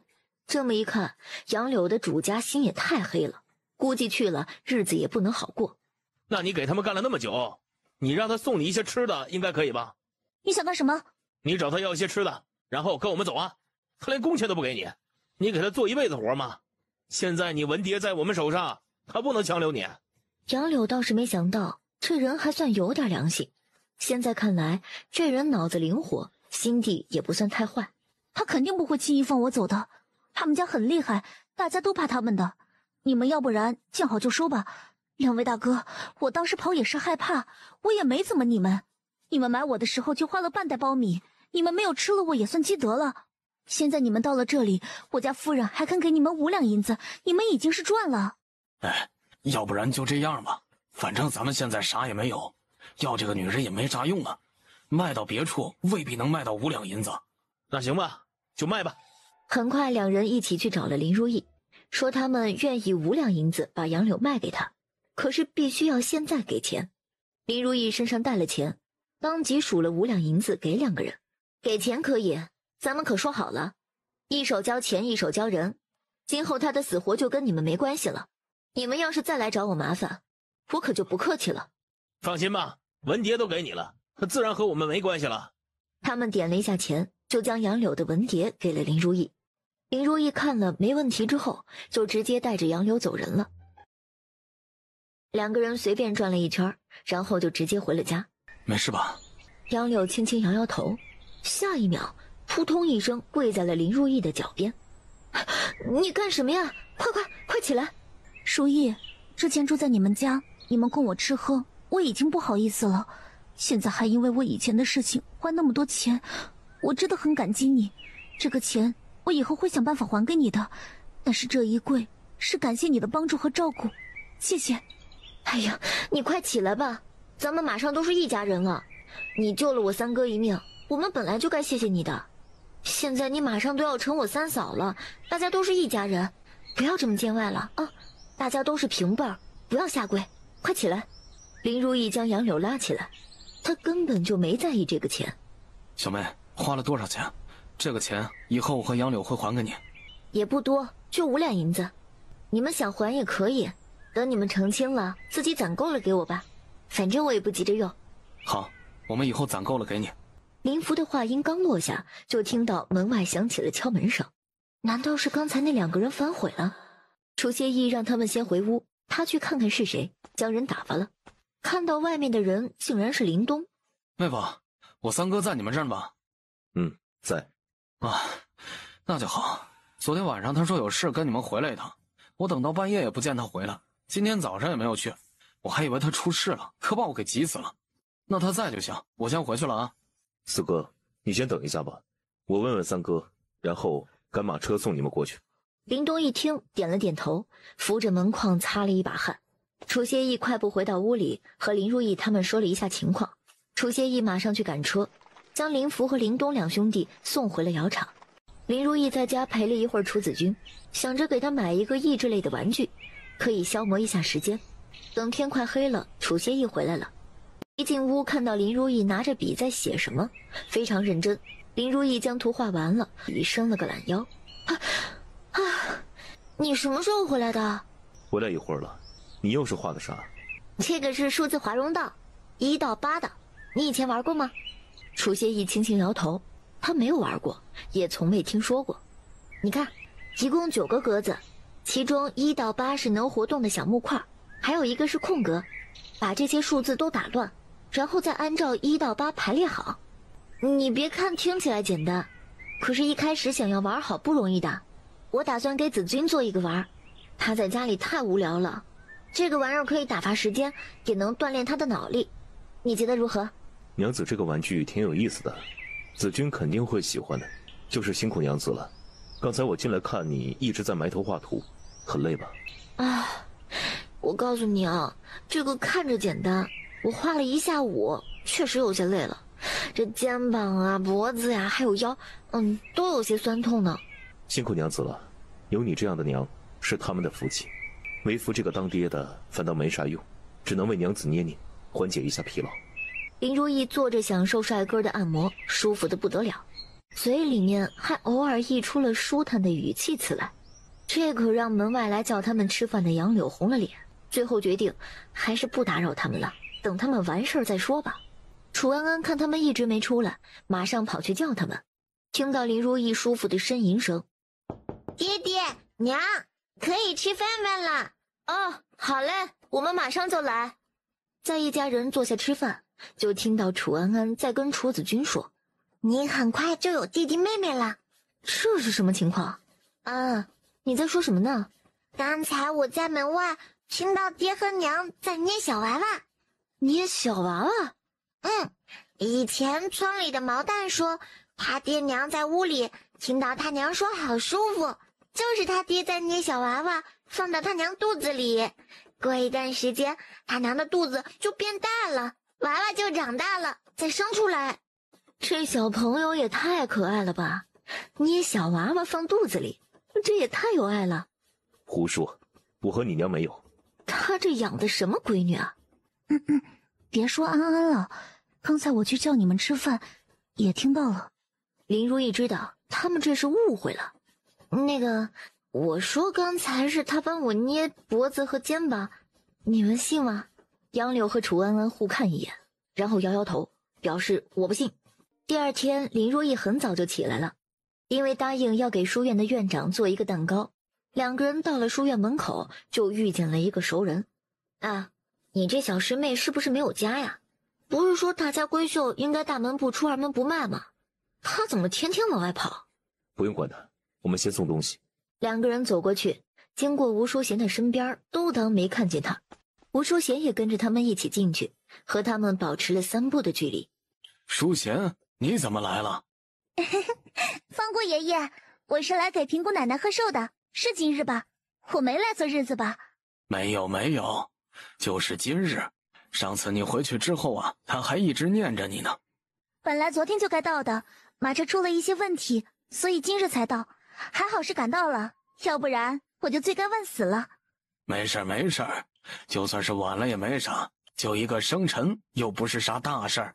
顾爷爷不怪罪才好，我真的都不好意思了。孙院长，这就是蛋糕，一会儿你让人小心带过去，有点重，可不要摔了。到时候切开吃就行，里面有水果粒，你们吃的时候慢慢嚼，小心噎着，尤其是老人和孩子。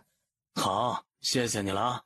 不用，那院长先忙，我还有别的事情，先走了。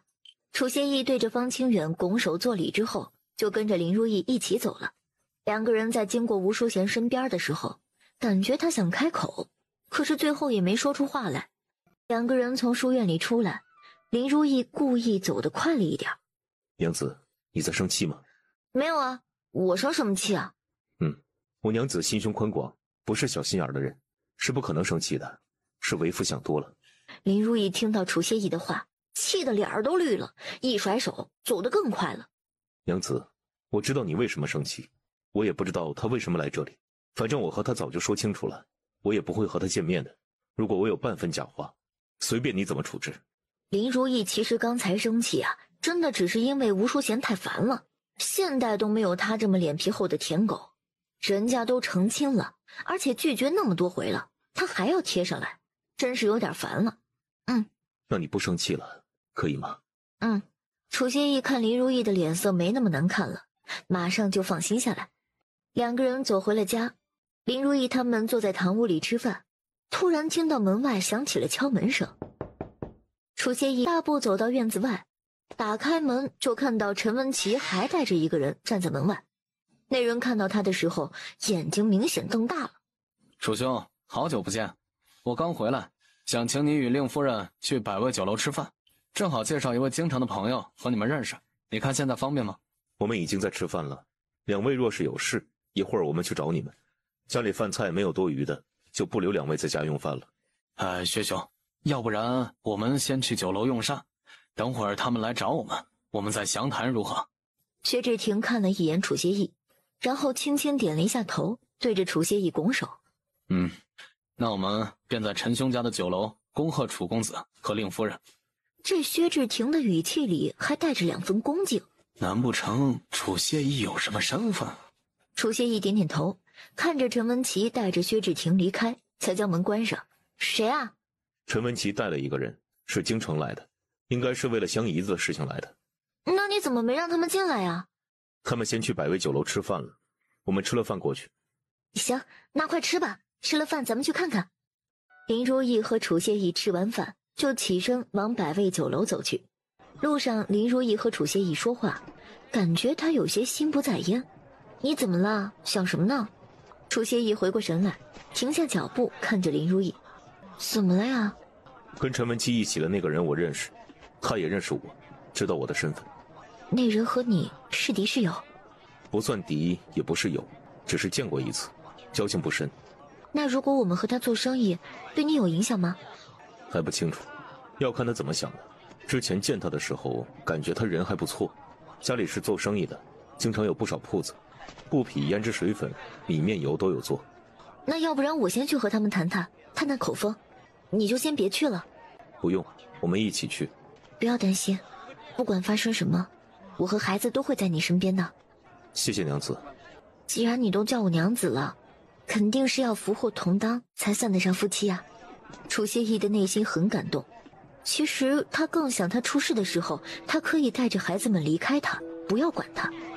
其实我以前是大周的将军，为大周征战沙场10年，常年镇守边关，击退敌军几10次，得到了当地百姓的爱戴。然后一次战役，我和我楚家军以一敌10，大战了1夜，只有我一个人活了下来，他们都……林如意是第一次听楚谢意提起他以前的事儿，怪不得他身上总有一股杀戮的气息。原来他之前是大将军，一直在边关杀敌。可是自古都有功高盖主一说，一旦被皇帝忌惮，那就只有一个后果。别说了，我知道，都过去了，他们不会怪你的。你是怕那个人回去告诉皇帝，然后把你召回去是吗？楚谢意嗯了一声。咱们先去看看，实在不行就把人咔嚓了。楚谢意看到林如意动作，不过他倒是和他想的差不多，果然是一家人。我们走吧。两个人没一会儿就到了百味酒楼。楚兄，你们来了，快请过去坐。林如意和楚谢意点点头，走到了那边的空位坐下。薛兄，我还没有和你介绍呢，这就是我和你提过的楚兄和他的娘子了。那些香姨子都是他们自己做的。楚兄啊，这是薛兄，在京城做大生意的。我这次去南阳城遇到薛兄了，他也对香姨子非常有兴趣，我就带他来这里了。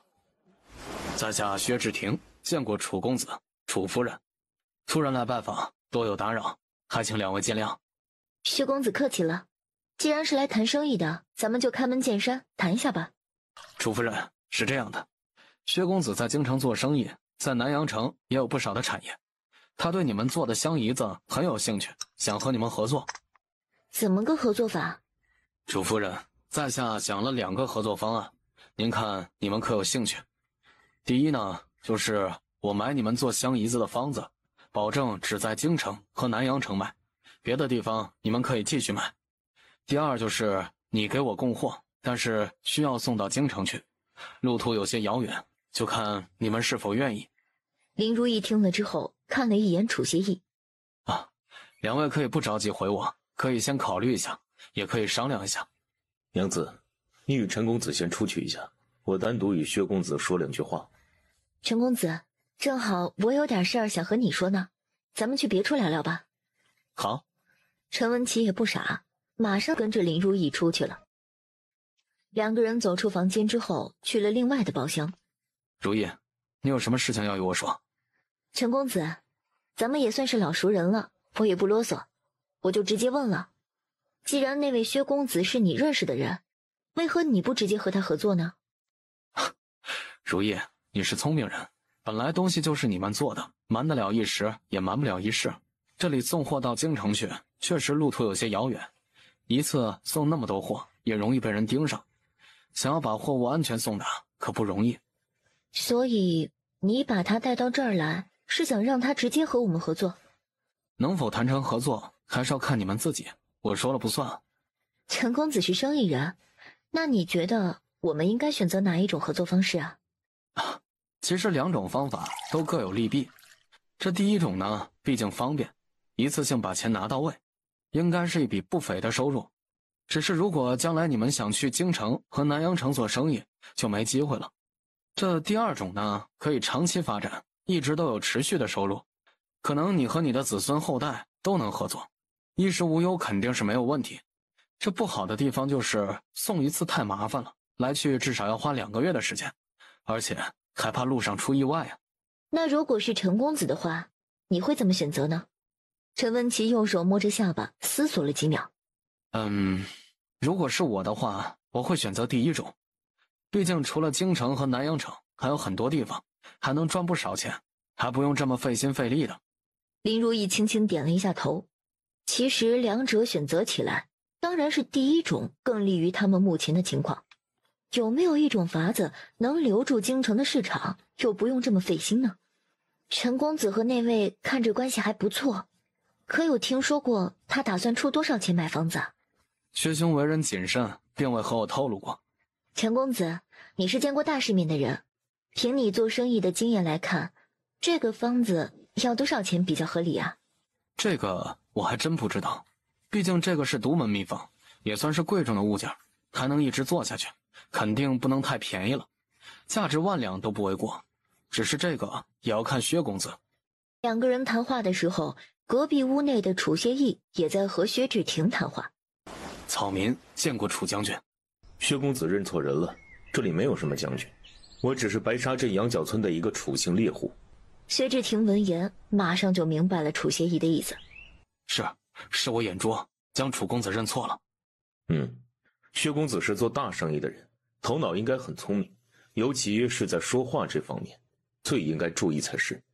楚协义在桌子上，薛志廷明显感觉到了杀气，心口一颤，这是楚协义对他的警告啊！多谢楚公子教导，今后薛某必定注意自己的言辞，不该说的话1个字都不会说。薛公子请坐，现在我去找我娘子商量一下刚才你说的合作方式，一会儿给你答复，行吗？当然可以，我在这里等楚公子和夫人的商议结果。楚协义点点头，然后起身向着外面走去。怎么样？他答应不会乱说。可信吗？不太清楚，他是做生意的，朝廷的事情应该不会多言，而且我离开已经4年了，很多人都忘了我了。生意人看重利益，只要利益足够，他知道什么该说，什么不该说。那我们把方子给他，换他闭嘴。楚协义皱眉想了一下，如果因为自己让他把方子交出去，好像有些委屈他了。对不起，为了我委屈你了。这有啥委屈的？就是一个赚钱的方子，我还多的是呢。而且钱是赚不完的，咱们一家人在一起，比什么都好。今后定要对他更好，绝不会让他受委屈的。那咱们上去把这件事解决了吧。两个人重新回到了2楼的包厢。陈公子，我与相公想单独和薛公子谈合作，你看行吗？自然可以，那我先去外面，你们聊完了叫我。陈文琪说完就转身离开了。薛公子，我们将方子给你。薛志廷一听，眼睛都亮了，嘴角微微上扬，明显是很开心。好，那你们开个价。不要钱。既然我已经说了是买，自然是要付钱。刚才我与楚公子谈的时候，我已经答应了楚公子，自然不会反悔。做生意的人最讲诚信，绝对不会出尔反尔。两位还是开个价吧。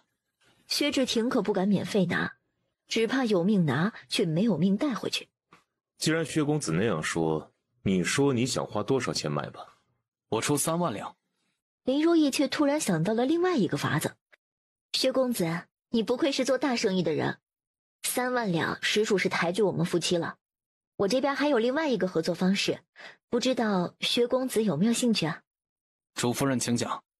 方子我可以免费给你用，但是我要你1成的利润，你觉得行吗？这个利润是你除掉成本、铺子租金和人工以外的。林如意想着，他们成了合作伙伴，那就是一条船上的人。薛志廷肯定不可能再暴露楚协议的。薛志廷皱眉，开始考虑林如意提出的合作方式。薛公子，我不仅会做那几种味道，后面我还会做别的味道，而且这香姨子只是一件商品，我还会做其他的，保证你没有见过的。不知道楚夫人还有啥好东西，能否再让在下见识见识？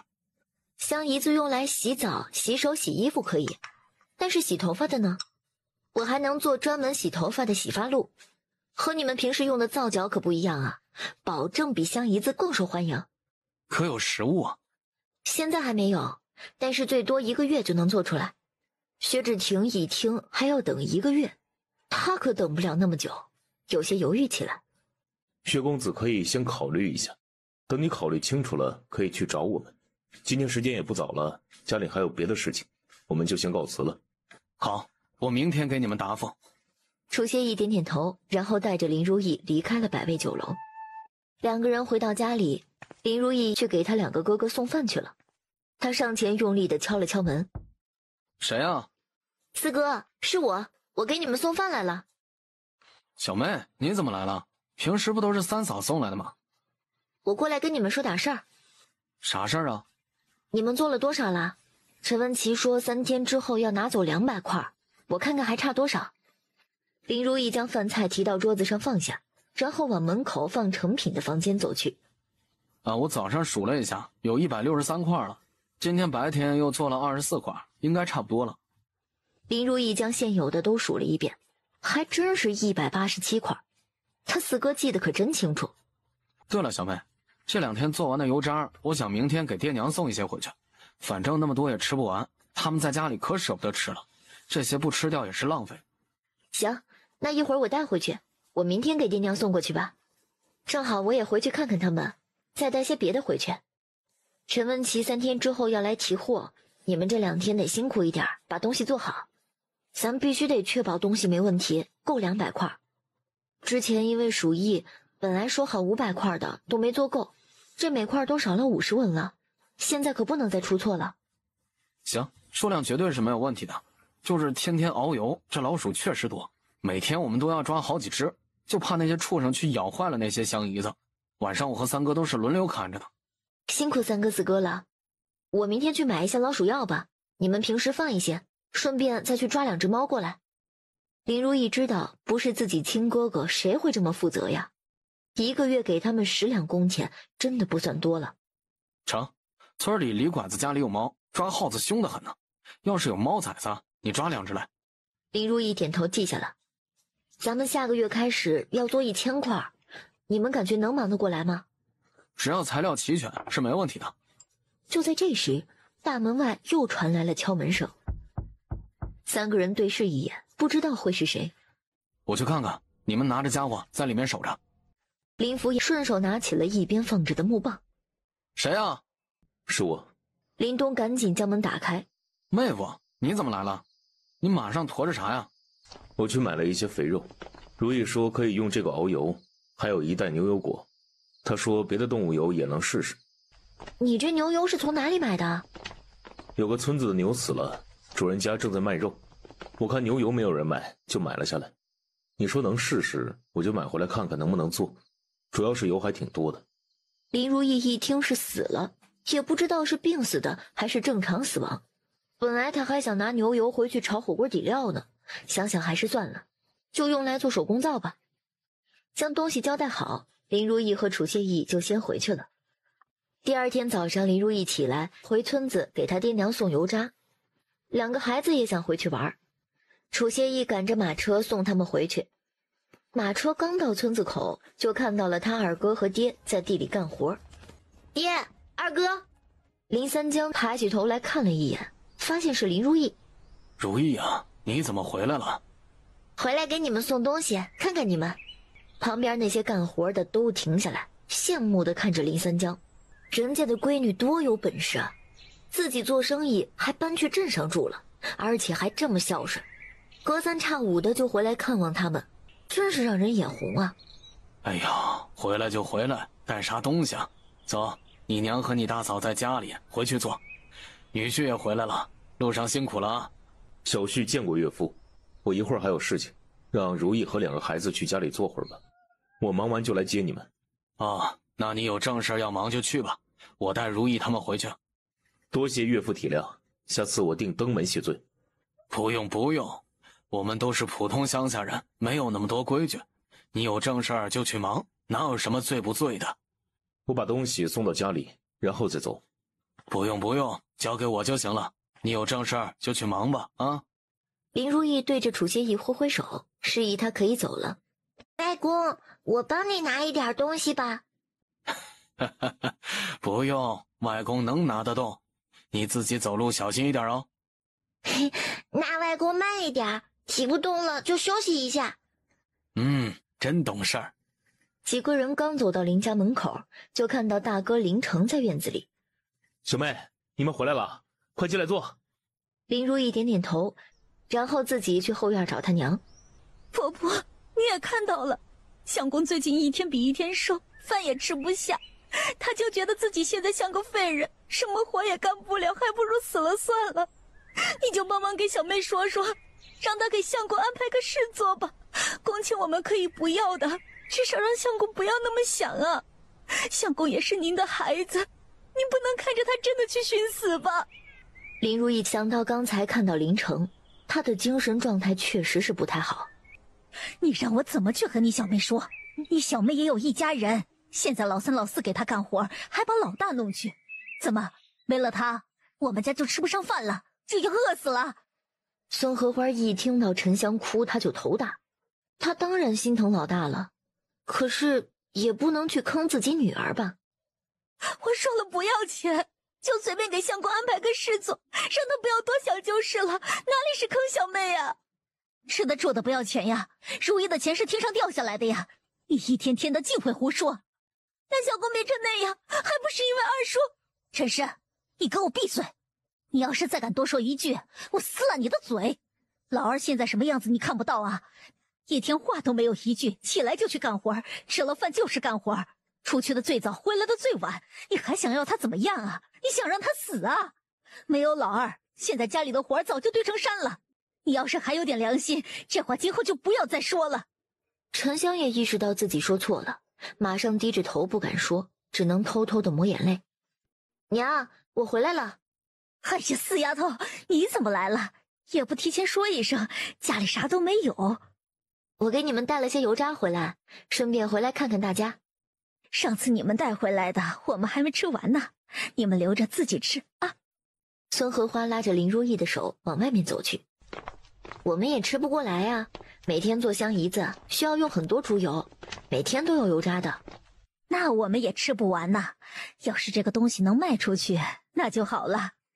林如意一听卖油渣，好像还真可以。林三江继续去干活了，林如意跟着孙荷花到屋里聊天。娘，我刚才看大哥瘦了好多呀，怎么回事？是不舒服吗？哎呀，真是作孽呀！你大哥不是一直在养病，不知道咋的，就突然觉得自己是个废人，啥也干不了了，饭也不怎么吃。你说家里呀，也没有穷的吃不上饭吧？哎，他可真是气死我了。大哥是不是听到啥话了才突然这么想啊？我也不知道啊，每天家里就我们几个人，谁会没事说他呀？哎，不会是陈氏吧？他是不是嫌老大现在干不了重活，又把镇上的工给丢了，就嫌弃老大了？娘，你别太大声了，万一不是大嫂呢？你这么说了，大嫂听到岂不是很难受？那就是村子里的那些大嘴巴长舌妇，他们就是见不得我们家过得好。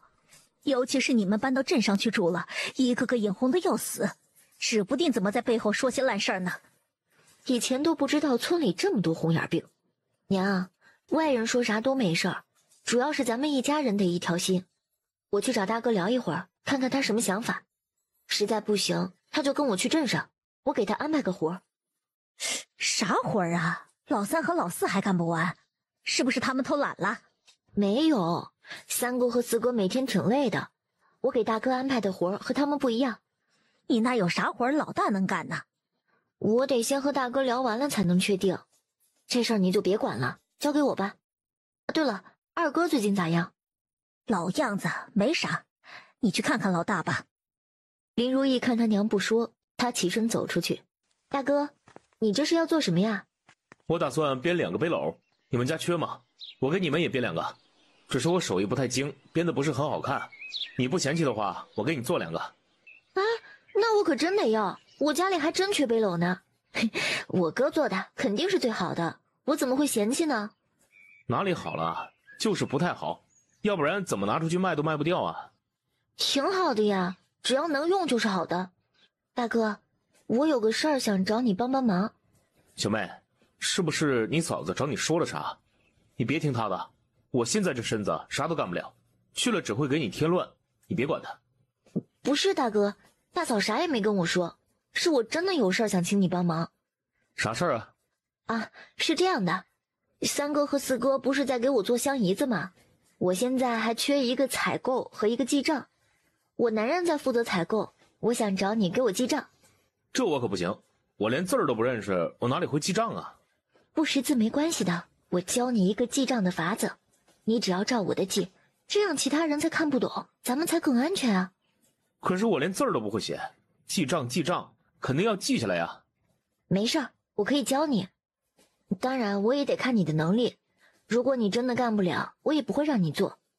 你等我啊，我去找个东西给你画一下，你要是3天之内能将这个背熟，我就让你做。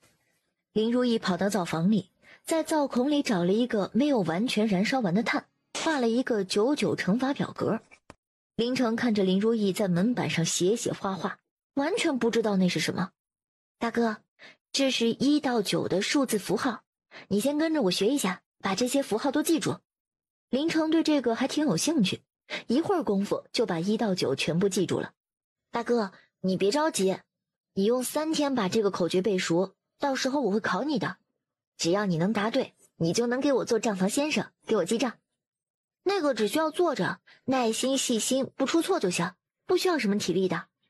好，我试试。2个人正在看乘法表，这门突然就被大力推开了，